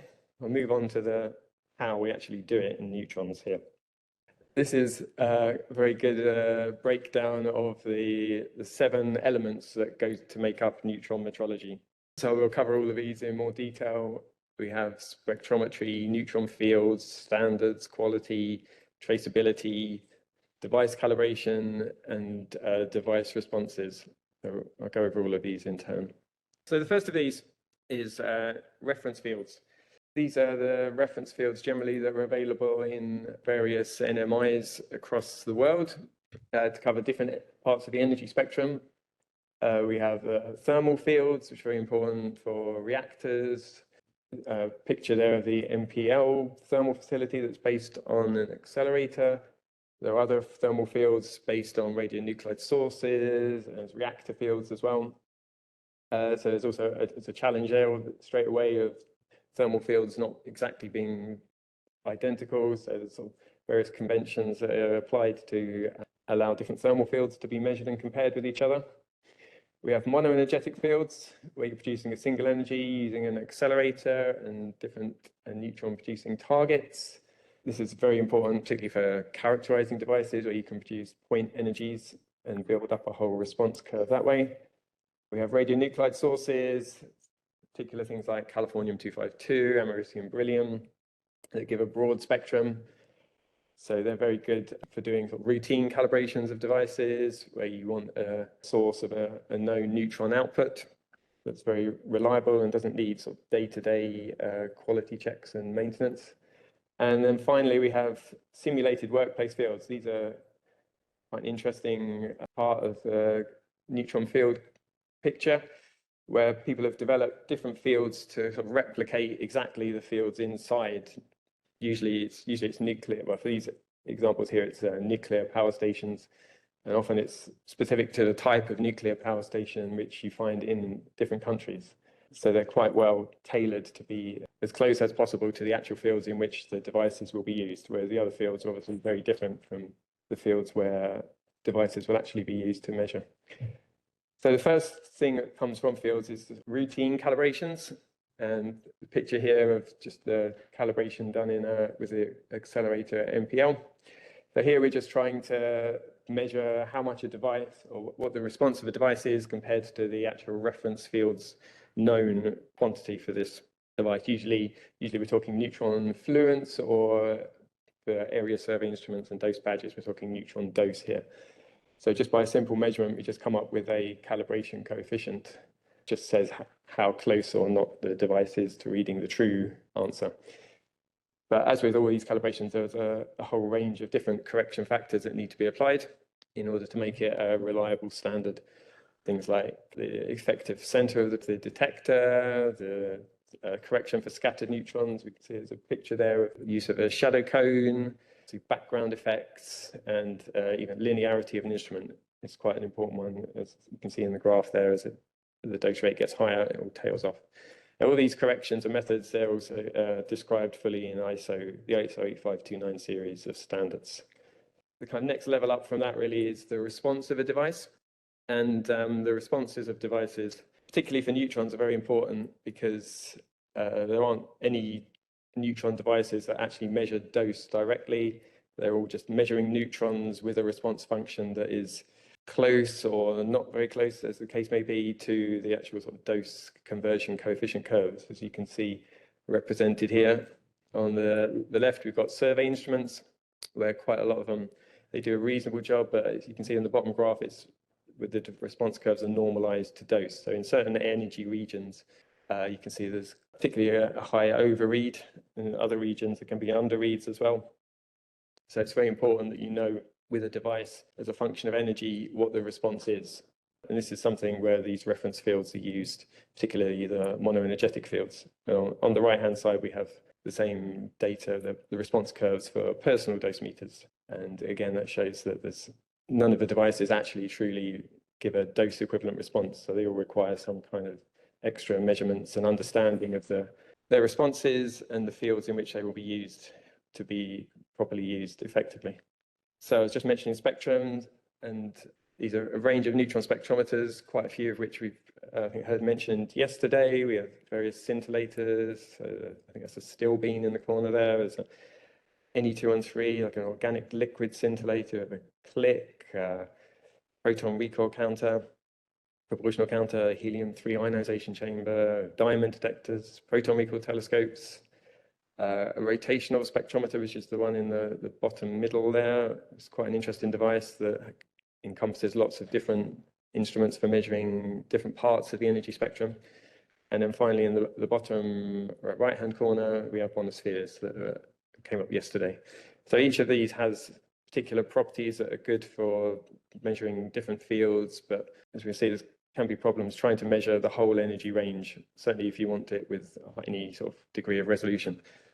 This is showing really the different parts of this is a typical curve. I think this is for probably a proton therapy center, in fact, but it's very similar to a sort of cosmic ray field. You've got your thermal neutrons, 1 over evaporation, and cascade neutrons going up way up to high energies. So really the only one that actually covers the whole region is monospheres. And at the high energy end, we do, in fact, that's probably wrong. The scintillator line should probably extend up to high energies. This is an adapted curve from a different presentation, but I need to extend that up. But the proton recoil telescope is the other one that's quite important because that does go up to high energies. But again, it doesn't cover the low energy part. So it's a challenge for neutron metrology to actually measure an entire spectrum with one device. It's not really achievable with current technology. Another one of the elements of neutron metrology is quality system. This is, I guess, true for any metrology really. Without the kind of framework of quality assurance, you can't really have much confidence in your measurement at all if you're not doing checks on the equipment and making sure personnel are adequately trained and the facilities and environment are adequate. This is all encompassed in the ISO 17025 standard requirements for competence of testing and calibration laboratories. So this is a fundamental part of all metrology, neutrons as well. And as part of the quality system, we also require some kind of auditing to go on as well, usually an internal system and peer-reviewed audits, and on a kind of regular frequency every 2 years, 3, 4, 5 years. And this is all against agreed standards such as ISO 17025. So this is, again, a fundamental thing that is required for any sort of reference field and calibration system. On from this, we go on to the standards. The first one of these, ISO 29661, which is really just talking about the fundamental concepts of radiation protection dosimetry, so units and quantities that are required for calibrations of radiation protection devices. But specifically for neutrons, we have ISO 8529, parts 1, 2, and 3, and 2 of these have been recently revised. I think the third one is in the process of being revised as well, and these actually set out clearly the characteristics and methods of production for neutrons, for the reference fields, the types of reference fields I mentioned earlier. That's in particularly part 1. Then it goes on to actually how to make the calibrations, and it describes all the corrections that can be done. So it's clear that every lab that does these measurements follows the ISO standards. It makes it a lot easier to have confidence that they all are measuring the same quantity using the same agreed methods internationally. Another aspect of all metrology is traceability. And for neutrons, quite a chain of traceability to actually get back to SI-based units. And this is quite an interesting one. There's actually sort of 3 different ways where neutrons are traceability, as far as I can tell. This is one of them where we start from sort of time, mass, and area, and via radioactivity standards such as ionization chambers and 4π beta gamma coincidence counting. We can get to the manganese bath, which is where radionuclides neutron sources are measured, and the manganese bath is basically the primary standard for neutrons in general terms, because it's not traceable to any other neutron standard. So we measure radionuclide sources using the manganese bath, and the radionuclide source is measured in terms of the total emission rate into 4π. And from that, you can work out the neutron fluence at any point from that neutron source. And this can be converted using dose conversion coefficients into a neutron dose. So this is the way in which most dose calibrations in neutrons are traceable back to SI units. There's another way quite popular as well and quite common is neutron activation foils to measure neutron fluences. And these are traceable in a slightly different way back to the same SI base unit. So again, it's via coincidence counting. And this is where the activation foil is, the activity is actually measured. So as well as the activity of the foil, you also need the nuclear data, so the cross-section of the foil to be able to turn the activity into a neutron fluence. Again, this is another primary way of measuring neutrons. And there are some other techniques where you can almost go directly from a measurement, particularly if it involves coincidence counting, back to, again, time, mass, and length and area. And one important one of these is the proton recoil telescope. This is relevant because it goes up to high energy. So I probably won't say too much about this because I believe Ralph Nolte is talking later about devices for measuring high-energy neutrons. So he can probably explain it much more than me. But again, this is a device where considered as a primary method, but it's very inefficient. But you have a radiator where you use the NP scattering cross-section and some coincidence counting again to be able to determine the primary neutron output of particularly higher energies. It doesn't really work so well at all for lower energies, but that's an important device.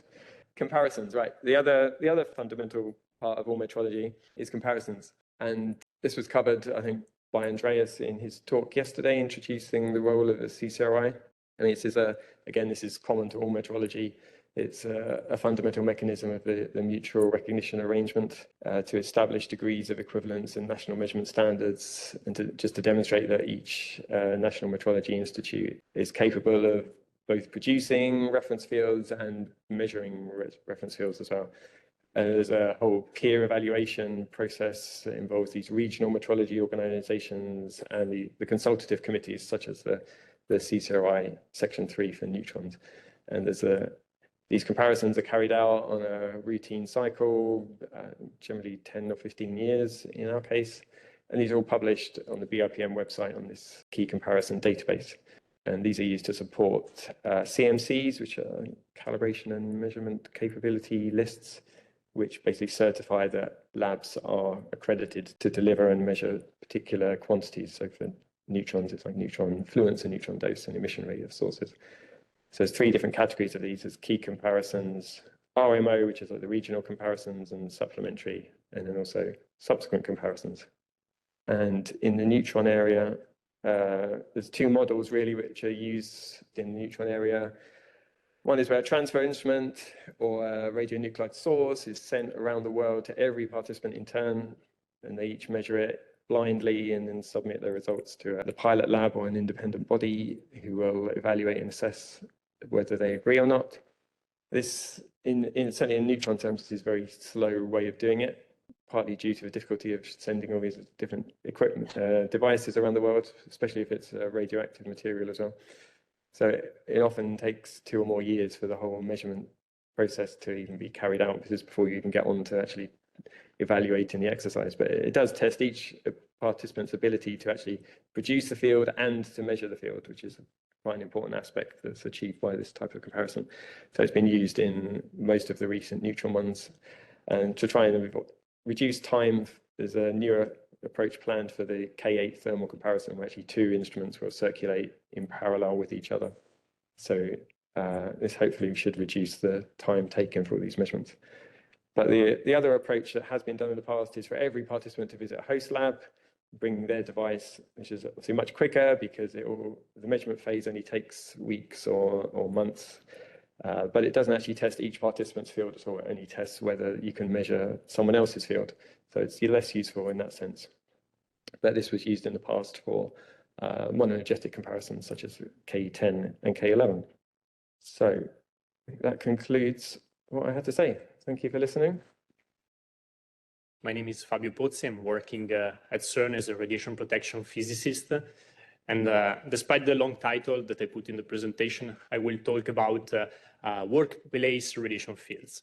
I will give you the outline of the presentation to guide you through the presentation, because it's half an hour, so it's quite long. It's good to have a kind of structure. So at the very beginning, I will introduce the topic with some glossary, some information about the calibration process, although we had already a very good introduction by Neil. And then we will discuss about the workplace radiation fields. The second part will be really focused on the workplace radiation fields And I will discuss about simulated fields, and this is almost nothing to do with Monte Carlo simulations and the measurements in workplace radiation fields, and I will try to explain the challenges.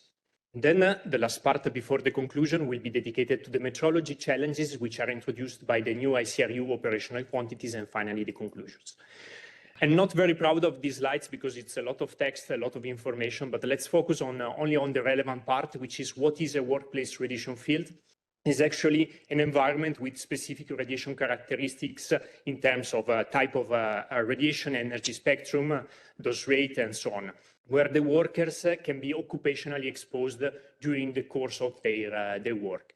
And when we say simulated workplace radiation fields, I told it's not related to the Monte Carlo, it's actually a controlled radiation environment that mimics the characteristics of a workplace radiation field. Another important definition that is already clear so far from yesterday's discussion and today is what is a high-energy neutron. We adopted this convention that is that are all the neutrons above 20 MeV. It's a convention more than a strict energy threshold. And the last thing, it's the last point, is actually what we mean with the in-field calibration. And in-field calibration is the process of calibrating the radiation instruments directly at the workplace. And this clearly relies on a very good knowledge of the detector response function and the characteristics of the workplace radiation field.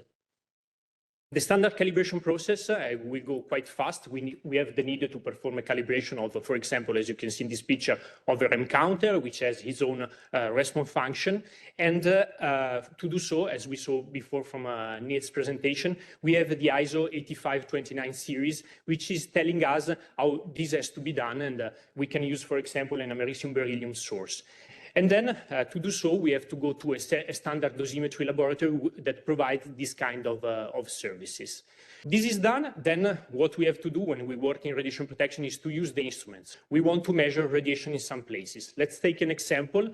This is a Monte Carlo simulation of a workplace outside a fixed shielding in a particle accelerator facility. And we want to do measurements in that location because, for example, we want to do the facility commissioning. And we saw from our calculation that there is a weakness in the shielding. So we place our detector and we do the measurements.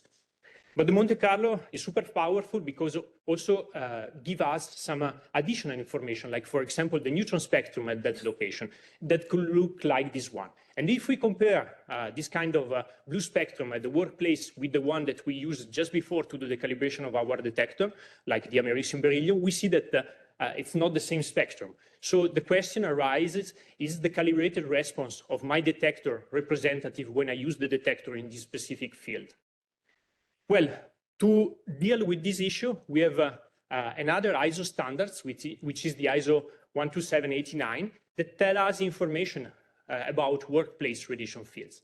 What is written there? I did a quick summary. It tells us how to produce the workplace radiation fields with neutron sources, reactors, accelerators. Then, very interesting, there is a reference to a catalog which was written in the 96 of neutron fluence spectra at workplace. I put here the reference in case you want to know more about that. And then it tells us how we should characterize the radiation fields, either by means of measurements or simulation or a combination of both. And concerning simulations, there are some recommendations using clearly internationally tested computer codes, document the version, the geometry, the materials, or the parameters that are relevant for Monte Carlo simulations. And there are also information about spectrometry measurements. We saw before monospheres, for examples. And an interesting sentence that I copied here from the ISO standards that is very important and it explains what is the challenges for this kind of fields is that at the present, when the ISO was written, I think it was in 2008, no simple methods exist to provide traceability of the operational quantities from a national standard institute to the simulated workplace neutron fields. And inside this sentence is all the challenges of this specific field. So the ISO tells us how to calibrate the detector in a workplace field. We have two options. The first one is to take the neutron spectrum of the workplace field. So we calculate it, we measure in some way, and we calculate a correction factor to normalize the energy-dependent response of the detector we are going to use. Or the other option is to build a facility, so the simulated workplace field, that mimic the energy spectrum and the particle composition found in the workplace. Let's take an example of the first approach. This is coming from the LHCb experiment. It's one of the 4 experiments on the LHC accelerator at CERN. That looks like this. This is the Monte Carlo simulation. We have a proton beam at a very high energy. We are in the tera electron volt range, super high energy, that is interacting at a certain location, and then we have the hadronic shower that is produced. And then we want to do measurements outside the shielding to ensure that the people that work in this location are subject to acceptable radiation levels. So we place ionization chambers like this one, and we want to calculate an in-field calibration factor. The first thing we can do is to perform the FLUCA simulations in order to obtain the energy and particle-dependent response function of the detector and calculate the fluence and the 𝐧𝐞10, the ambient dose equivalent, at the detector location. When we have this information, we can fold the response function of the detector with the fluence spectra calculated at the workplace, and we obtain the expected charge measured by the ionization chamber. And by doing the ratio of the simulated 𝐧𝐞10 that we expect in that location and the collected charge, we obtain this in-field calibration factor. What is very interesting, if we look at the plot that I put there, this is the ratio of the in-field calibration factor versus the calibration factor obtained with the standard in the past, now it's not anymore used, plutonium-beryllium source. You can see that for this specific field, the deviation of the two is in the order of 20%, which usually for operational radiation protection is acceptable. Let's move to the workplace radiation fields. Clearly, I cannot list all the workplace fields in the world because there are many around. So I did a selection of some of them in Europe. Some are related to CERN because I know them better than others, of course. Then I will speak about the high-energy neutron test facility at PSI, which is a simulated workplace field and was already introduced yesterday by Sabine. Then I will say a few words about the experience from Eli beam lines, already introduced yesterday by Anna, and another workplace radiation field, which is related to medical applications. So it's a prototherapy center in the Netherlands. So let's start with the CERN facilities. This is a typical plot that we people working at CERN would like to show because it gives a very good overview of our accelerator complex. And the facility I will be going to talk about are CERF, which is a 120 GeV proton beam on a copper target. Then a CSBF, which was mentioned yesterday by Junji, so 24 GeV protons on different kind of targets. Then CLEAR. This is not a workplace field, but is interesting. And actually, it's interesting how the high-energy neutron metrology could help measurements campaign in this specific field. So it's 200 MeV electrons on a beam dump. And then PSIF, which is 26 GeV proton beam on iridium target. Let's start with the simulated workplace radiation field. So this means CERF, CSBF, PSIF, and the test facility at PSI. I start with CERF because actually, if you take the ISO standard that I mentioned before, is the one that is mentioned for the high-energy workplace radiation field. CERF is a simulated workplace field for RP instruments that is used at high-energy particle accelerators and for detectors and dosimeter used for air-crew dosimetry. The reason is because the particle spectra that we generate outside the shielding at CERF is very similar to the one that we encounter for air-crew dosimetry. So how it looks like CERF, for those of you that have never been there, so we are in a big experimental area, actually the biggest experimental area at CERN. It's called a North Experimental Area. And as you can see on the right picture, we have the proton beam, which is actually a mix of protons and positive pions hitting a copper target. And this copper target can be placed either below an 80 centimeter thick concrete roof or below a 40 centimeter thick iron roof. So what changes is clearly then the particle spectrum outside. We have a quite detailed FLUCA model of the facility where you can see on the right the target below the 80 centimeter concrete roof, and on the left the target below the 40 centimeter iron roof. In the next 3 slides, I would like to give you just a quick overview of some works that were done at CERF in the past years. There are many that were published. I did a limited selection just to give a feeling how this facility is exploited. The first one is an intercomparison campaign of REM counters, and it was actually very extensive. You can see in the plot there were several detectors that were tested and were compared again the reference values provided by the FLUCA code, and in this case was FLUCA version dating back to 1992. And the agreement for the extended range encounter, this is what we see, is quite satisfactory. Then the second work, it's a bit more recent. I mentioned that the FLUCA values for this, the previous work was dating back to 92. Then between 2018 and 2020, we rerun the FLUCA model of the facility because since 92, the code underwent two major improvements. And we obtained the latest FLUCA reference value. So now this is today the reference article to be cited, to be referenced when you do measurements at CERN.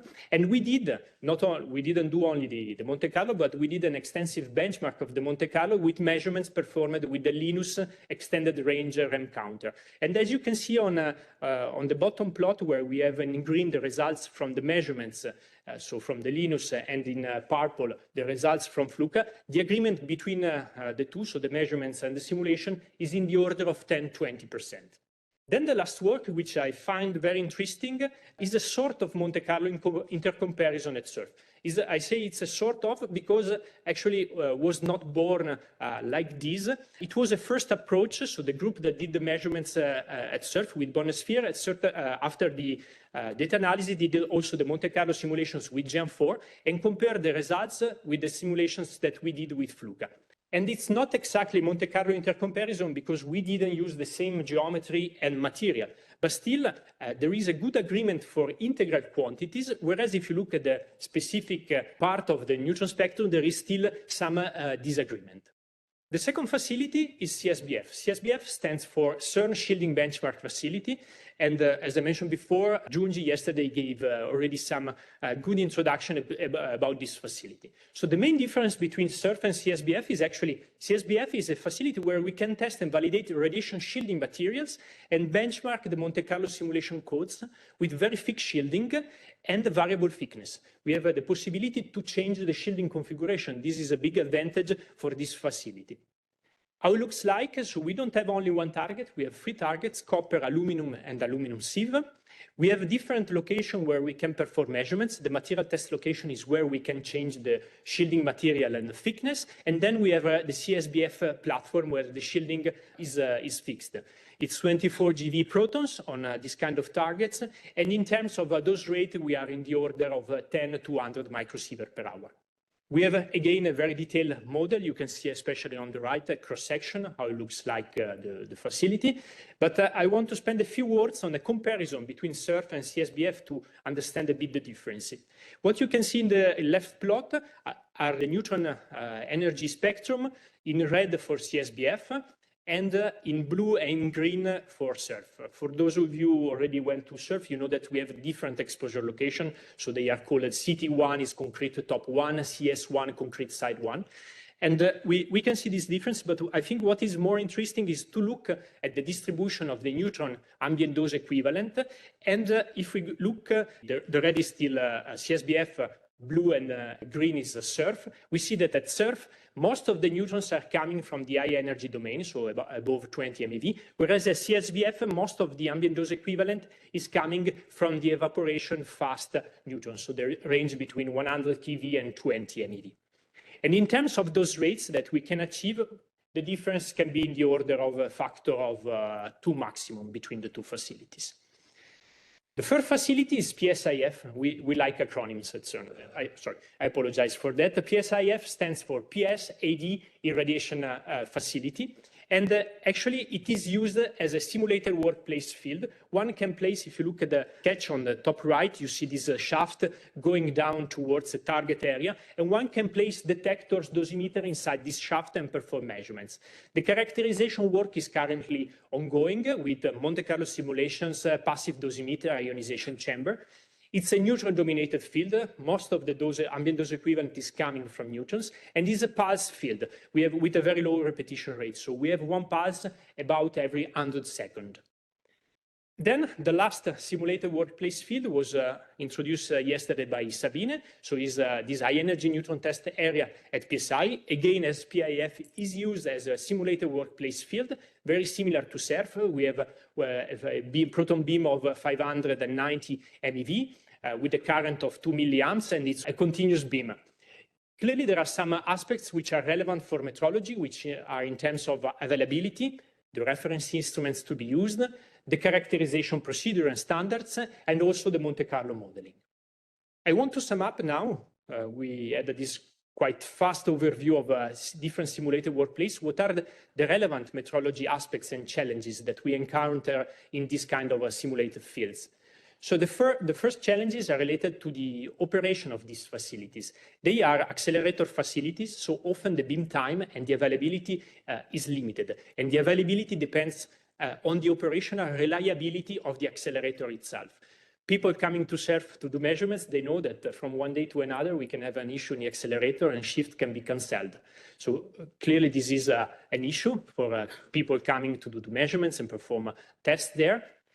Often the resources that are dedicated to running, operating these facilities are limited. So they are based, in most of the cases, on the best effort support by the groups in charge. And very relevant, again, for metrology and related to availability is that those facilities are not available during shutdowns of the accelerator. Again, if I take the example of CERN, every 10 years, roughly, we stop the accelerator complex for 1 to 3 years. It means that we don't have beam at CERN for 1 to 3 years, so people, they cannot come and do their measurements there. Clearly, this is quite an important drawback. Then in terms of uncertainties, beyond the standard uncertainties that one can have in a calibration laboratory, we have additional uncertainties because we often place some shielding materials between the beam interaction point and the measurement location. So the reference value relies on the knowledge on the material that is in between, which means chemical composition, thickness, density. And we also rely for the normalization to the intensity of the primary beam monitor. So this has to be calibrated, and calibrating a beam monitor that is measuring hundreds of GV of beam is not something so straightforward. And here I put a reference to a paper in which we exploited a specific technique on activation to calibrate the monitor. Then the other challenges are related to the Monte Carlo characterization of the facility. Can the Monte Carlo be used to provide the reference values to which then all the measurements should be compared to? And if yes, which Monte Carlo code we should use? Should we use, for example, a combination of different Monte Carlo, like it was done in the past to calculate the effective dose conversion coefficients, which are not coming from a single Monte Carlo, but a combination of different codes? And then we have to keep in mind that every time that there is a major improvement introduced in the Monte Carlo, we have to recharacterize, so to rerun the simulation, not because we expect that the value will change drastically, especially if the facility is already well characterized, but clearly we might reduce the uncertainties on these values. And then clearly the radiation field characterization will benefit from a properly done Monte Carlo intercomparison exercise. The last point is related to the measurements itself, which is the reference instruments to be used, how we perform the traceability of these instruments. We also notice a kind of lack of standardized measurements protocol. Everybody is trying to do his own best to characterize this field, but there is no clear guidelines in that sense.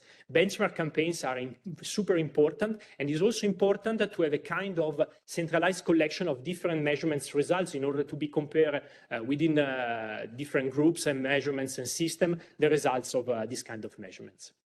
Then if we move to workplace fields, I would like just to underline a few measurements campaigns that were done, especially in the framework of Eurados. This one was done in a proton therapy center at Maastricht in the Netherlands. And in this case, the aim was to measure the secondary pulsed neutron dose. The accelerator here was a 227 MeV proton beam with a pulse width of 10 microseconds. And here the challenge for the REM counters is the linearity. In fact, because the REM counter above some tens of nanosievert per pulse, they have this kind of linearity issue. So how the neutron metrology at high energy could have helped this campaign?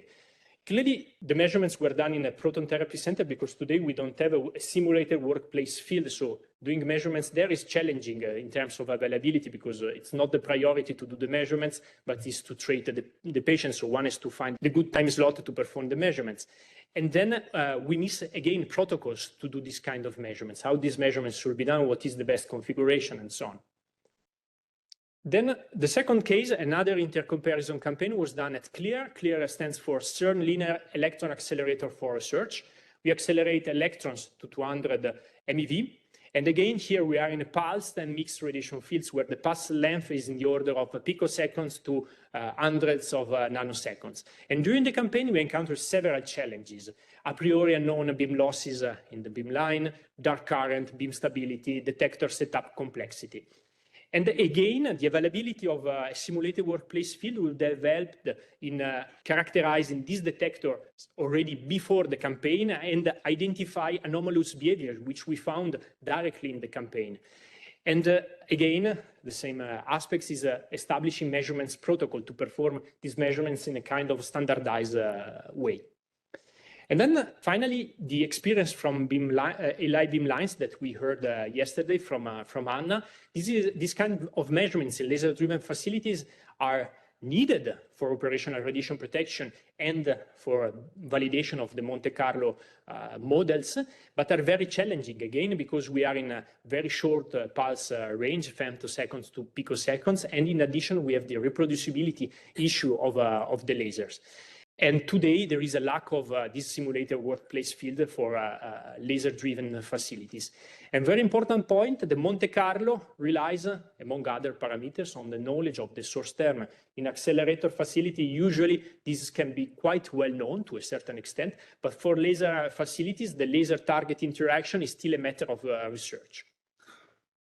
Then the last part, and then I conclude, is related to the new metrology challenges that are introduced by the new ICRU quantities.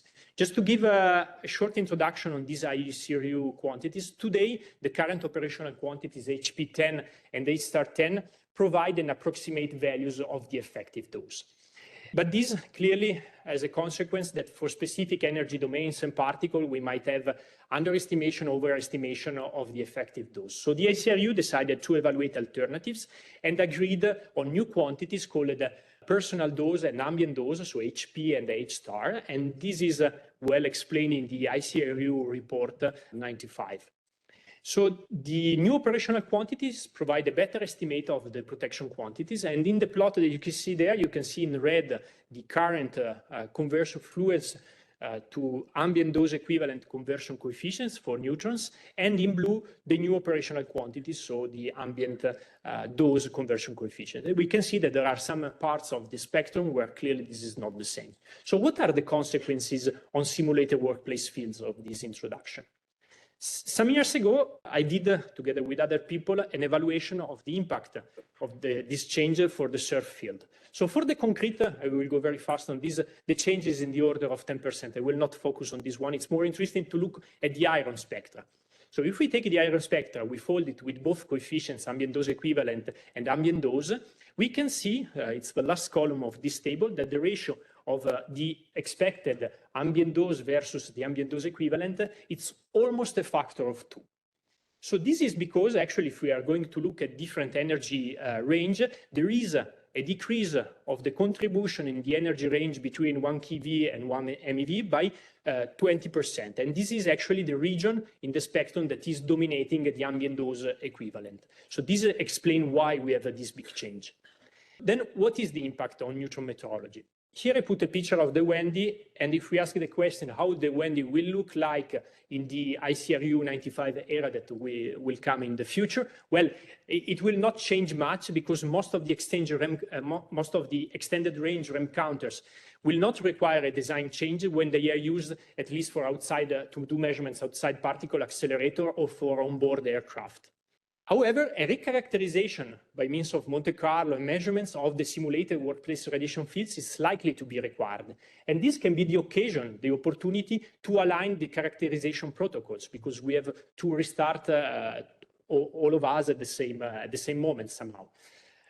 And then the in-field calibration might be required for detectors used in radiation fields with very peculiar energy distribution, as the one that I mentioned before. If we look at this table, I put in blue the calibration factor for the Linus detector with the americium beryllium source in terms of ambient dose. And this is 0.97 nanosievert per count. If we take the same detector and we calibrate it, this is all Monte Carlo based, at SURF above the iron roof, the calibration factor is 0.6. So this is not really the same. So if we use this detector in a field like the one that we have on top of the iron roof at SURF, the americium beryllium calibration will not provide us the good value, let's say. So conclusion, my last slide. I try to recap and give some thoughts to be used afterwards for the discussion. There are many high-energy workplace radiation fields worldwide. The list I presented here clearly is not exhaustive. A comprehensive catalog or database similar in scope of the one mentioned in the ISO standard will be highly beneficial. And the work that I mentioned during my presentation done by different research groups is essential to advance in high-energy neutron metrology and to support, we have also to keep this in mind, support the national authorities and the regulatory bodies, because in the end, we want to demonstrate that we are able to measure radiation in high-energy neutron workplace fields. Then concerning benchmark and validation of Monte Carlo, we had a talk yesterday from Michael in this respect. So there is a task under the Eurados that has started. And clearly to improve the physics model or to validate them, we need to have the Monte Carlo developers on board. And there are already numerous benchmarking activities that are in place, but the question is how to coordinate this effort and in which direction we have to go. I think that the task of Michael can somehow streamline this effort. And then I see also a need for the update and expand the ISO 12789 framework, the one for workplace radiation fields, in order to provide better guidance on characterization procedure, especially for pulse radiation, for example, laser-driven facility, which is a quite a new topic, detail how to improve the traceability at workplace radiation fields. It would be nice to have a kind of catalog approach of these facilities, include at a certain point the metrology aspect that comes from the introduction of the new ICRU quantities, operational quantities, and also develop a recommendation of Monte Carlo code intercomparison. This is not necessary to put inside the standards, but it would be nice to have something like that to organize this kind of Monte Carlo code exercises. That's all I wanted to say. All right, so that was a pretty good talk by Fabio. And what we do now is we move and think about what happens when we want a monoenergetic field at higher energy. So there's a little cartoon here thinking about accelerator-based neutron sources. And it's quite difficult to decide where to cut the puzzle, because one can talk about thick and thin targets, because one wants to shape a particular neutron field in a particular way, and then you can produce a broad spectrum or not. And I'll show you in the first few slides that there's no such thing as a monoenergetic neutron field produced by an accelerator-based source at higher energy. You may get a peak, but you will always get something that can be associated with a broader energy range. So when we decided how to cut the puzzle here, there was some discussion about how do we decide where to discuss it. And then, of course, is it with or without time of flight? Now, what we're going to realize is that none of us are going to talk about NTOF. NTOF is now forgotten in this discussion because partly of this reason. NTOF isn't a shaped field; it's a broad energy field, but with very, very, very good time of flight. All right. So, with apologies to the NTOF people, but we can sneak it in. So the question then first arises: why do we also need quasi-monoenergetic neutron fields in this game? Why don't we just have shaped broad fields or NTOF? Well, NTOF's a bit bright, but let's say if we could tone down the intensity of the NTOF, maybe that would do it. So, and why quasi? Now, for some of you who are not embedded in this game, I'm going to show quite a few time of flight and energy spectra. And typically, these are measured at all the labs that I will discuss in more or less the same way. And this would be with some reference detector, which still nowadays is a liquid organic scintillator, still nowadays attached to a photomultiplier tube with some analog based electronics, and still nowadays pretty much still going into an analog data acquisition system. And that may be surprising to some of you.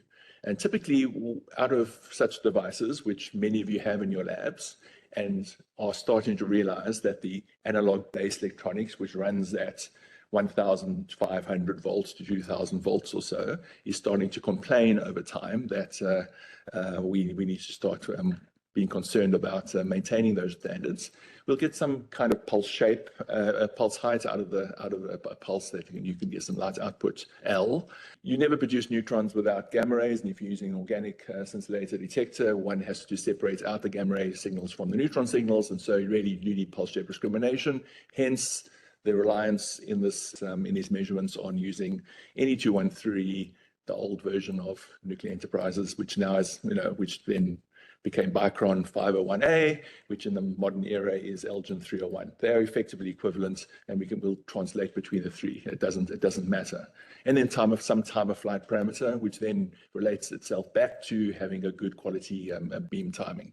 This is a metrology discussion, and you can do a reasonable job producing a fluence spectrum in its proper sense from such an instrument, but then you need the efficiency of the organic scintillator, and that then goes back into the reasons why, for example, Tanya was discussing yesterday of needing to measure response functions because the neutron cross-section data at the higher energies is unreliable, and so how do you get the efficiency out? So often in our labs we have a reference instrument that relies on some other cross-section, often uranium-238, uranium-235, and so many of these labs have uranium-238 fission chambers, for example, to get a more reliable measurement of the fluence. So just again to illustrate what I mean by opening up these reaction channels, we're dealing with these measurements very often, a organic scintillator, carbon and hydrogen, xylene-based. And because of the carbon contribution in the scintillator, there is opens up a whole lot of reaction channels associated with the carbon. So there is a typical sort of pulse shape discrimination distribution for a typical measurement. This was the December labs. It's fairly typical, 66 MeV neutron proton beam on a thin lithium target, just showing you the range of charged particles that are produced in such detectors associated with the channels on carbon. NP elastic scattering, of course, is prevalent, but really if you look at the distribution, only the top end of the proton locus can be associated entirely with an NP elastic scattering, and there's a more complex response that happens at the lower pulse height, electrons recoiling from gamma rays. So pulse shape discrimination is implied in all the measurements that I'll show you. And here then is again, just to get the idea rolling, a typical neutron time of flight spectrum measured at around 66 MeV, or shown in the top left-hand corner for neutrons and gamma rays in a liquid scintillator, and using time and pulse shape discrimination, selecting out the neutron-only contributions, transforming it then into an energy spectrum. So the lower right-hand corner is a typical neutron energy spectrum from a liquid scintillator, as an example. And here's a range of such spectra. They all kind of have the same shape. You'll have a direct reaction peak associated with the direct reaction of the proton beam, in this case on lithium. So it'll be a ground state, and lithium has this first excited state very close to the ground state, and so you very seldom can resolve that unless you're at RNCP, for example. And then a broad continuum, which is useful and not useful at the same time. Perhaps it would be useful not to have it, but that's nature.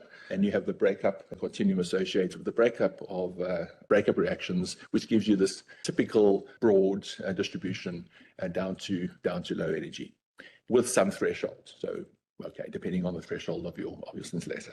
So those are typically those are some old measurements, but from a range of labs. And this is interesting. This is the first time that I know we published a feature of these reactions that again came up yesterday, associated with measuring at two angles.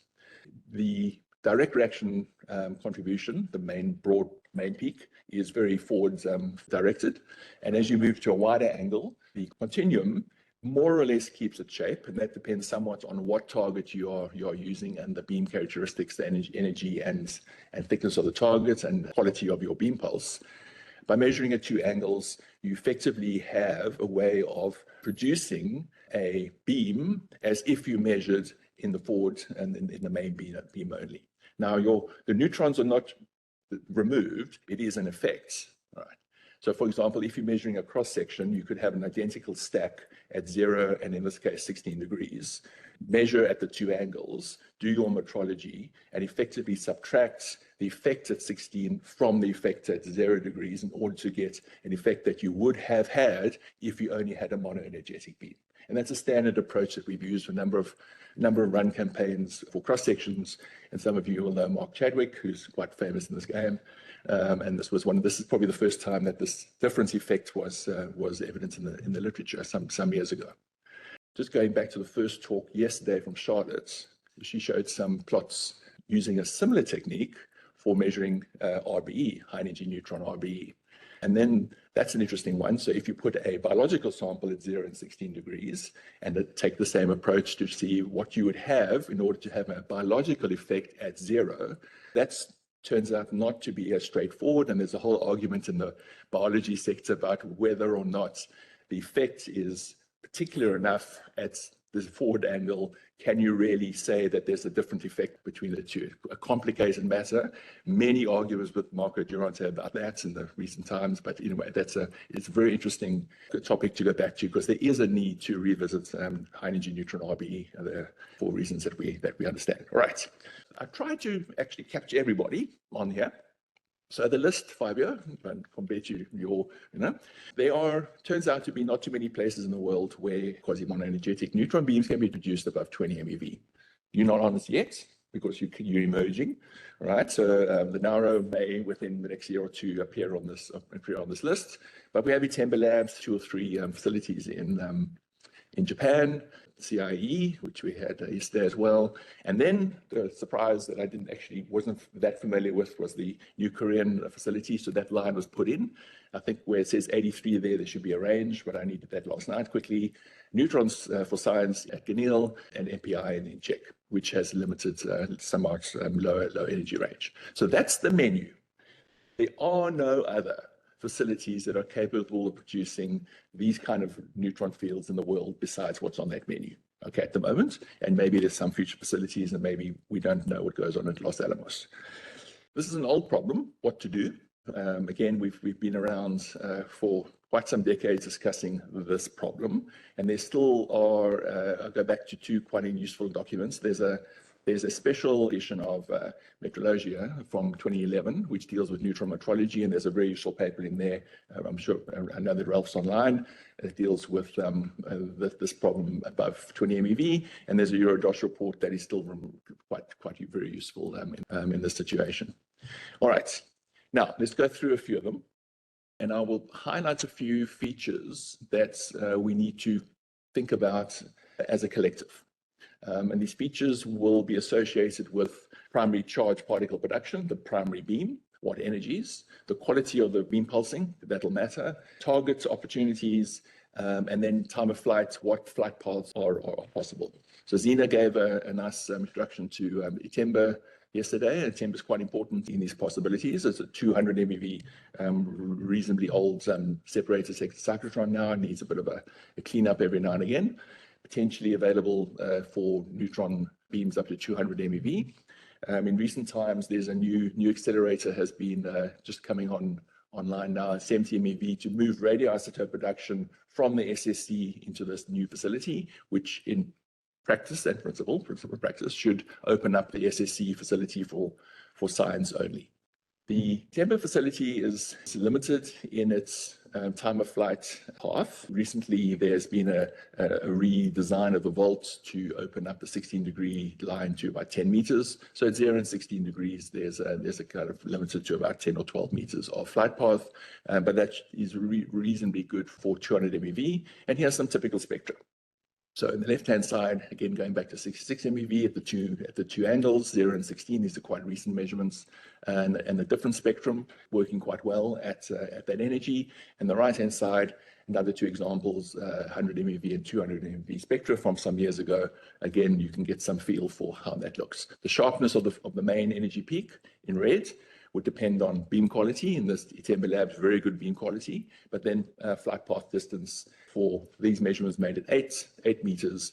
The width of that forward peak, the red spectrum, is largely associated with the 8 meters flight path. If we could go to 80 meters, that would narrow up quite considerably.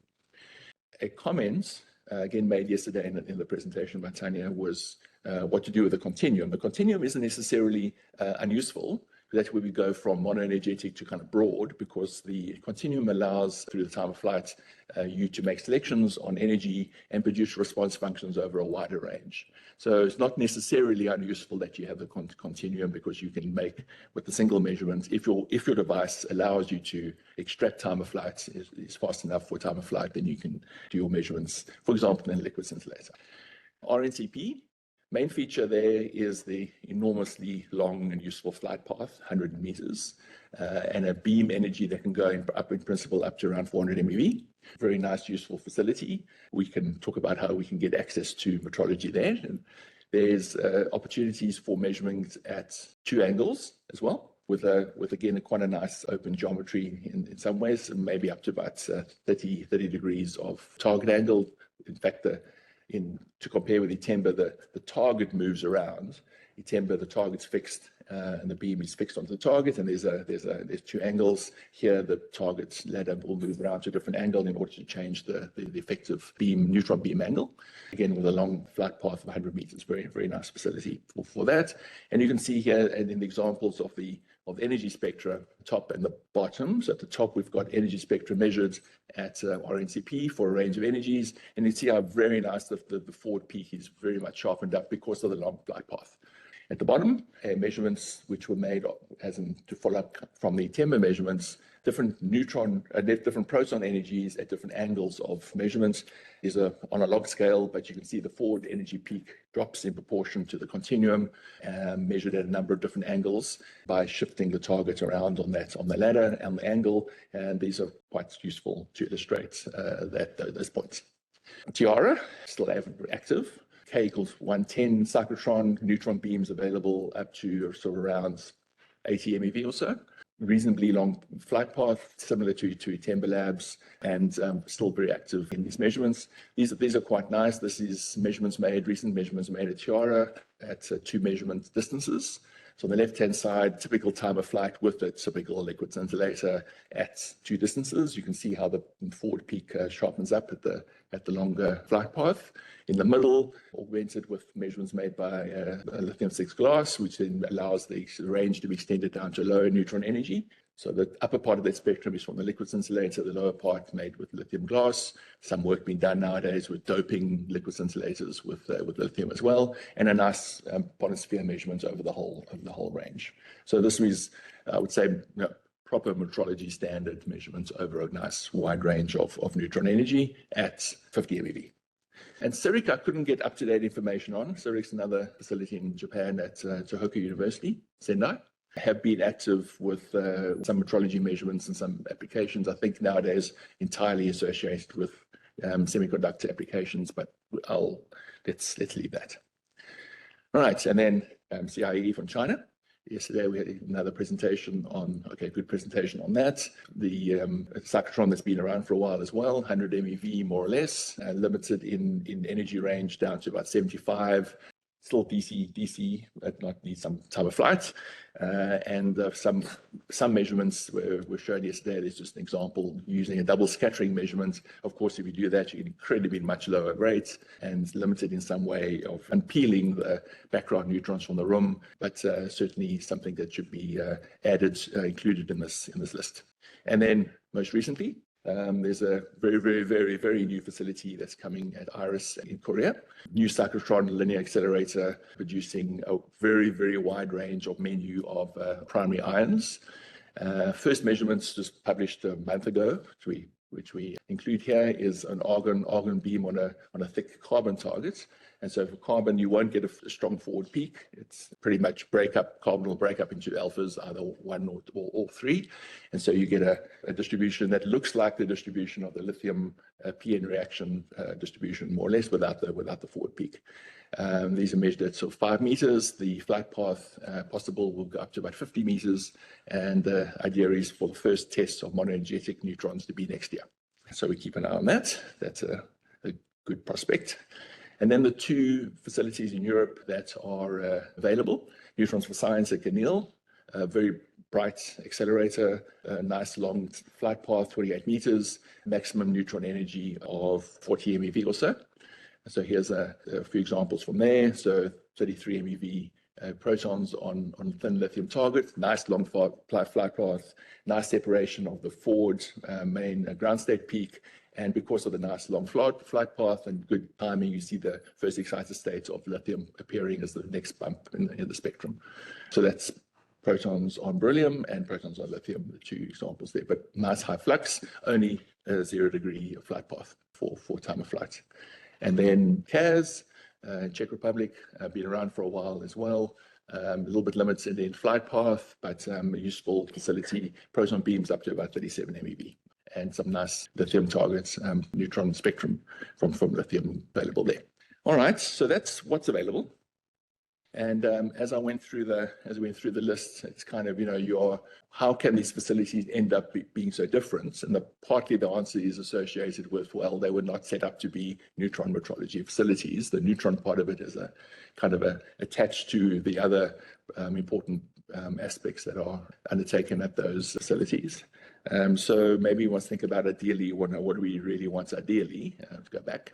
And before we move on, we should have a rest in peace for the 3 other facilities that we no longer have. Certainly, there's some of the measurements I showed you were made at Louvain some years ago.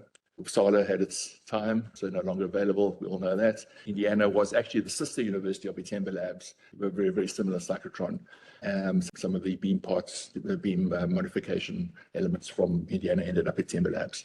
So they're no longer available. And so we go back to our list and we look at that and we think about what is common, what can be used as an overlapping kind of opportunities, what's available, what are the needs, and what's emerging. And this is the part of the reason why we are gathering here, because that's what we are dealing with. And Fabio has the other part and ENTOF, and that's it really as we have it. Okay, so we can go into some kind of broader discussions. Do we need quasi-monoenergetic? Why do we need it? And we do, because we can't make sense of the measurements that Fabio presented unless you can put your detector into a beam that you have quality metrology at particular energy. Generally, time of flight allows you to do that, but if you don't have time of flight capabilities, the difference method is often used. So detector response at a monoenergetic energy is always required at some point to make sense of your broad energy measurements. And then if you want to passive irradiation with other cross-section to biological experiments, the subtraction effect allows you to do that. So the quasi to quasi is also then interesting. All right, so here's a slide with a lot of things on, and Vincent wanted this, the wish list. So if we could dream, right, and design from scratch, right, a facility, here's some thoughts. Right? And of course, we're not going to have this in a hurry, but that's why we've got to think of where can we do this. So a wide energy range, fine. So something above 20 MeV, because we decided that's high energy, to some several hundred MeV. All right, well-characterized, reproducible neutron energy distributions, yes, low background. And then you can go through a long list, some of things there, maybe I haven't included everything, but the list has to go through how do you produce your primary charged particle beams, targetry, aiming appropriately, knowing that you can do that in a reproducible way, selecting your neutrons where you want them to go. Collimation is another problem child in many ways, because how wide you want to, the wider you have your collimation, the more background you'll have. Too narrow, you can't put the bolospheres in a full field, blah, blah, blah, et cetera, et cetera. Do you have collimation at all? Why don't you just make a nice big room like this auditorium is and have your neutron production here and kind of get the walls as far as you possibly can? That's just a cost. So that would be nice. That's probably better. Having just a huge room with no walls, no floor, that would be probably ideal. Any angle that is possible. So why can't we build that? Good infrastructure, clean earth, we all know that. Instrumentation, Ralph will talk after lunch. We're all still making these measurements largely with analog reference systems.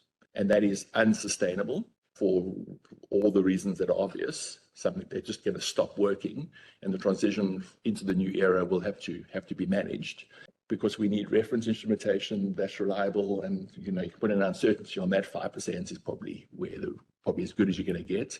We'll hear from a cross-section of reference standards after lunch as well, but be surprised whether we're going to get uncertainties less than 5% on the cross-section references, maybe. And then some stable beam monitors. And then accessibility. This community is not going to be the primary customers in a sustained way. There has to be some argument that's going to be made from us that there needs to be consistent access to such facilities in a way that the community needs, with general support and local experience. I mean, each of the facilities I showed you, in order to extract reasonable measurements from them, requires some experience. And I think we certainly, the community does have that experience.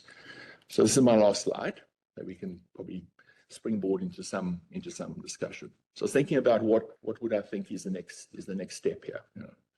Certainly there's surprisingly not, in my view, sufficient community of exchange of where we are. So the lowest lying fruit is probably some kind of community of facilities that should be established. What beams are available where? How do you get access? What are the characteristics of those beams? What is still under development? What's the timelines and so on? So I would think that's probably the lowest of the lying of the opportunities. Then we can think about moving towards some key comparisons between facilities. In order to do the key comparisons, we probably need to write down some first guidelines about how that should go about along the same metrology chain, from the charged particle production to the monitoring of that, to the neutron production, collimation, and blah, blah, in backgrounds, and the fluence measurements. And we'll talk about this after lunch, but then maybe the opportunities for either moving a reference instruments around to different facilities, or choosing a facility and inviting as many reference instruments to the same facility, and we can talk about that. And there isn't actually an uncertainty budget written down for the primary spectrum. So there's a project that, again, I think we could undertake as well. We need to agree on the uncertainty budget for that, for the primary energy spectrum from lithium PN, for example. Yeah, so I'll stop there.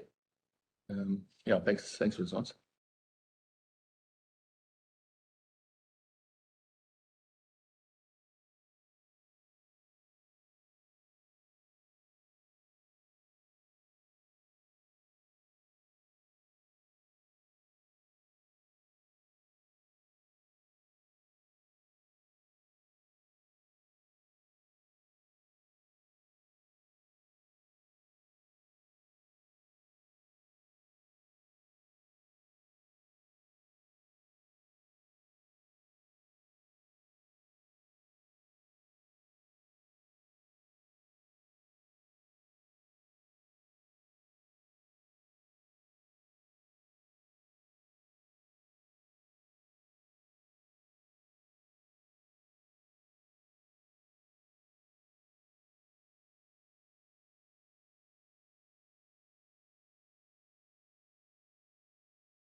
This is one to last talk of this workshop. I'm really happy that there have been a lot of exchanges of ideas on how we can move forward. What I want to show you is, and I changed the title because original title was Nuclear Reference Data. Actually, I'm going to speak about Neutron Reference Data for high energy applications. So I have been working at the IAEA for 20 years. And among other things, I'm involved both with standards as well as with the reactor dosimetry library for fission and fusion applications. Regarding the outlook of the talk, I'm going to speak a bit about the standards, which actually the IAEA standards, traditionally, they have been directly adopted by US NDFBA library. But in general, these days, most of the major nuclear data libraries, including GENTEL, CENTEL, and JEF, they agree with a standard within the uncertainty. But literally, the standards actually, they have been incorporated into NDFBA library. In this case, this is the last one. Recently, the US released NDFBA 8.1, but as this is a minor change, it doesn't, by definition, it cannot include the change in a standard. So the standards in US libraries, they are going back to NDFBA and also to the IA standard that were released in 2017. I also want to comment about the high energy reference cross-section, something about the reference neutron fields, and then finally about the IRDFF2, which is the Neutron Metrology library up to 60 MeV. I want to stress the fact that it was said by Feynman. Many of people sitting here, I believe you use Feynman lectures when you were attending the university. And yeah, it doesn't matter how beautiful your theory is. It doesn't matter how smart you are. If it doesn't agree with experiment, it's wrong. But the direct consequence of that phrase is that we need data. And this is it's important to stress that whenever we are discussing the energy regions, at the end of the day, the first thing that we need is to have good data. First, with the standards, what we call neutron standard evaluation, it was already plotted by Ralph in his presentation. We have these fractions, and these fractions are standards in a very limited energy range. And this is on purpose because the main purpose of standards is to be able to use these cross-sections as a reference in your relative measurements. So you don't want to have cross-section defined in range when there is a quick change of cross-section, because then if you have a small change in your energy calibration, you are going to have a very big change in your measured cross-section, and this is not good. Therefore, that's the reason that you have this definition of energies in the standard. But of course, in this talk, I'm going to focus mostly in those standards going up to high energy, that in this case, as you can see there, is uranium-5 fission and uranium-8 fission. We have hydrogen, and hydrogen, even if this is not a standard, we hope that we know very well cross-section, as it was explained by Ralph, up to around 200 MeV. There are good theories and there is good agreement with existing data. And indeed, we are planning to extend standards of hydrogen to higher energies. In addition to standards, and I want to stress, up to 200 MeV, we have two standards. That means that there are really a lot of experimental data available for uranium-5 and uranium-8, including both absolute ratio cross-sections and absolute cross-section measure that makes the standard, having a standard with low uncertainty up to 200 MeV for the case of uranium-5 and uranium-8 fission. Among the others, we have reference fission cross-section going to higher energy, but of course the situation there was not as good, essentially because we were missing experimental data. And on that regard, of course, it's very welcome. I'm going to discuss later in the talk the new contribution coming from ENTOF collaboration for uranium-5 fission relative to hydrogen, going up to around 450 MeV. Additionally, I also want to emphasize that it's very important to have reference neutron fields. In this particular case, in the current standard, we have two of them. We have thermal neutron-induced fission of uranium-5, and we have, of course, the spontaneous fission of californium. And both these fields, generally, the average energy is about the same. The californium is 2.12, the uranium-5 thermal neutron-induced fission is 2 MeV, and the outgoing neutron goes up to around 14, 20 MeV, so the evaluation goes up to 20 MeV. But that means that if you really want to go to higher energies, we need a new reference field. And that's the first message that is important to remember.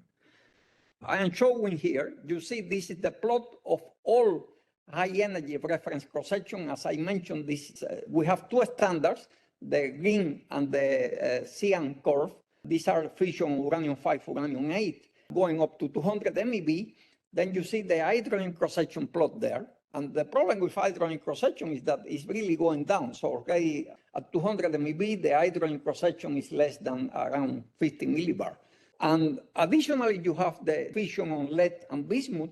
These are very nice. They are very smooth.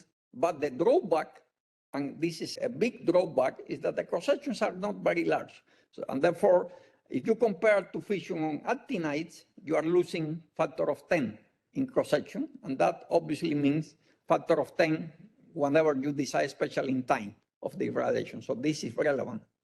Now, what is going to happen in the very near future? We are updating the IAEA standards. We are going to update based on new available data, both uranium-5, uranium-8, also plutonium, but I'm talking mainly about the standard cross-sections. We are going to extend the energy range of the MP scattering, including also the angular distributions and uncertainties up to about 50, 100 MeV. This is still not decided. We are going to extend the uranium-5 and uranium-8 reference cross-section up to 450 MeV because we have the new measurement coming from NTOF. And I hope that that helps in reducing uncertainty of that evaluation. And we are going to have, for the first time since 1989, a new evaluation of the californium-252 spontaneous fission neutron reference field. Now, talking about the measurement, this figure was already shown by Alicia Manna in her presentation yesterday. So you can see from this figure that you compare what we have here on the right is the original uranium-5 evaluation done by least square feet. And I have to mention that all standards, well, these days people used to talk about machine learning. Essentially, this is a Bayesian method that is based on least square. Standards are, all of them are based on least square feet without any model dependence. So that's to make it clear. So essentially, we are dealing with experimental data. It's based on the best. You may consider a standard to be the best representation of experimental data that we have available. Now, here you see the evaluation. Unfortunately, we didn't have absolute data for uranium-5, so we were using, for this extension, we were using some proton-induced fission cross-section, and there is always an uncertainty related to how you consider the Coulomb barrier and so on. So that's the reason we didn't get it right. But I have to mention that when you look carefully here with the new measurement, and you have a lot of scatter in the new measurement, unfortunately, but if you are taking the smooth curve, this is really a very good agreement with very old Yandel high-energy 2007 evaluation.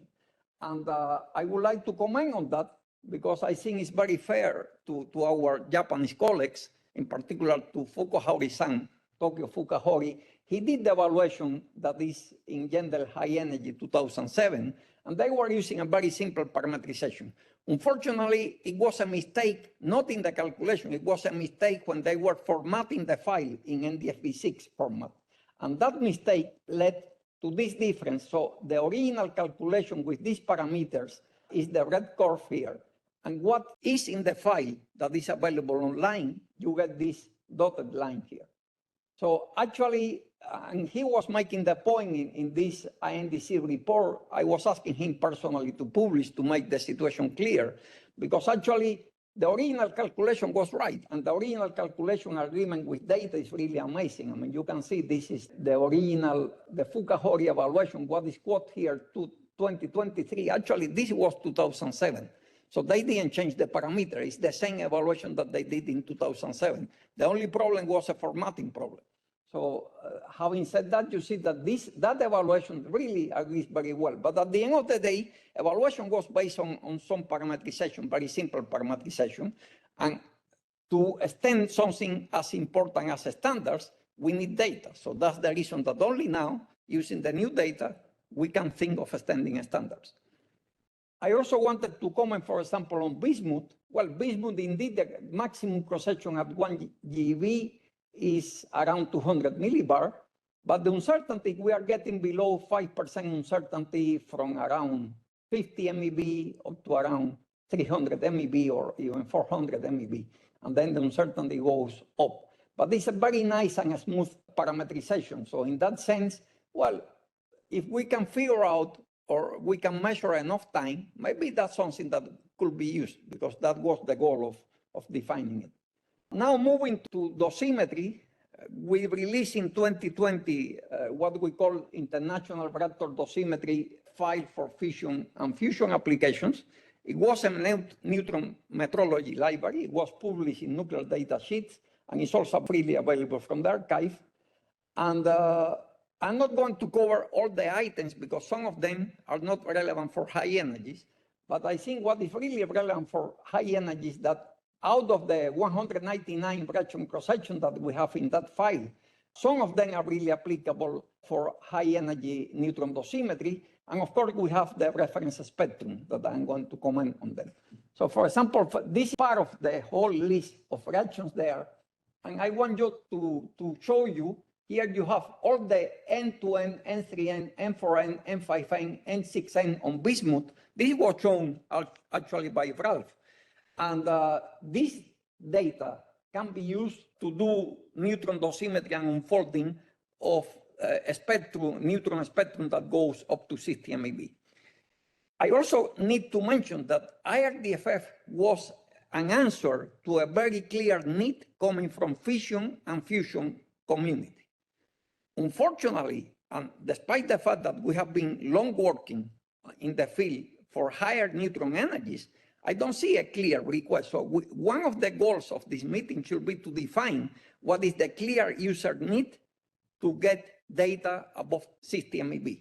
Because the reason of going up to 60 MeV is because these days there are fusion facilities, especially for material characterization, that they use deuteron-induced reactions to produce neutrons, and then you have a high energy tail that goes up to 60 MeV. So if you want to get your accurate 14 MeV response, you have to deconvolute the high energy part. That's the reason we went up to 60 MeV. Now, if we want to go even higher, this is the goal of, this is what we have been discussing here. I think it's very important, even before getting to the technical details, to get a clear user case. Coming to, secondly, and I think it's also important, is the fact in that paper we defined there were two neutron spectra that were measured for deuteron-induced reaction on beryllium. These are broad neutron spectrum. I think one is at 15, this one is 16 MeV, this one is 40 MeV. And you can use those together with several spectrum average cross-section measured in those fields to validate your evaluated cross-sections. And this is also important. So we have to think about how we can do something similar at higher energies. Just to give you some examples, well, part of the business of doing this neutron dosimetry library is to try to evaluate based on measured cross-sections. You have to try to evaluate the whole curve. And what is very important for neutron unfolding is the rising part.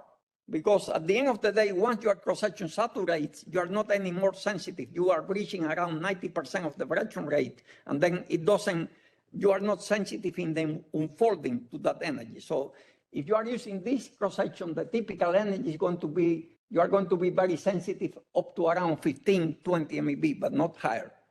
So that's the reason you need many different reactions to go to high energy. So this one actually, it goes, the maximum is around 22 MeV, and you see there are always discrepant data, which actually in some evaluations, this data were taken in the FBA evaluation, and eventually we proved that to be wrong. So it seems that for some reason this measurement went wrong. But it's very important to have several measurements. It's very dangerous when we are relying only on one measured data set. Well, and the same happened here. We have cobalt 59, N2N, N3N. You see that higher neutron emission, we are moving to higher energies, but we are also getting lower cross-section, and so on. This one is thulium N3N. All of these are included in the current library, so these can be used to go to higher energies. And of course, the best one, and this plot was already shown by Ralph Nolte in his talk, we have bismuth N3N, N4N, N5N, and there is even N6N that is going here. Now, if you're putting all of those reactions together, all the high energy reactions that we have in the current IRDFF library, you are going to get a plot like this. So you see that you have two reactions that are sensitive below 10 MeV. You have another two reactions that are sensitive in this region, and so on. You are increasing these reactions with high cross sections. They are especially good to do unfolding and to measure them. But of course, the first step is having the microscopic cross sections measured so we can do the evaluation. And then the second step is to take this to measure the spectrum average cross section in whatever neutron field you want to define as a reference. The same thing, and in this case, I'm plotting the bismuth ones, and you see they are going down, but you are still, even for the highest N6N, you are above 700 millibars. So this is pretty good for unfolding. In fact, one of the proposals I'm going to do at the end of my talk is that we need to extend, because we can measure bismuth NXN up to 9 neutrons emitted, and there are practically no much data available. Now, talking about the new evaluation of californium, what you see here, this is what we are using a broad spectrum. In this case, californium, of course, these low energies.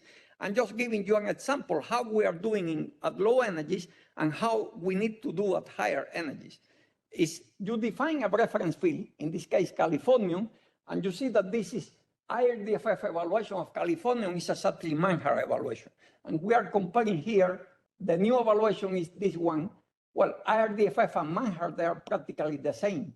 And the new evaluation are the red points.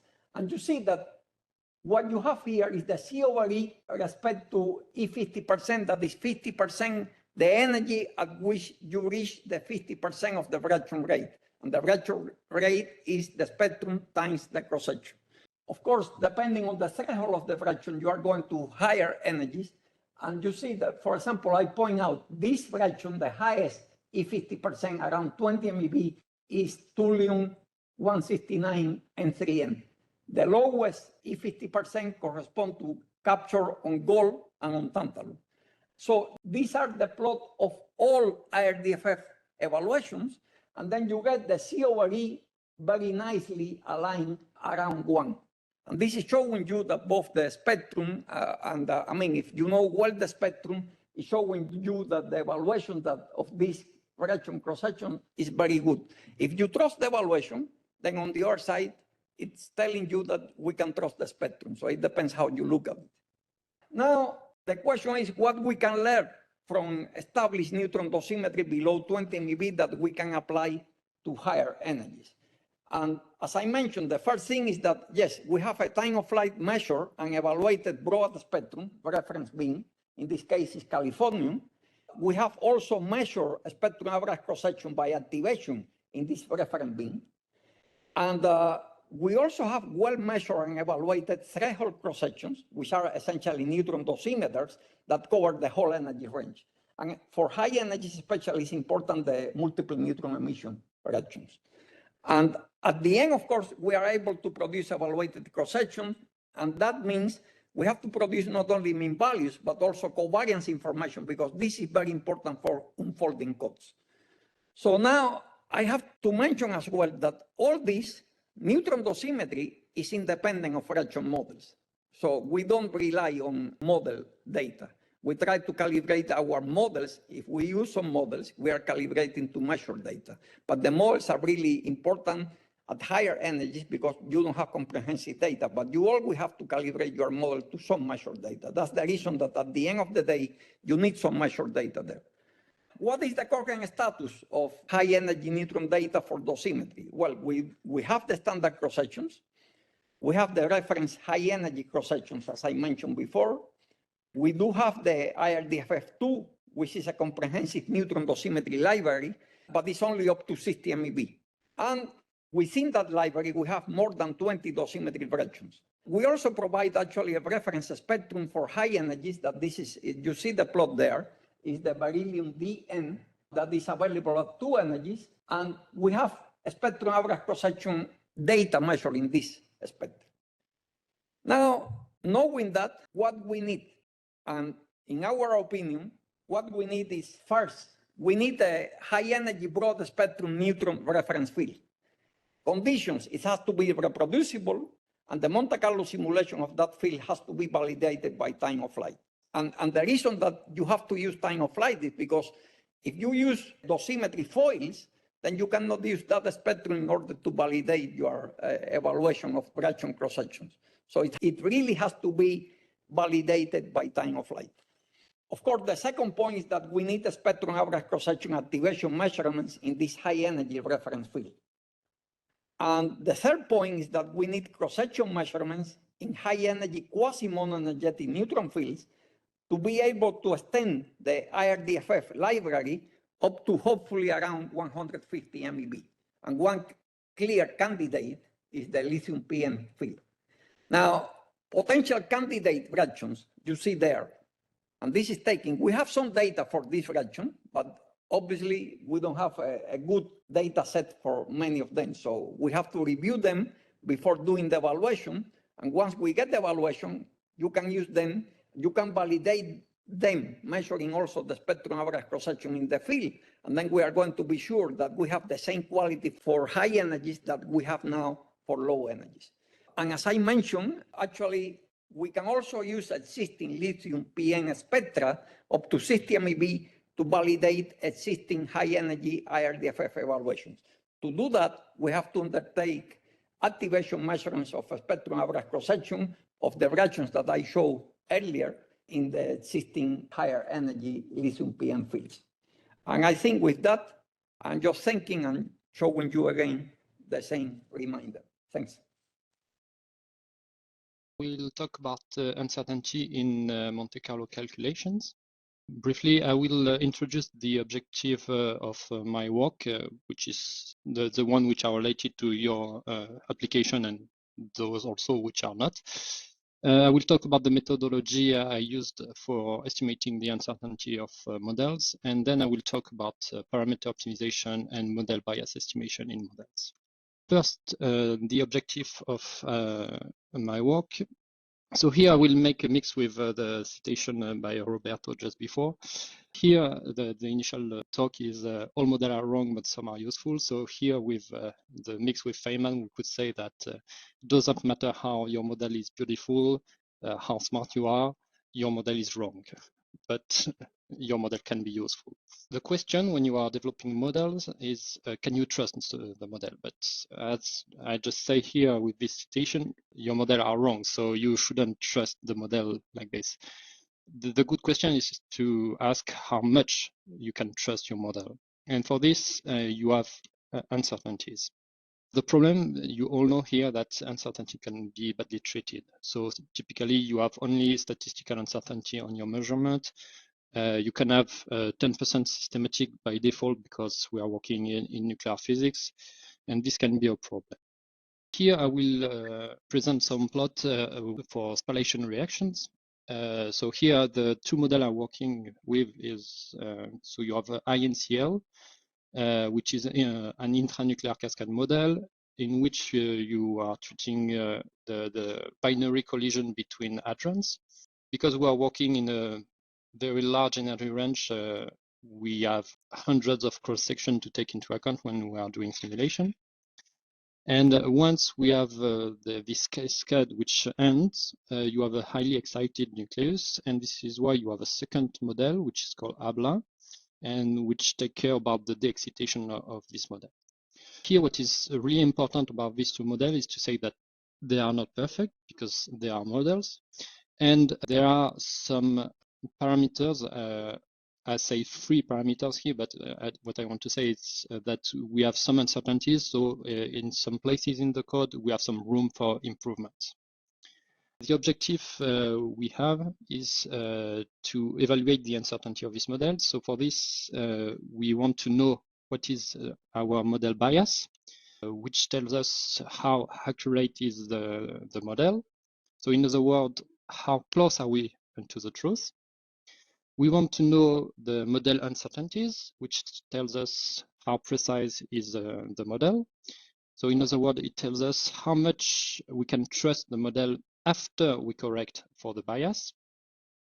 And we also want the optimal parameter and the parameter uncertainty of our models, which tells us how the error propagates through the model. And by extension, it tells us what is the impact of such microscopic parameter on such observable. And in the reverse direction, also, what can we learn from macroscopic experimental data to microscopic parameters? To explore this problem, we develop a methodology which is based on the generalized least square method, which is based on the Bayesian framework. So here you have the formula for the GLS method. I will not go in details, but if you have questions, we can go later. Here, what is important is to look at the formula and to say that the density of probability for an observable of interest, knowing some experimental data, is given for a multivariate normal distribution, which rely on your prior knowledge, on the difference between the experimental data and your Mendel prediction, and the covariance matrix between this observable of interest and the model prediction and the experimental data. And what is really interesting with this formula, it's rely on very few hypotheses. You need a linear model, which is false in most cases. But what you can say, it's when you zoom on the prediction of your model, when you zoom enough, you can say that you are linear locally. So you can apply this formula iteratively, and actually the closer you are from your observable of interest, the better your prediction is. So you will converge exponentially fast. The second hypothesis for this formula is that you are working with Gaussian processes. When it's the case, it's fine. When it's not, we develop an alternative approach which is able to sample the density of probability for your observable of interest. So we can also bypass this hypothesis to apply this formula. So globally, this formula can apply more or less all the time. The real problem when you want to apply this formula are sorry, I want to talk briefly about the implication of the hypothesis. Here, when I say we are working with non-linear model, this formula can work iteratively, but if you have a local minimum, you have the possibility to find a local minimum, and the formula would just say that you are optimal when you are not. Another thing is that you have to have a model able to reproduce with some reliability the experimental data, because as you the formula being based on a Gaussian process, you have naturally the chi-square formula which appear in the when you try to make the figure of merit. So if you have some experimental data which are extremely difficult for your model to reproduce, and you include this in your formula, then you will make a lot of effort to improve the bad location of your model, and you risk to make worse the good part of your model. As I was saying, the formula don't have a lot of limitation to be applied, but they are not the real limitation are not theoretical. The limits are in terms of CPU. First, because you have to inverse the matrix, and as you may know, it's square with the dimension to the cube. So if you have n experimental data, the time is proportional to n cube. And if you have some 1,000 experimental data in your formula, it's doable. When you start to be above 10,000, it start to be a real problem.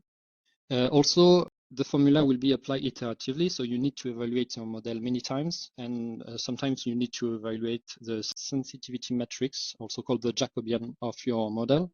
So once again, if your model takes long to evaluate the observable, this can be a problem. The second limitation is the data you put in the formula, because you have to have experimental data, but you also need the covariance matrix for your experimental data. And this can be divided in three parts. The part I call the physical covariance matrix, which hold all the information about the correlation between all your observables. The experimental covariance matrix, where you have all the uncertainties bring by the experiment, so statistics if you have, but also the systematics. And you also have the covariance matrix induced by your models, so the statistics of your model when you are talking with Monte Carlo models. So here you need really to have some prior knowledge about the physics, and we develop a method based on marginal likelihood optimization to really estimate the correlation between all the observables. And the real part, which takes a lot of time, is really to have a proper covariance matrix for the experiment. And people who work in nuclear data knows about the problem for this covariance matrix. Once you have a really good computer and you have all the good data, you can apply. So here I illustrate with parameter optimization in the model. So basically you use the GLS formula to know what will be to predict what will be the best parameter of your model. Here it's a very specific case of the fast substratial current production. So it's energy which are far above your case, but here it's to illustrate the formula. So here I chose this phenomenon because we are a very interesting case. The model was extremely wrong compared to experimental data. We were something like factor 7 in average with the experimental data. And this is a phenomenon which is very specific, so we can play with the parameters in our models without breaking the rest of the model. So here I gave the possibility to play with the production of strangeness in 3 different reactions, and also gave the possibility to play with the Fermi momentum, which is a more general parameters, but it's important for this phenomenon. When I apply the formula, it predicts the new parameters. So you should decrease the pion-induced strangeness cross-section by factor 4, for example. And you see that after this optimization, now the model is much closer from the experimental data. And so this is illustrated on this figure of merits. So we were starting with a very high reduced chi-square, around 5,000, and we ended with around 50. But when we come back to the initial idea of knowing the uncertainty of your model, clearly here, if you have a chi-square, a reduced chi-square around 50, this means that the uncertainty are not valid to say how much you should trust your model. Here you have the second part, which is about model bias, which is completely independent of the parameter optimization, but I will explain later why I introduced this. Here you can this time try to estimate the bias of your model based on the experimental data. So this is a work which has been carried out by Georg Schnabel in 2018. Once again, this is the same formula. You have the generalized least square formula. You have the difference with your model. You have a covariance matrix, your prior knowledge, which is by default that we don't know the bias of our model, so it's 0 by default. And when you apply, you are able to predict the bias of your model, but also the uncertainty on the bias of your model. And this is the curve you can see here. So in black, you have the prediction of the bias, and the gray is the 1 sigma uncertainty on this bias. And you can see that the corrected model with respect to the experimental data, now you have a chi-square which is very close to 1, which means that we have realistic uncertainties. This is a plot with data which was used in the training, so it's not fully meaningful.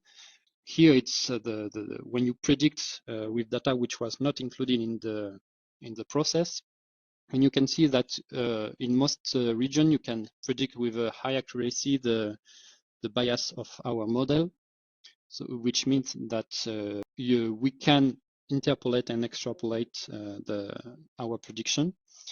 You see that it doesn't work very well here at low energy for oxygen 16 for 800 MeV proton, and when you are looking at neutrons at 60 degrees. But here we have high suspicion about the experimental data because we have data for 30 degrees, 90 degrees, and 150 degrees, and they all have the same behavior at low energy, but the one at 60 degrees. Globally, we are very happy about this prediction. So now I will talk about the interest of the parameter optimization to be done before estimating the model bias. Here, it's the case of proton-induced fission cross-section. So here I included data for all the the nuclei on the top. The idea is, in the first case, evaluate the model bias in red for this data. So the data are in orange, and we have the uncertainty in purple. And you see that, okay, we have a chi-square, reduced chi-square, which will be very close to 1. So we are able to correct the model bias. We are able to predict the uncertainties. But when you compare with the green case, so first we optimize the parameters inside the ABLA this time, and then we evaluate. Once again, we have a chi-square close to 1, but this time the uncertainty are smaller. So this means that when we first improve our model using the parameter optimization, basically the GLS method will see that we are good in predicting the data. So the extrapolation of our bias estimation is likely better on a large scale. So the uncertainty when we are looking far from our data are likely better. So this is why the uncertainty in the green band at low energy or high energy is smaller. To conclude, so we applied the generalized least square formula to our nuclear models. So with this, we improved the parameters and we got some uncertainty for these parameters in our models. We also evaluate the model bias and the uncertainty on this bias. So all of this gave us the possibility to improve our prediction directly, but also to improve the knowledge about how much we should correct our model. And also we can provide the realistic uncertainties on our model prediction, which are not just statistical uncertainties.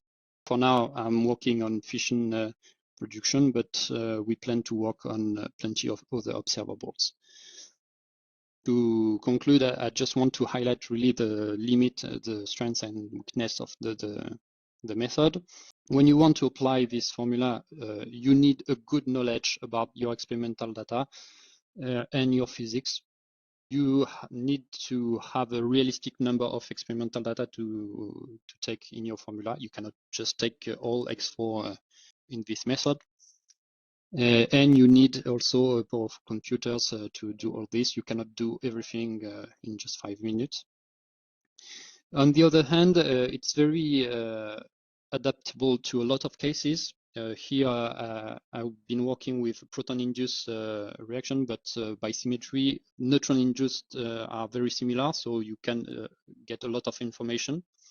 The interpolation power between different observables are excellent. When it's extrapolation, it's more limited, but still the uncertainty are very, they have a very good power of prediction of how much you should trust your model. Of course, it's not 5%, but when you are 30%, you know how much you can trust. I'm done, so if you have questions.